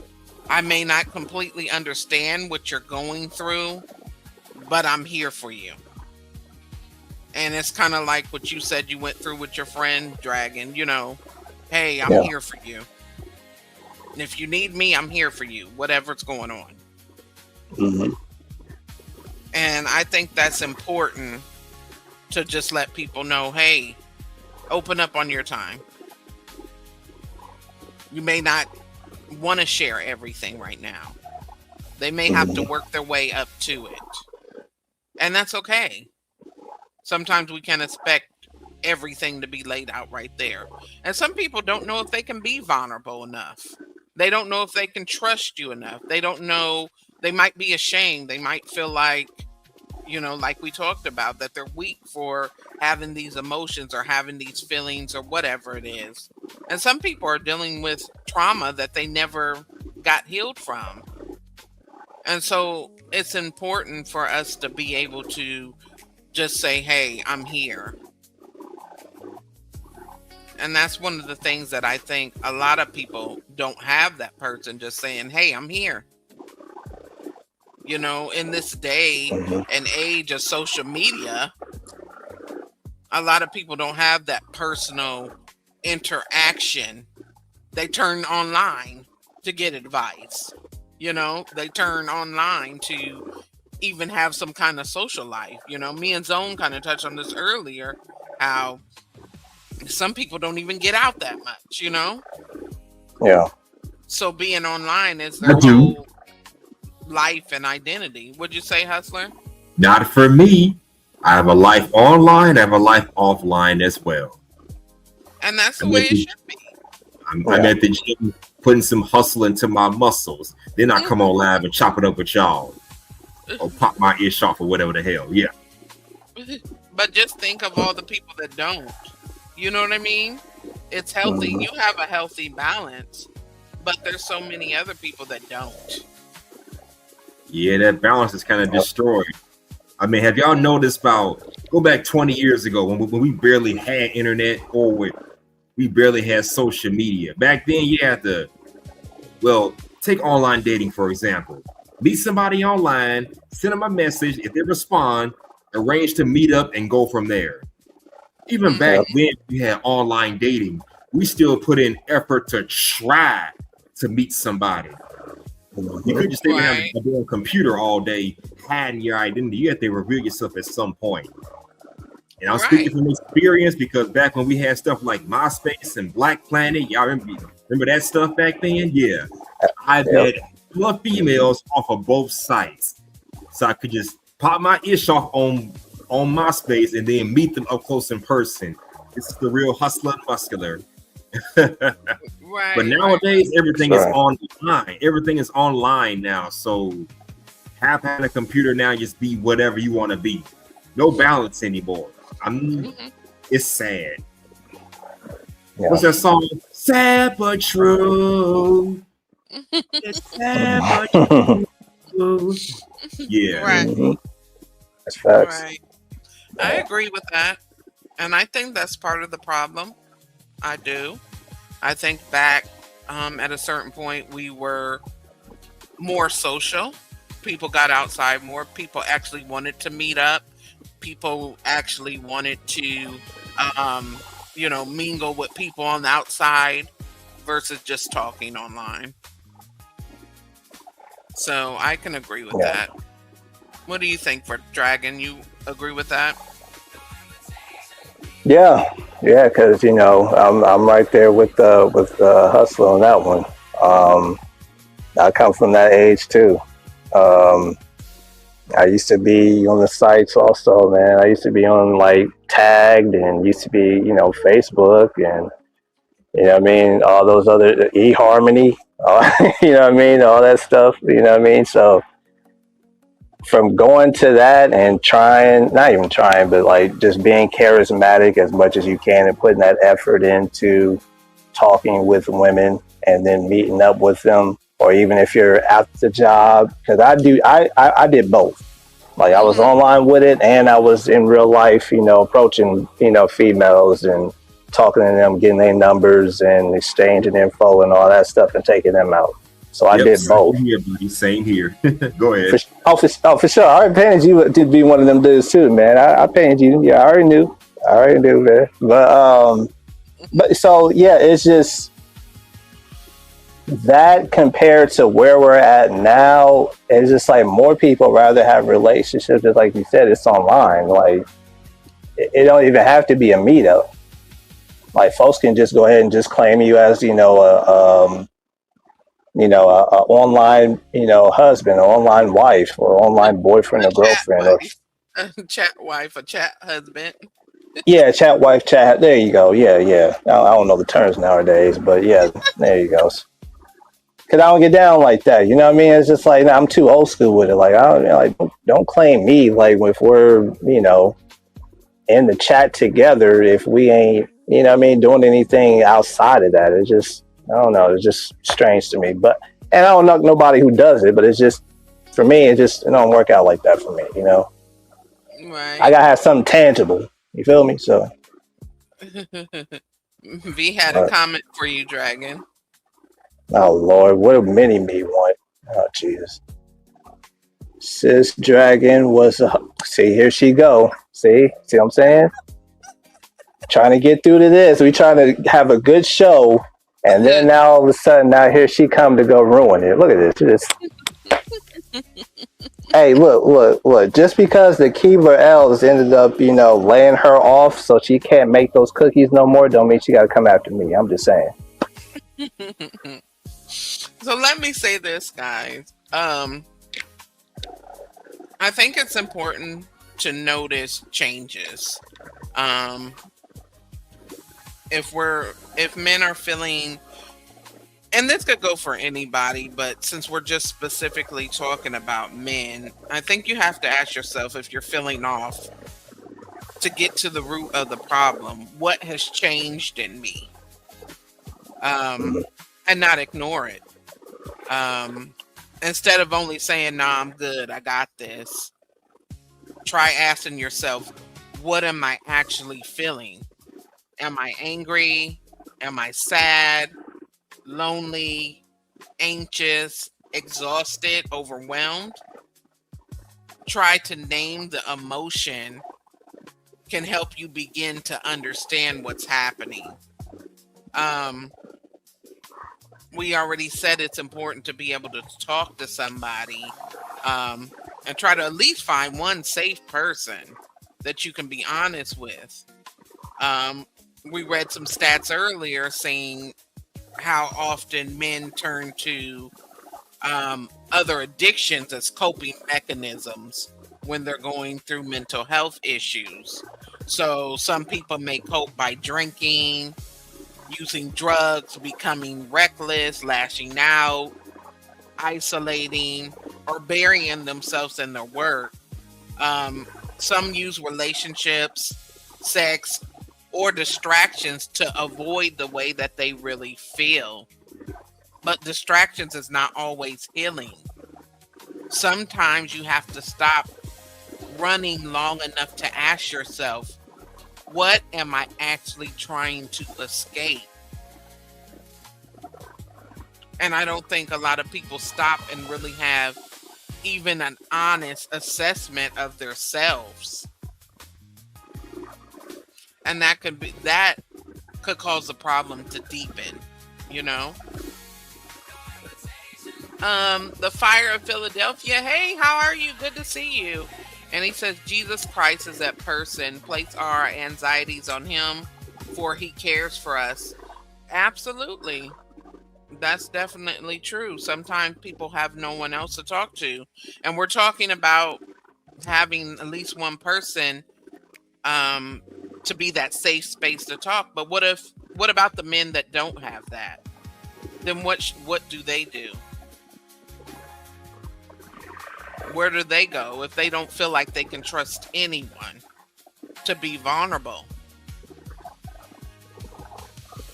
So I think that's a big thing, even feeling like there's no one I could talk to at all.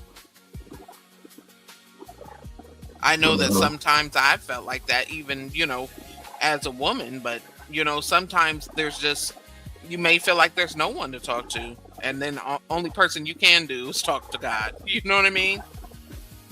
Yeah, for sure. Because there's sometimes that you can be in the room full of people.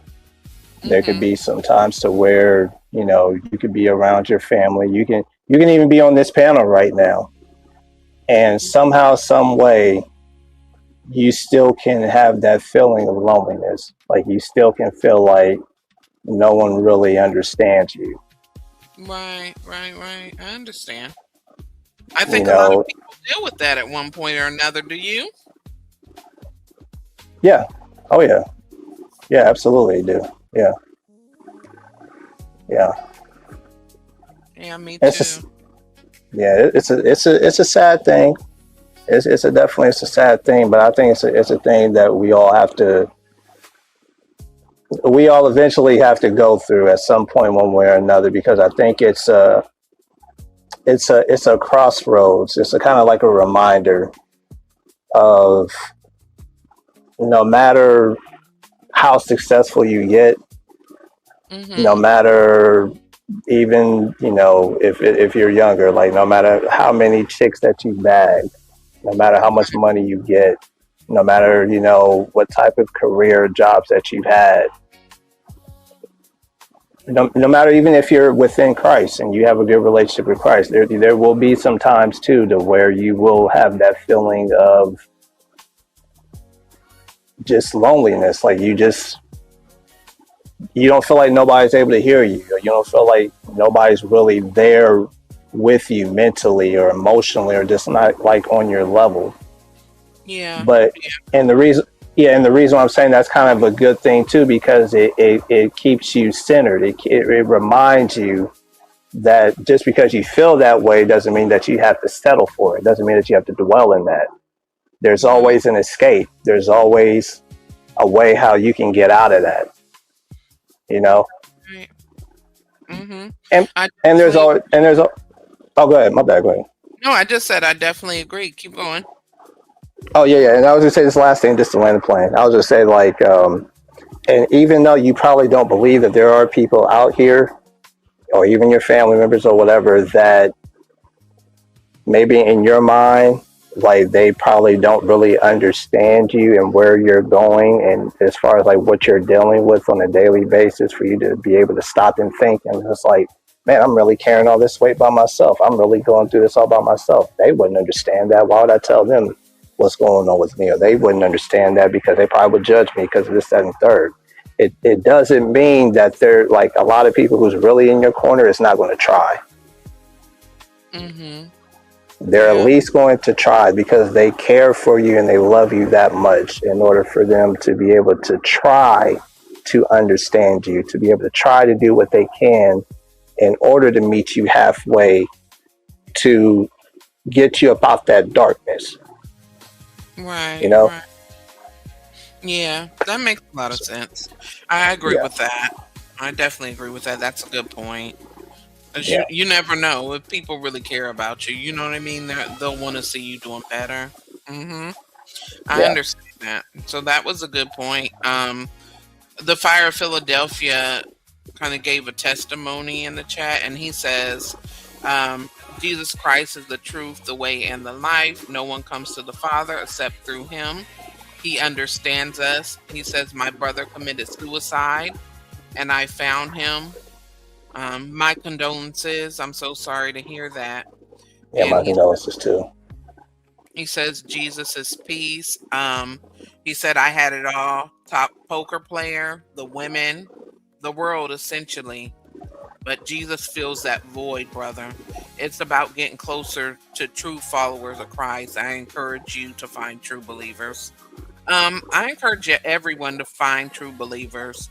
Um, I totally agree with you, and I'm very sorry about your brother and how that happened. I know that must have been devastating for you. Um, and yes, we do find peace in the Lord, and I think it's sometimes it's not so easy for everybody to get to that point um, where they really feel that peace. I think that is something that we definitely have to be seeking. Um, and really reaching into the word and really developing our own personal relationship with Christ, because that's the only way that that's going to happen, that you're going to feel that peace from the Lord. So that's a good point. And thank you for sharing your testimony. Thank you for stopping by. Hustler, do you have something you want to add? Are you there? Oh no, y'all done said it all. Salute to the both of you. All right. Likewise, likewise. Let me ask you all this question. And Hustler, I'm gonna ask you first. So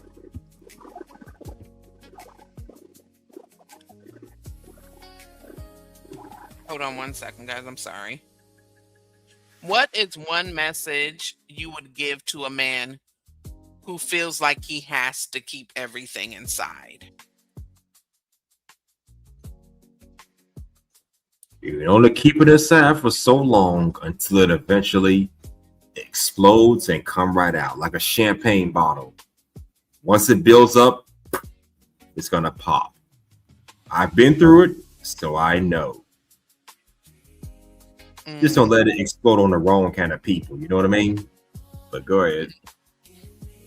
That was good. What about you, Dragon?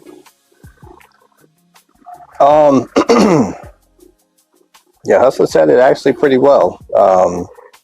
There is going to be that time and that point of where you are going to only hold it in for so long, and then it explodes. Like it just, boils over like a pot of spaghetti that's, overheating, and it's too much in the pot.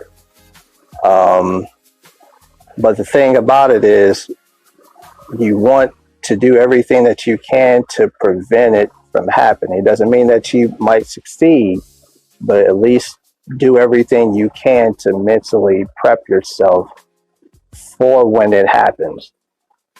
So that way you're at least able to be able to have some type of control over what it is that you might do.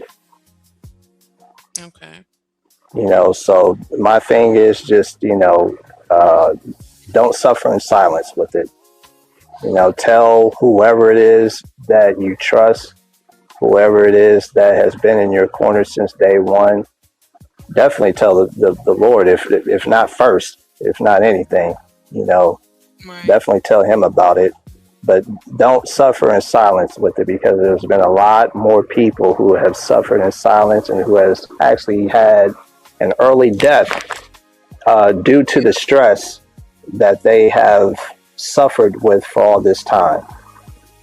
Don't let your pride blind you to the fact that, you're nothing but a punk, or you're nothing but weak if you have to be vulnerable to tell somebody your struggles. You never know. You could actually be a learning lesson to somebody else with whatever it is that you're dealing with. So that way the cycle doesn't continue and it doesn't repeat. Absolutely. That was good. Yeah. Thank you for that. Yeah, for sure. That was definitely good. Do y'all think that, or let me ask you this. What are some signs that people should be aware of that a man may not be doing well mentally, even if he says he's fine?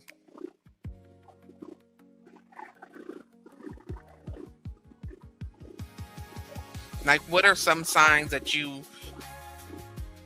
people may need to pay attention to,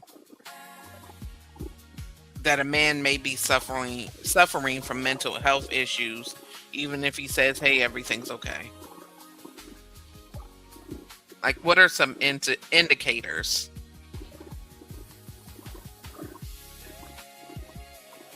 Yeah, I'll let Brother Hustler go. Hustler, are you there?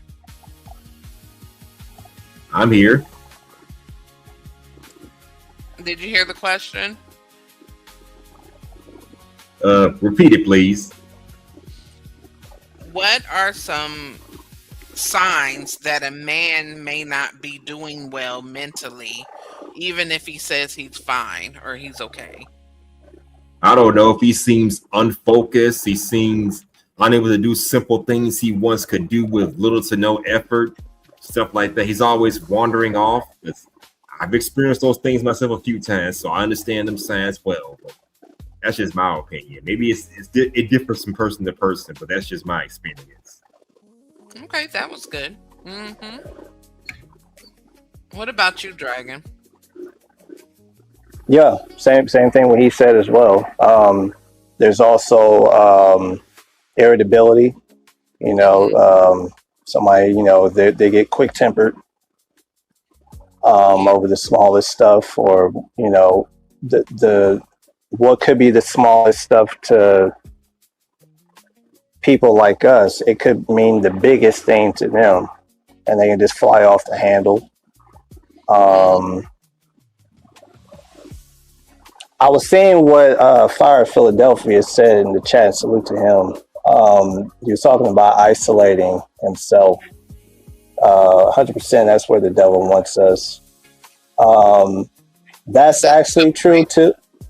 Yeah, that is definitely a good point for sure. Yeah, that is definitely one half of the equation. But I believe the other half is, depending on what you do with that isolation, it could actually be beneficial, because some people isolate themselves to get away from those people who could be triggers, or they could be isolating themselves from people who they know that they're not no good. They know that they're fake, or they know that person always causes trouble for them, so they want to stay out of that.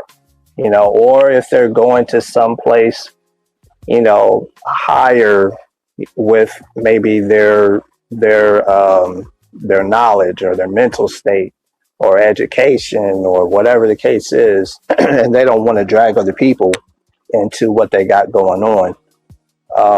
So there's a flip side to that, but I feel where you're coming from. That's definitely true. Isolation is another thing also. I agree. Yeah, but usually I agree on both ends. But usually you can see it. I mean, you can definitely see it. You can tell that something's off if somebody is almost like, they're trying to make themselves look a lot bigger than what they are. If they're trying to make themselves look like, they just a ish. You know what I mean? And nobody can't tell them nothing different. You know what I mean? As far as like, if they're really like putting on more than what they should, because there are some people who knows how to fake it till they make it, but some folks, it's kind of, you can kind of spot them. It's like, all right, this dude doing too much. Like some ain't right what he'll do. You know what I mean? Right. So you got stuff like that. It's all different types of stuff, that you can see for real. Yeah, I agree with that. You guys gave some good points there. I would also add lack of motivation. Like, people stop doing some of the things they used to do. They're not motivated anymore. And of course, the Fire of Philadelphia said, if we run to Christ, it's incredible, for he sheds off the bad influences in our life. If we run to drugs or drinking, it's where the devil wants us. Great points, guys. And I agree with that too. Absolutely. If they start drinking heavily, start using other things that are addictions as coping mechanisms, all these different things could be red flags. Something's going on. You know what I mean? Now, to be fair, when I'm stressed out, I don't mind having a little drink every now and then, maybe a glass of wine or something like that. But I think what he's talking about is when you decide to drink and smoke your problems away. Exactly. That can be a bit of a problem. Yeah. That's a problem, right there. That's different than being sloppy drunk every day. You know what I mean? Having a drink every now and then getting sloppy drunk just to cope, that's different. Yeah, being dependent on it. Correct. Yeah. that's the thing. And I just wanted to touch on the isolation thing because I think that was a really good point that you and Fear of Philadelphia made, that isolation could be a good and a bad thing because if you're isolating away from people that you know care about you and have your best interest, because you're going through something, then that could definitely be a bad thing when you have people that you could go to and you have people that you could talk to that could try to help you get through it. But if you're isolating yourself from, let's say, the wrong things or the wrong environment, you're trying to better yourself. Because I think as believers, a lot of time we go through a period of solitude to get closer to Christ, to really get into and to study, to get more aware of our purpose, to really go down that journey of our spirituality. So if it's that type of thing, I understand. But if you're so depressed, you're so angry, you're dealing with so much trauma that you're isolating yourself from the people who really do love you and want to see the best for you, I think that point it becomes a problem. Yeah. 1,000%. Yeah. Mhm. So I definitely I agree. think you guys gave good points there. And the fire says it can be anything without self-control. Correct. Lust, gambling, drinking, drugs, non-righteous anger. Correct. Now that's a good one. Depression, binging Netflix shows, and dilly-dallying with your life. Yeah, I agree. Those are good Hey, points. for the record, I binge watch Netflix shows every now and then too, so don't sleep on that. But you don't make it your whole life. Like, Oh hell no, no way, ma'am, no way. and he said 100% true, getting into the word. Yeah, because even for me, I know this is about men, but I'll just say this because it's my channel. That I had a period of, solitude where I was really getting into the word before I came to the realization that, okay, this is what I need to be doing. This is what God wants me to do. You know what I mean? Encouraging people and everything. And I had to separate how I was before and the environment and the people that, were no good for me and different things so that I could draw closer to the Lord. You know what I mean? So I think those, it's a different type of isolation. But I think those are very good points that you guys said there. Let me ask you guys this.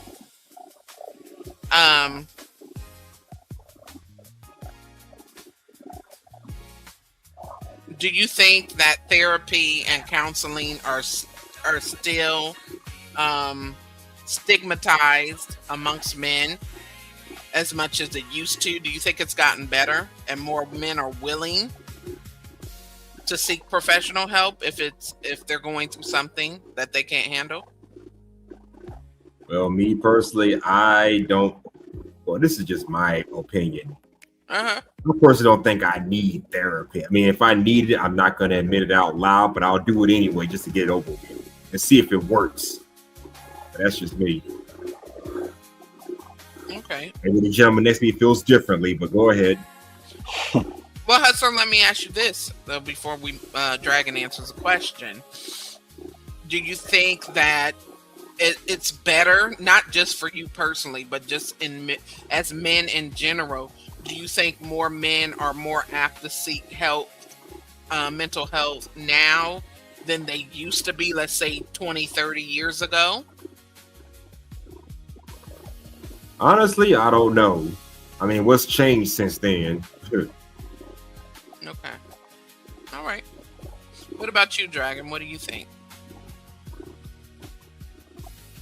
I was going to say personally, I believe that a lot more men are more willing to get the help that they need now more than ever, and especially since there's a lot more um, apps that's out here that has it to where if you need any type of self-help or if you need any type of therapist to talk to, licensed therapist to talk to, that you could talk to them from your phone instead of having to really like book an appointment and do it the old-fashioned way and having to go to the office to go see them and pay however much money you have to for an hour just to talk to them and have sessions with them. Right, Because we right. see, Yeah. yeah, because we see it on YouTube, majority of the time, where they have different ads of where you're able to, download the app off the Play Store and you're able to, uh, talk to a licensed therapist and things of that nature. And that's helped tremendously. Like I've heard that there's been like thousands of people, like maybe hundreds of thousands if so, maybe about millions or something like that, that has actually downloaded these apps, not just the one, but it's just multiple apps that they have Mm-hmm. of people who really need help, who really wants to seek help and wants to talk to therapists for what's going on. I remember they did have even back in the early 90s to like maybe the 2000s, 2010, something like that, to where they used to have like the self-deletion hotline. You guys remember that? Yeah, there still is. Matter of fact, I'm gonna give that on the show before I close. Mm-hmm. Oh, so they okay. So yeah, I remember they did have that, at one point in time, where there was licensed therapists, and counselors or whatever that was on the other end. If people felt that they were on the trajectory to get to that point, And matter of fact, so go not ahead. to cut Yeah. you off, but matter of fact, since you mentioned it, I'll just say it's as easy now as just calling or texting 988 on your cell phone. You don't have Hey, to even, dial a whole number. They have it now set up where if you are having thoughts of self deletion, you can dial mhm. 988 on your phone if you're in the United States. Um, it's not the police, and they are not allowed to share what you are saying with anyone unless someone's life is in immediate danger. But if you need to talk to somebody, you are having these thoughts, you can just simply dial 988 from your cell phone or text it. Mm-hmm. Well, So see, good there you point, go. Craig. Yeah. Yeah. So I believe, yeah, nowadays, yeah, it's a lot more easier. People nowadays have one in the head and they've been more aware of it to where you don't have to have that type of pride to where it's like you feel worthless or less than. It's just like now it's more acceptable. Now it's to a point of where it's just like, man, I went through too much. Maybe I do need to go ahead and seek some help. Maybe this might be able to help me. Maybe this might be my last chance to get this done. Let's see what happens. Mm-hmm. Because we're in the information. We're in the age of information as it is. So I agree. you know, yeah. If anything, this the best time for it. So I like it. I like it a Yeah, lot. I agree. There's always ways. And like you said, people don't even have to leave their house anymore. They can have a Hmm. virtual visit with someone Yeah. online, and which it can make you feel more comfortable speaking to Not someone for in the me. privacy of your own home. Really? Not for me. That virtual stuff don't cut it for me. I like to meet people up close and personal, establish a better connection that way. Just saying. Yeah. Hmm. Yeah, Yeah. and I I agree. understand that, but there's mean. So if you feel comfortable going in office versus someone who may not feel comfortable, everyone has an option, you know. And what works Hmm. for one might not Yep. work for another. So I definitely agree. There's, it depends on the person. And the fire says his word brings a peace that goes beyond all understanding. Absolutely. Guarding that peace is Yeah. important. Keeping fellow believers close who can speak out too. It's therapy to speak out to fellow believers. Yeah, and that's a definitely a good way of doing things as well. Um, if you are a believer and you know other believers that you could talk to, and you could really get into some things. Like earlier, I gave examples of men in the Bible that even went through different things that men still suffer through today, different emotional problems and things like that. So it's good to have you a group or at least a few people that you could talk to about the word, people that you can confide in. So I agree with that. And he says, we are in the last days. The weather shows how many have become lovers of self with social media. Man is becoming increasingly more evil by the day. Keep the armor of God on. The birth pains begin. And he also says, the great and dreadful day is close. Can't wait to see him in the clouds. I may not know the day or the hour, but the weather says he is close. Luke 21:25-27 warns us of this weather.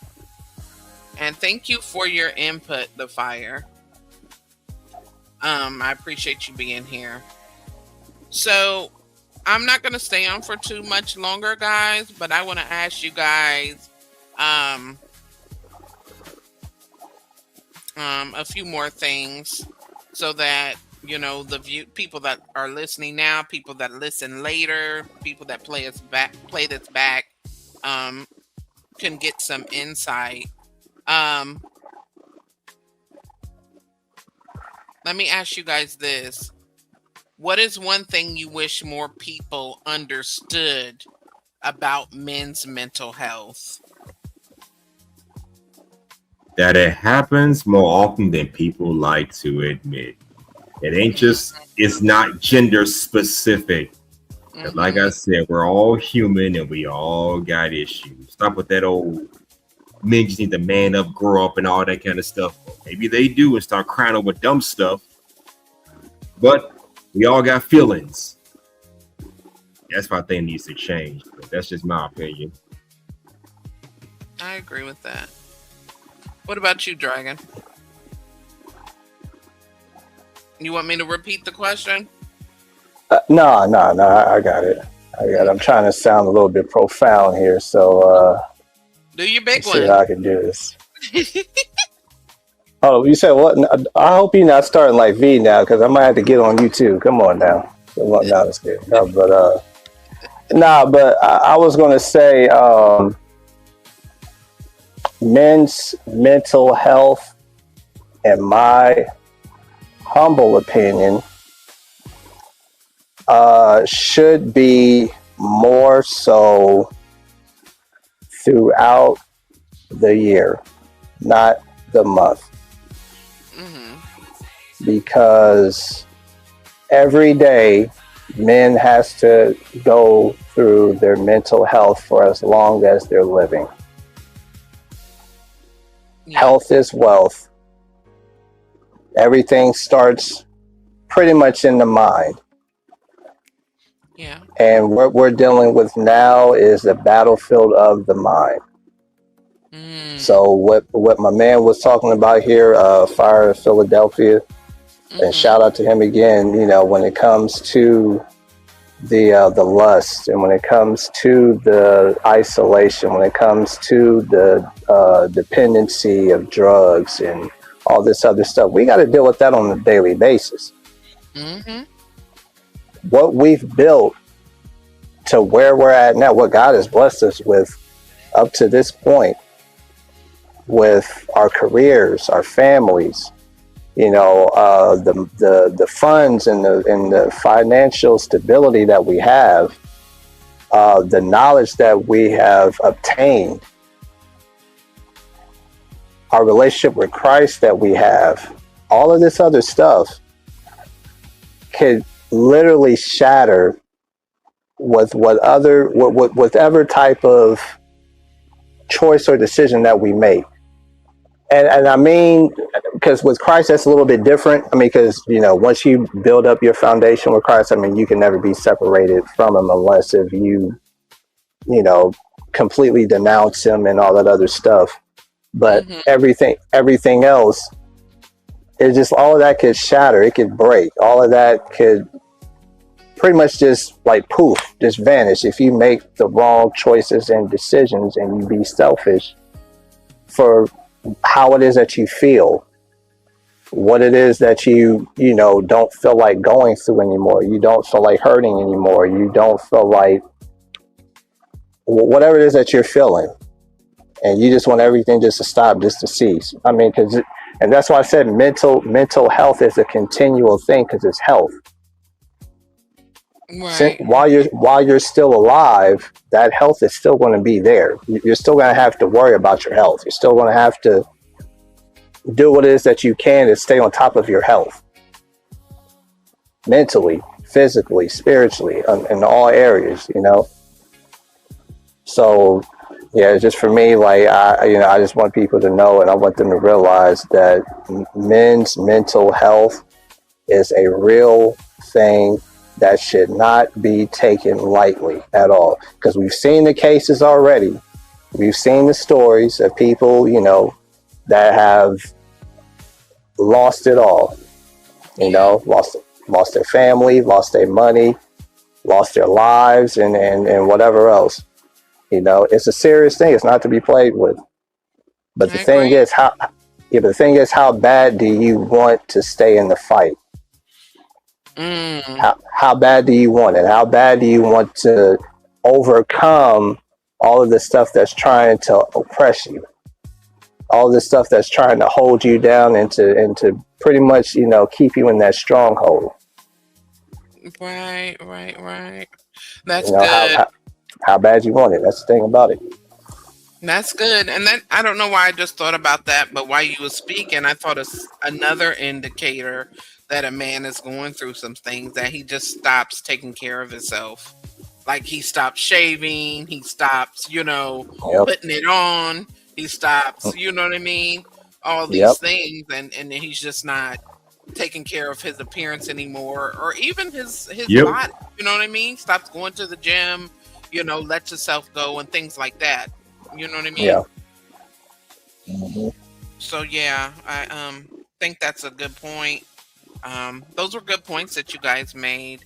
And the Fire says the best example for men to confess our sins in regards to Corn. It's a huge struggle today. Corn loses its power over men when we confess it out loud to God and other men who believe around you. So let me ask y'all that, since he's touched on that. Let me ask y'all, do you think that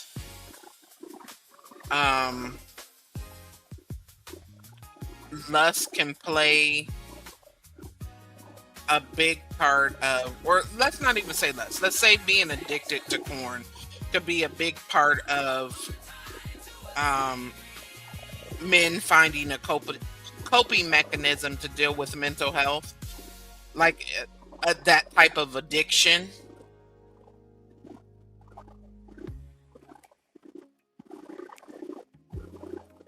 Yeah, I'll let Brother Hustle go. He can go. Hustler, are you there?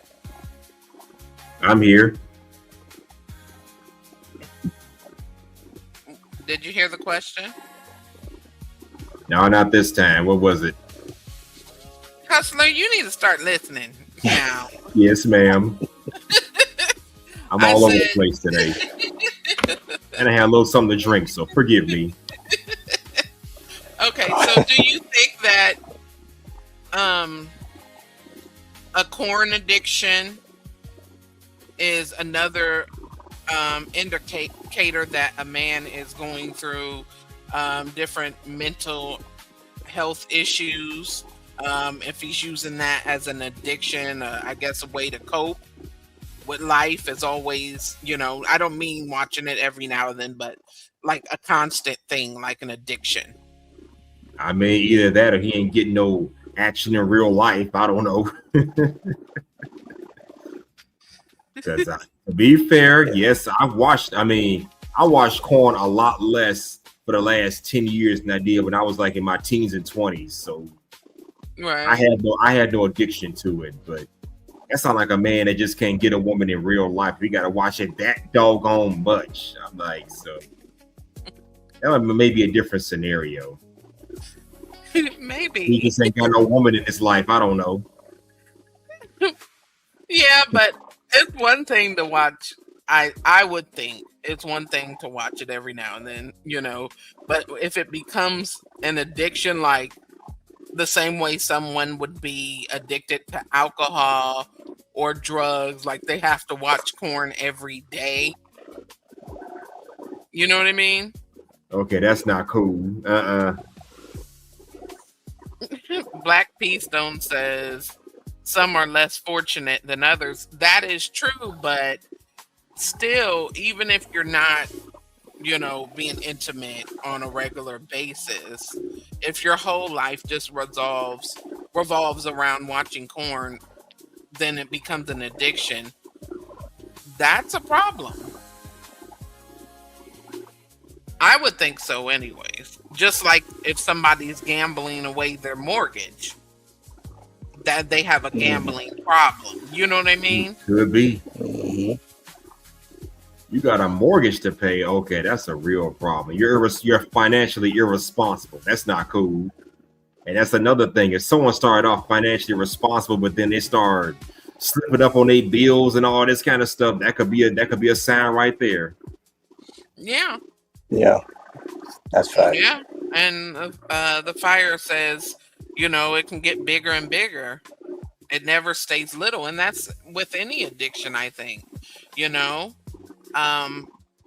Somebody could take a few drinks one day, take a few more the next day, and then the next thing you know, they're drinking every day. You know what I mean? All day. To the point where, you don't see them anymore if they're not having a drink. That's a problem. And it could be the same way with porn. It could be the same way with gambling. Someone's always gambling their life away. The same thing with, drugs, whatever it is, definitely. Or even, let's say, if it's not porn, it could just be it could be their whole lifestyle. You know what I mean? Because people do have sex addictions. And Black P Stone says self-control is a must. It is. It is. Absolutely. Yeah. And the fire says Samson is a fantastic example of that. That's true. Yeah, that is true. Like I said, I watch it a lot less now than I did. I watched it a lot less for the last 10 years than I did 15, 20 years ago. Yeah.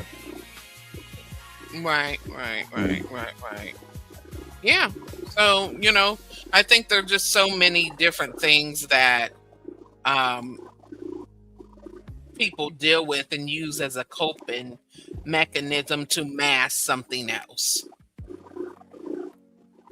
Yeah. P-Zone says the corn can lead to messing with lot lizards, contracting the Magic Johnson. Oh my God. Oh gosh. I mean, he's not lying though. On the brighter spectrum of the whole thing is, well, I don't know about the brighter, but the bigger spectrum is, you can go out here and have these behaviors, and you never know what you're going to end up with. And not only that, but you're exchanging different things with different people. Yeah.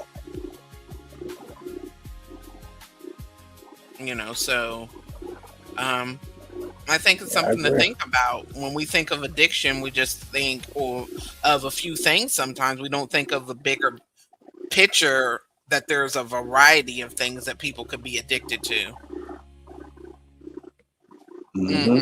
And the fire says a living life turning away from God, yet his grace is still shown on Samson when he said, "Remember me, God. His grace is truly breathtaking on us." Amen. Thank you, Jesus. Yeah, that's a good point. Amen. Yeah. And Black P Stone says we got to keep it 100. Yeah, he's right. You just never know what you're going to end up with. And if you have that type of addiction, I mean, it can get more and more where you might be willing to lay down with anything. So I get his Yeah. point. I get his point. And the fire also said Jesus took marriage very seriously. This is why he tells us to flee from sexual immorality outside of marriage. Solomon, Samson, David all fell to lust by not fleeing. These were men of God. It's wild, right? Yeah, that's true. Hmm. That's very true. Oh yeah. So I am going to ask you guys one more question in closing, and I want you guys to give your opinions on this. So, if you can give me one thing or a few things, well, I guess I have two more questions. Okay, so what do you think men are carrying that they don't always feel safe enough to talk about?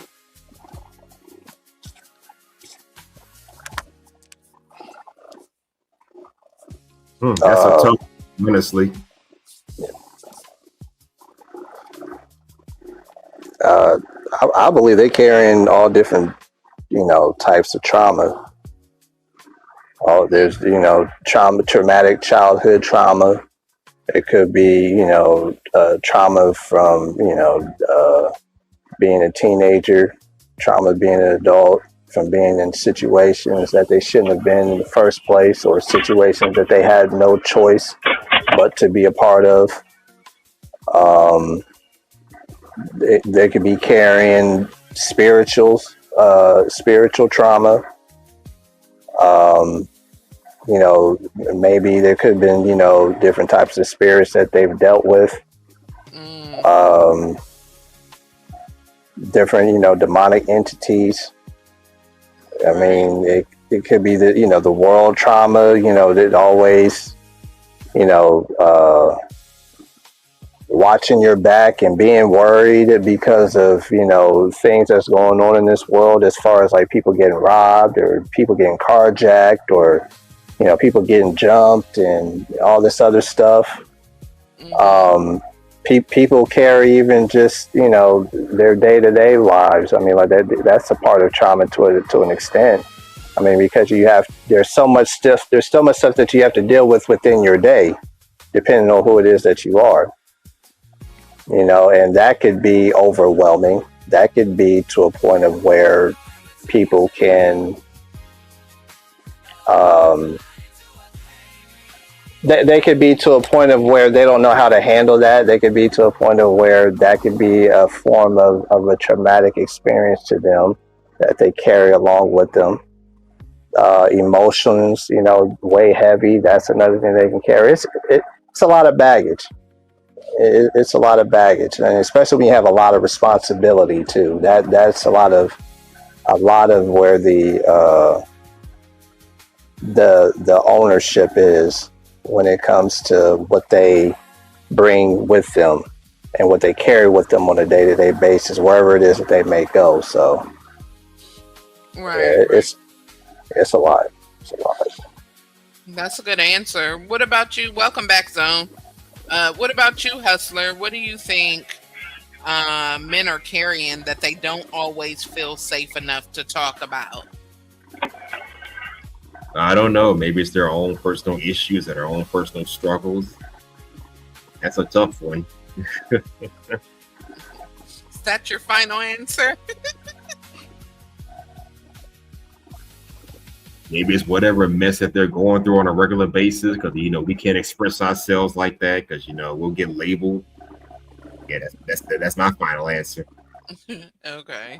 What about you, Zone? Did you hear the question? No, I didn't hear the question, but can you hear me? I can hear you. Okay. Yeah, I just wanted to chime in right quick on Okay. because I'm on this long back country road, so I can't be I can't be on for too long. But Okay, I go just ahead. wanted to chime in about like the whole the corn. Y'all was talking about Okay. the corn and all that. So here's how I look at it, right? Especially to the young men, like 25 and under, right? So a lot of things that are acceptable today, at one point in time, it was, taboo to be like, oh, yo, I'm a OF model, or, you know, oh yeah, I do look at corn. Like, it used to kind of like be embarrassing, or, like you would kind of get shamed for that type of public behavior, right? Mm-hmm. But this is what I would say to young men.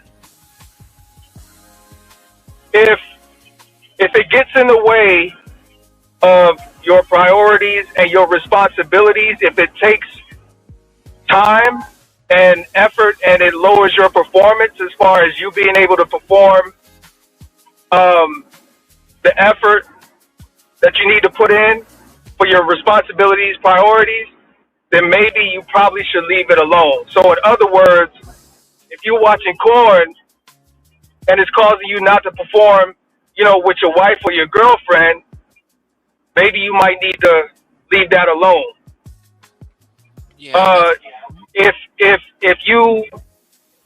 you used to be a person that had good finances, and you start gambling, or you start betting, on a lot of these sports sites, and it gets in the way of you being able to, prioritize your finances and use your finances responsibly, you probably should leave that alone.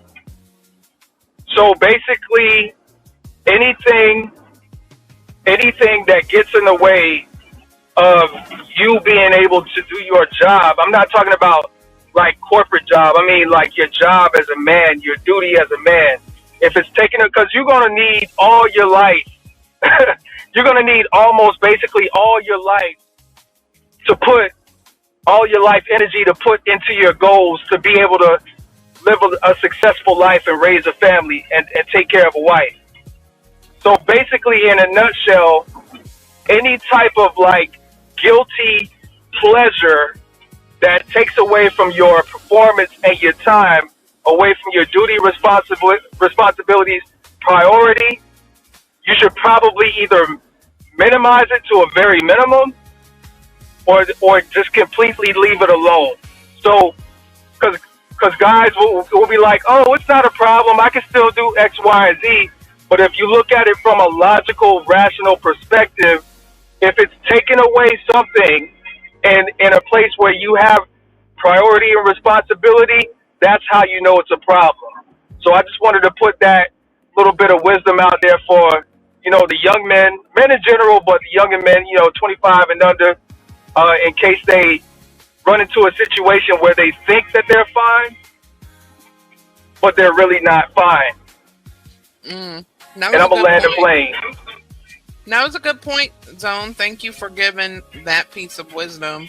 I totally agree. Anything that's getting in the way of your normal responsibilities, you may want to let go. Great point, Zone. Absolutely. All right, I'm going to be in the chat. Okay, thank you. All right, peace. All right. So I'm going to ask you guys one more question, and I'm going to wrap it up.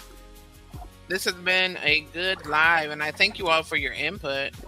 Zone and Dragon and Hustler and the lady that came up earlier, Muddy, and the chat participation. I really appreciate you, all of you. So let me ask you guys this. Oh, hold on one second, guys.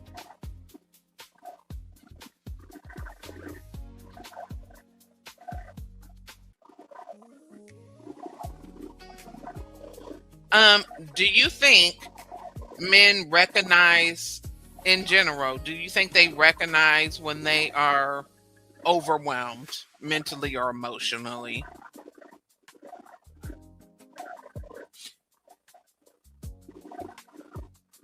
Do you think, for the most part, men just think, it is what it is. I'll get through it. Or do you think men actually stop and ask themselves the real question, like, why am I feeling this way?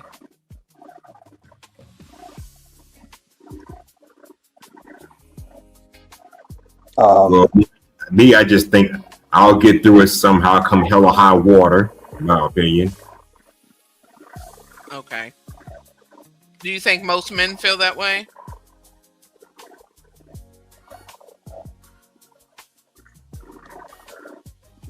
Hustler? A lot of men I know from around the way, yeah. Like I said, they'd be going through some stuff and you wouldn't even know it. I mean, I can understand the time, place for everything, like at work or at school. Like I said, I had a soldier in the military who committed self-deletion. We didn't know what the hell he was going through. So yeah, they just we just kind of cover it up, and that's it. Right. Okay, same question, Dragon. What do you think?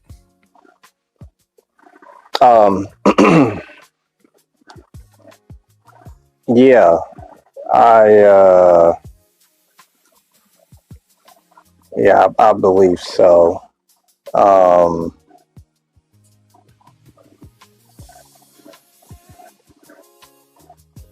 trying to see if I can gather my thoughts with how I want to say this. Yeah, take your time. I don't want to take too much though, because then I ain't gonna be able to. I ain't gonna be able to get it as thorough as I want. You know what I mean?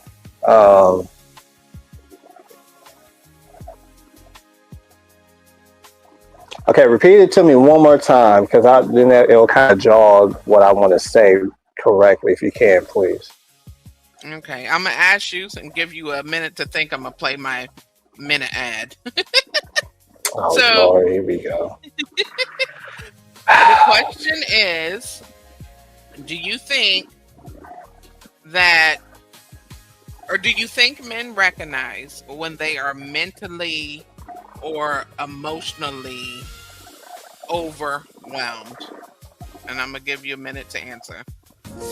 Custom Gems is a creative media and visual production service designed to bring your ideals to life with originality, quality, and purpose. Whether you need custom intros, outros, jingles, beats, short films, business ads, promotional videos, logos, social media content, or personalized celebration videos, Custom Gems helps turn your vision into something powerful and memorable.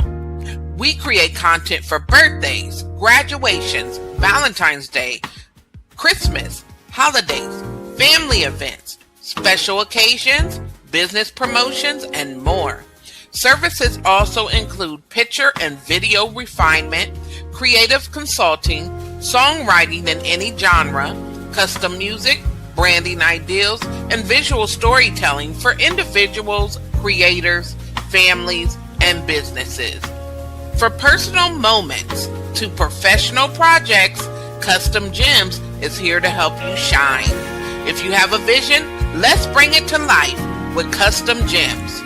For inquiries or custom orders, contact Instagram fear.nomortalsg and email fearnomortalsparlay@gmail.com.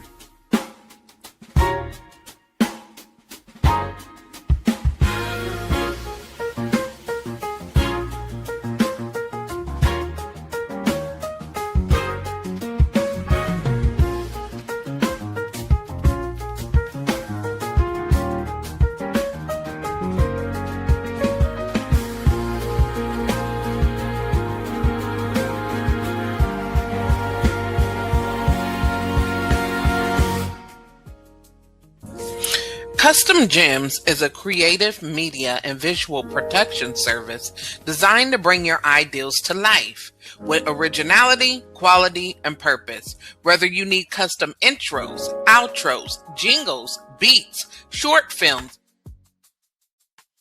All right. Sorry, guys. I had it on loop. But yeah, if It's you need, all good. I do my if you, own custom Yeah, intros anyway, but I appreciate the advertisement. Just saying. yeah, I do oh, I too. do a lot Yeah. more than that. But go ahead, Dragon. Okay, you kind of surprised me on that one. That was kind of lit. I'm not gonna hold you. I like Thank the you. advertisement. Thank Yeah, you. yeah, you doing your thing. I see you in these streets. I see you. I Oh see you. yeah. I appreciate that. Love you. Yeah, love you too. Love you too. Salute to y'all both. But now to what you was talking about, the question that you asked, I believe that guys, that men, um, a lot of them, I don't believe they're really understanding in real time of how overwhelmed they can be until they arrived at the overwhelming point. Because I believe that they soldier through what it is that they deal with, and just like we talked about before, as far as them suffering in silence. I mean, that's what they do. They carry the load. They just carry on, and they don't think nothing of what goes on. You know, um, big traumatic instances and situations can occur, like a breakup, a loss of a loved one, a loss of a job, anything that has to deal really with a loss. I mean, some people, they'll probably, like Pete Stone almost got me distracted over this comment. But regardless of that, anything that's of a loss, I mean, guys, they'll, depending on how great the loss is, like some of them, they'll break down, and they don't know where to go from there. Other people, they'll probably end up coping, just like it was talking about as far as the corn and the drugs and everything else. They'll cope.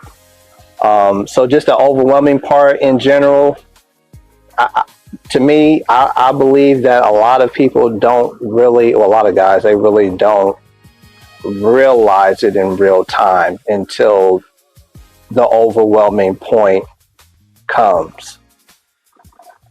Right. Yeah. I get what you're saying. Yeah, I agree with that, and that was a good point. Hey Bernice, thank you for stopping by. They said, I feel like in these days men are conditioned to be strong and strong-minded, so I feel like they conditioned to just get through it. And I think Hmm. that's what both of y'all pretty much said. That Yeah. they're just in a condition to, until it gets so bad that you have to deal with it. So I can agree with that as well. Hmm. Um, so what is y'all last bit? Let me check the chat. I know I'm behind, and I think. Hold on one second, y'all.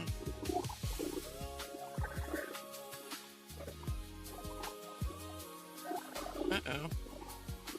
Okay, so I'm a few comments behind. I don't know why this thing be right there. Okay, I got it. And Black Pete Stone says some do have the courage to confess. I'm not familiar with David Wolf, but I will check out his story. The Fire said Russian did the same thing. He confessed being SA'd as a kid. It breaks the chains on people. Wait, I think he had a comment before that. Hold on. Okay. He said, but they should confess it, brother. It loses its grip on them. David Wood is a great example of this. He confesses SA live in front of thousands of people. Was an amazing testimony. Okay, and so that what he said. Russian did the same. He confessed being SA as a kid. It breaks the chains on people. Okay, and he also said he's a Christian apologist. Him and Russian are both on YouTube. Another great apologetic is God Logic. Oh, I watch God Logic all the time. So yeah, I don't know about the other two, but I do watch God Logic. He's awesome to me. I was watching him earlier today. Um, And he says, pleasure speaking with all of you brothers and sisters in Christ. You too. Thank you for stopping Yeah, by. I don't know if he's same still in here. here, but I appreciate your commentary. It was very good and insightful. Absolutely. Um, and Black Peace Zone says, I think that helps others who don't have a voice and helps them see they're not allowed or they're not alone. Okay. Yeah, I was way behind. And then V said, yes, once the bubble done popped, I'm not for sure what you was talking about, sis. You might want to enlighten us in the comments. And Black Pete Stone said, Dragon, you stay true to LeBron with that Cleveland gear. All right now. Oh gosh. I'm staying true to the Cleveland gear, not to LeBron. This was before that. This is before that. So Not before that. yeah. All right. So let me ask you guys one last question to wrap this all up. What is one message you would give to a man who feels like he has to keep everything inside? Or what is your last message in general that you want to give to anybody that may be suffering in silence?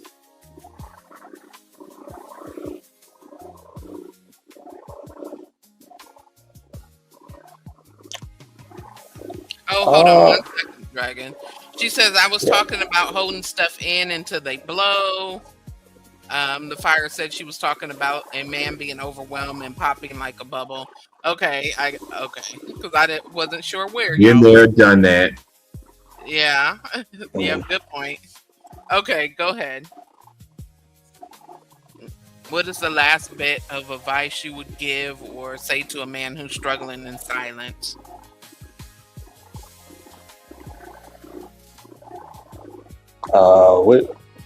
Which one want to take this one? Also, you want to take it or you want me to take it? I think I will, since I missed most of the questions. Last advice I would give to someone who's struggling. Well, I'm gonna say get through it. If it's something you feel like you can work out on your own, by all means, go for it. Well, you got something really going on, man. Feel free to express it to those you know you can trust and those closest to you. Because let's be honest here, everybody ain't your damn friends. Everybody ain't your brother. Everybody ain't your sister. So you really got to be careful who you share this information with. Me personally, I don't share a doggone thing with anybody. But hey, I'm a selfish little bastard, so don't get mad at me. But anyway, I may feel differently about this whole thing. But be careful who you share, who you open up to. Just saying. But go ahead. Well, thank you for that last bit.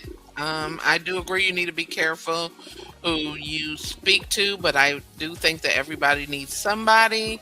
And the fire did say, confess it out loud to God so you can stop suffering. So if you don't have anybody, you know, and actually maybe the first person you would want to talk to is the Lord, and try to find somebody else that is reliable or safe to talk to, somebody trustworthy. Hustler, I thank you so much for coming up. You gave great input. So I really appreciate you for coming up today. As always. Anything for you, my lady. Anything for you. Thank you.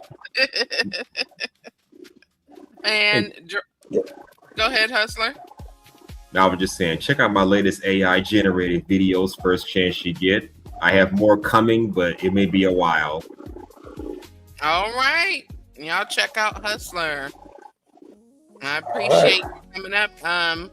V, if you're still here, could you put Hustler's Hustler write something in the chat so she can click on you and tag your channel.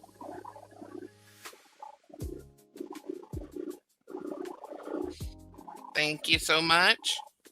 All right. So last question for you then, Dragon. Same thing. What is a bit of advice that you would give to a man that's suffering in silence? Oh man. Yeah, It could be hustler one pretty much. thing or it could be a few things, whatever you want to say. Okay, yeah, hustler pretty much put everything in perspective, really. But what I'd say, yeah, is just don't ever feel like you don't you don't need to tell anybody exactly what it is that you're going through if it is a serious matter, it's a serious case that's beyond you. If you do feel the need, like to where you believe you can handle it, um, just like what Hustler said too, I mean, then handle it as a man should. Handle it like how you would handle it.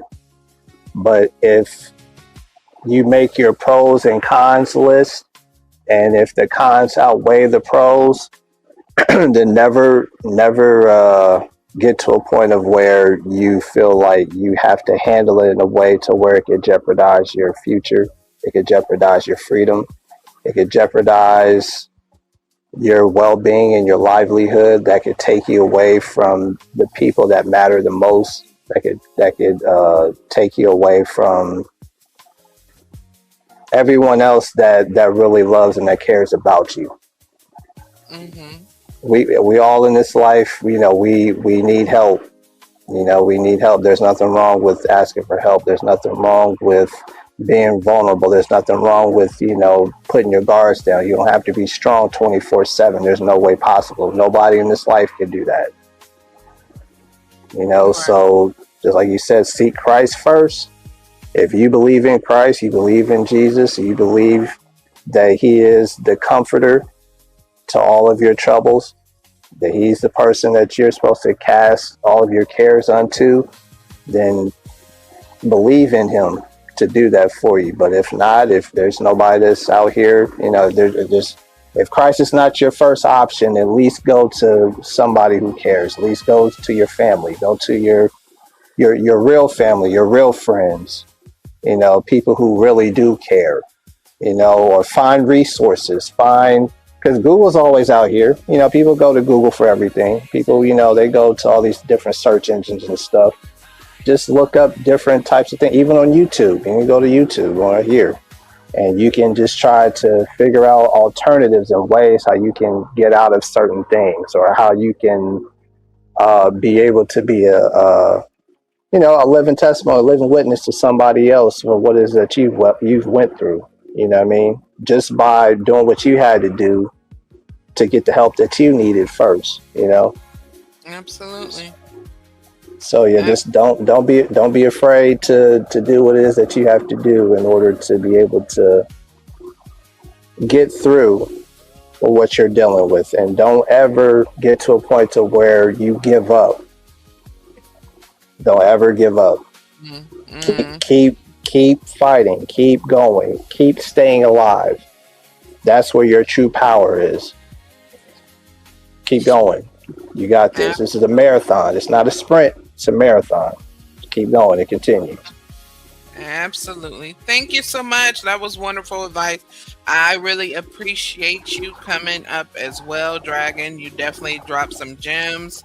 I appreciate the input. Yeah. And you guys really, Dragon, Hustler, Zone, you really all made the live good with your input, because I can give the information and I can give the stats, but I am not a man. So I really appreciate you all coming up and talking about men's mental health. And I appreciate everybody in the chat as well. And Black Peastone says, we're all human and bleed the same. Have no fear of a mortal, but fear the immortal. Yep. I agree. Totally agree. And the fire says, don't trust your feelings. Trust Christ and the identity you have in Christ. You are a child of God. That identity is everything. Trust Christ, not feelings. I totally agree with that as well. He says, deep. Amen, brother. Mm-hmm. Trust Christ, not your feelings. Okay. Yep, Facts. absolutely. And V said so much wisdom in this live. Yes, this was wonderful. I really appreciate it. Any last words you guys want to give? Any last thoughts on the whole thing, or just anything you want to say? before I drop you guys down and close?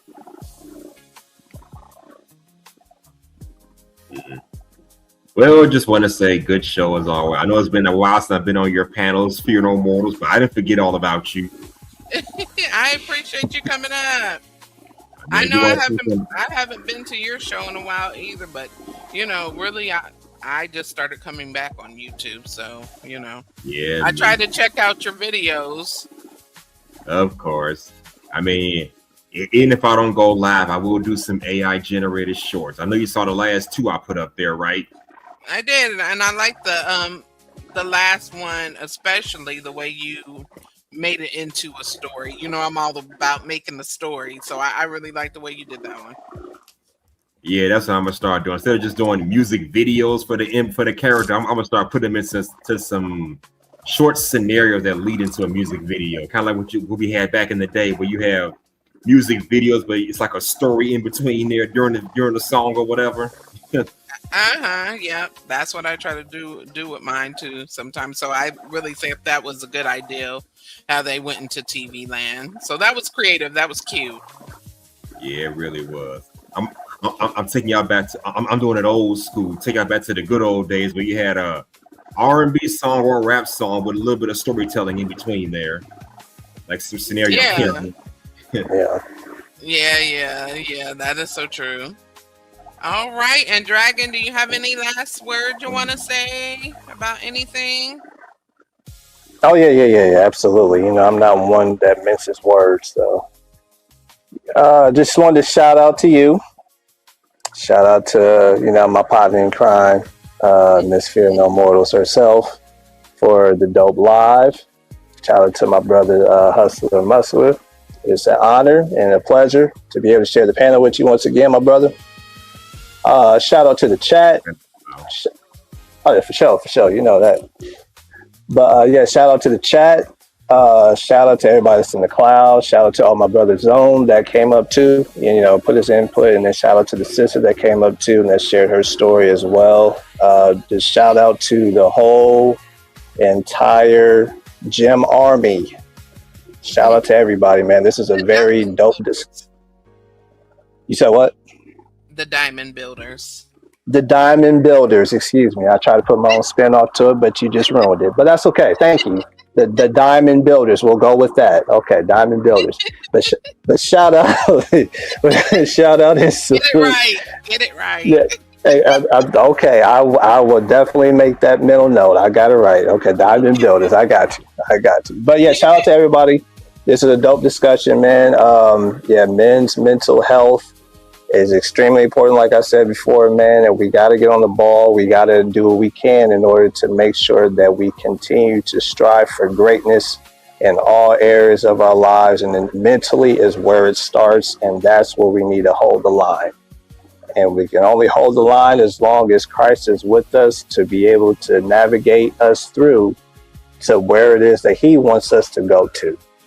Amen. So yeah, so that's my spill on it, man. Everybody have a great night. Enjoy the rest of y'all's weekend, man, and don't do anything that I wouldn't do. Exactly. What wouldn't you do? Oh boy, it's almost after 1:00 in the morning, so I'm gonna just leave it right there.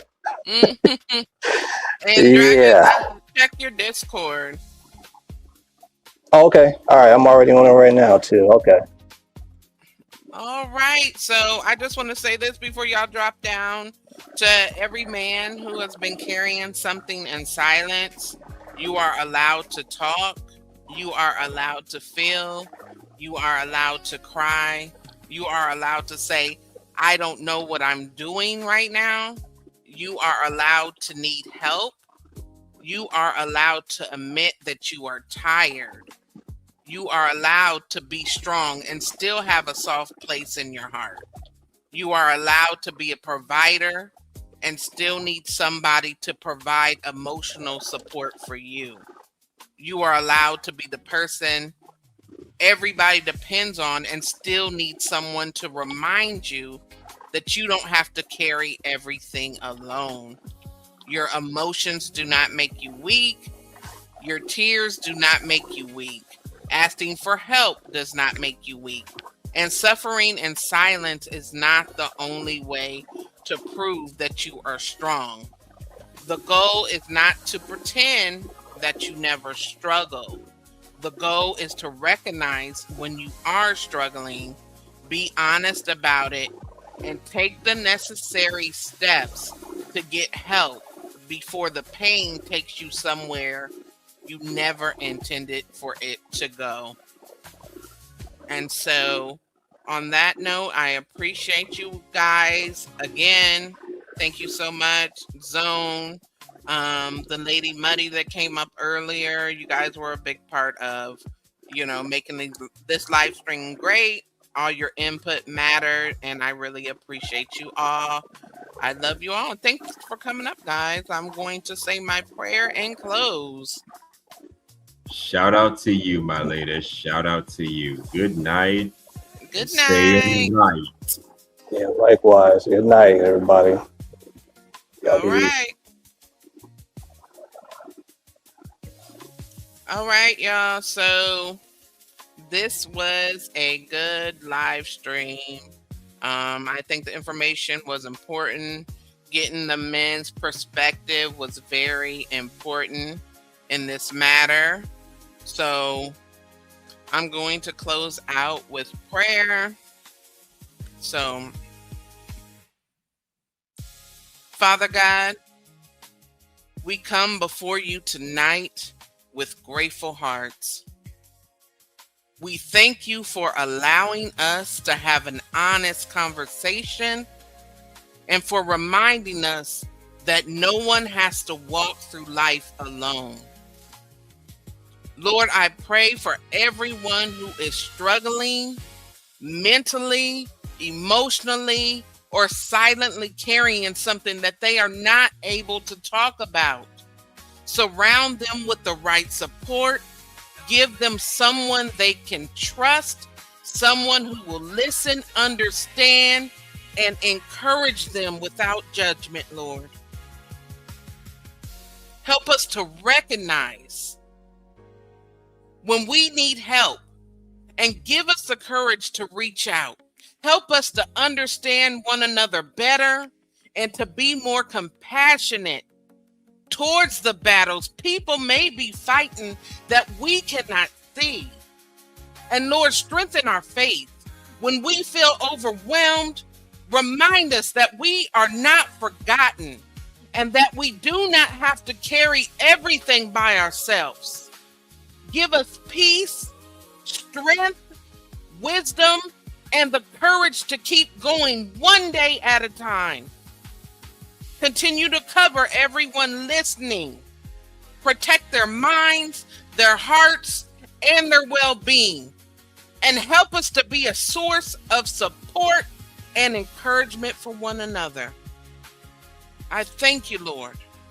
In the mighty name of Jesus, amen. And on that note, guys, I just want to let you all know that if you're going through something, make sure you reach out. Again, the self-deletion prevention line is 988. You can dial that from any phone. It's 988. You can even text a number.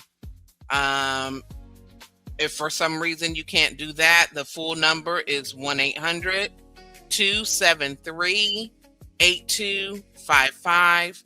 Again, that's 1-800-273-8255.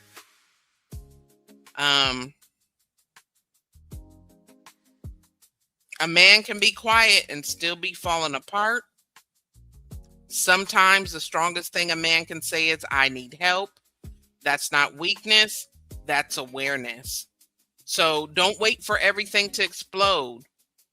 Pay attention to the warning signs. Constant anger, isolation, loss of interest, constant exhaustion, substance abuse, other addictions, sleeping too much or sleeping too little, feeling hopeless, constant anxiety, becoming emotionally numb, feeling like nobody would care if they disappeared. When something changes, please pay attention. And you never know when God is using someone to help you. So when you're thinking that you don't need anybody, just know that you have the Lord. God can also answer a prayer through a person. It could be a friend, a pastor, a mentor, a counselor, a therapist, a support group, a family member. Seeking professional help doesn't mean you don't trust God. You can pray and seek help. You can believe God and talk to a counselor.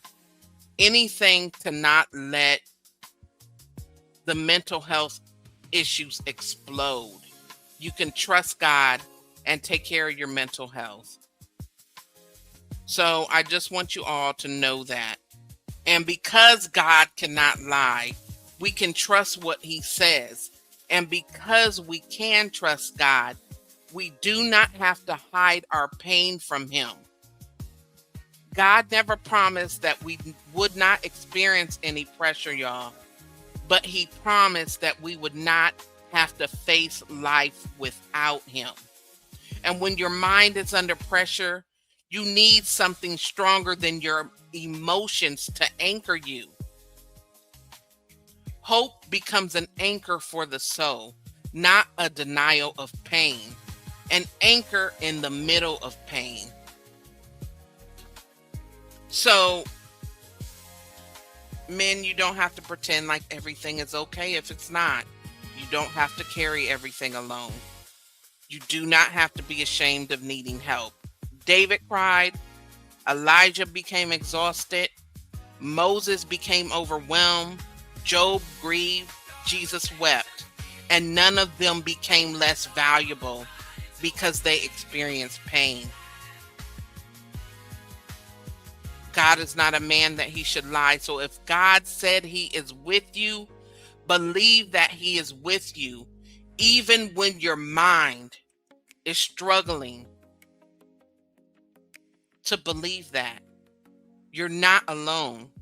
You may be overwhelmed, but your struggle does not cancel your purpose. So again, thanks everybody who participated tonight.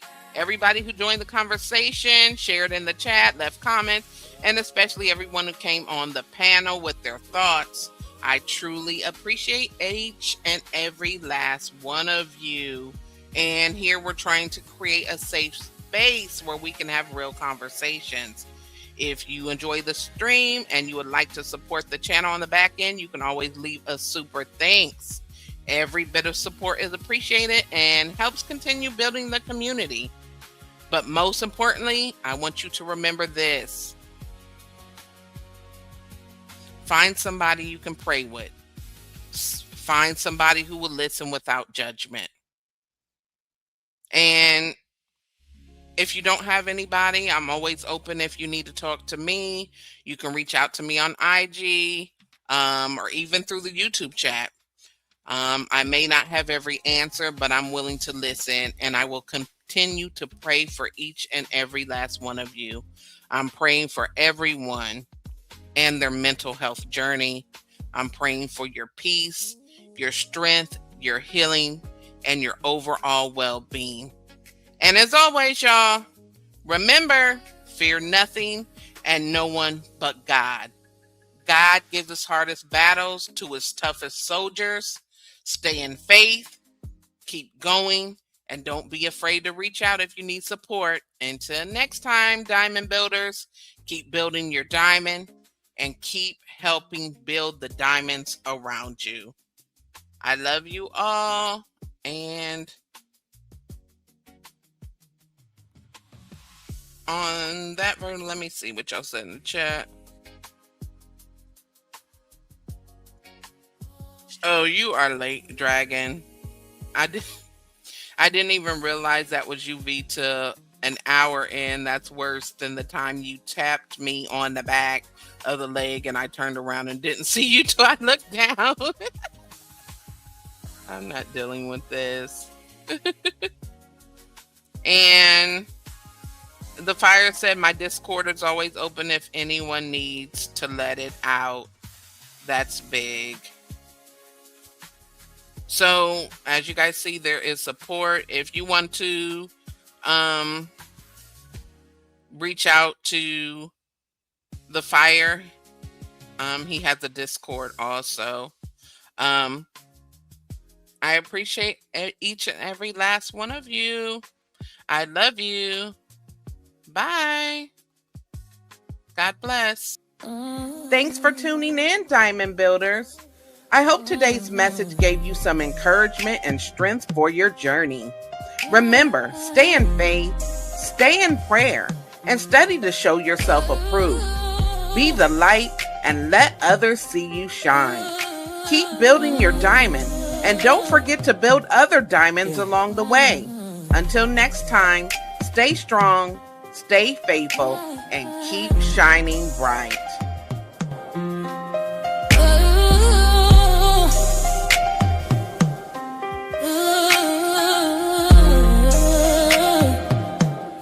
Yeah. Head underwater in a world full of noise. Demons in the mirror, still hearing their voice. I try fast money, try pride, try pain. Every shortcut promised life left me in chains. I was chasing my worth in the streets and the fame, but the shine never filled up the holes in my name. I was drowning in doubts, couldn't see through the fog till I hit my knees and cried out to God when the pressure got heavy and the night got long. Only one truth kept me standing strong. Deep dive in His mercy, deep dive in His grace, deep dive in His glory. The kind that can't be erased. Deep dive in love, Deep dive in salvation, deep dive in a peace that only comes from within. Deep dive in a peace that only comes from within. Father, guide me from the gutter to hope. I've been walking this line. Past full of scars, but my future is fine. They said I fold, said I wouldn't survive, but God wrote my story with purpose and time. Every tear I cried, He kept in His hand. Turn my broken piece into part of the plan. I don't flex my strength, I boast my pride. If I'm still breathing, it's Him in my life. When the waves come crashing, my faith gets thin. I remember where my help comes in. deep dive in His mercy, deep dive in His grace, deep dive in His glory. The kind that can't be erased. Deep dive in His love, deep dive in salvation. Deep dive in a peace that only comes from within. Deep dive in a peace that only comes from within. Father, guide me. Father, guide me. Father, guide me. Father, guide me. Father, guide me. I was lost in the dark, now I walk in the light. No more running from truth, no more living for hype. If the storm try to break me, I won't run or flee. It's the same God who saved me, He's still covering me. Not perfect, but forgiven. I'm alive by His will. I go deep in the faith when the world gets real. Deep dive in His mercy, deep dive in His grace, deep dive in His glory. The kind that can't be erased. Deep dive. And I'm so blessed to be able to share my experiences and testimony with other people.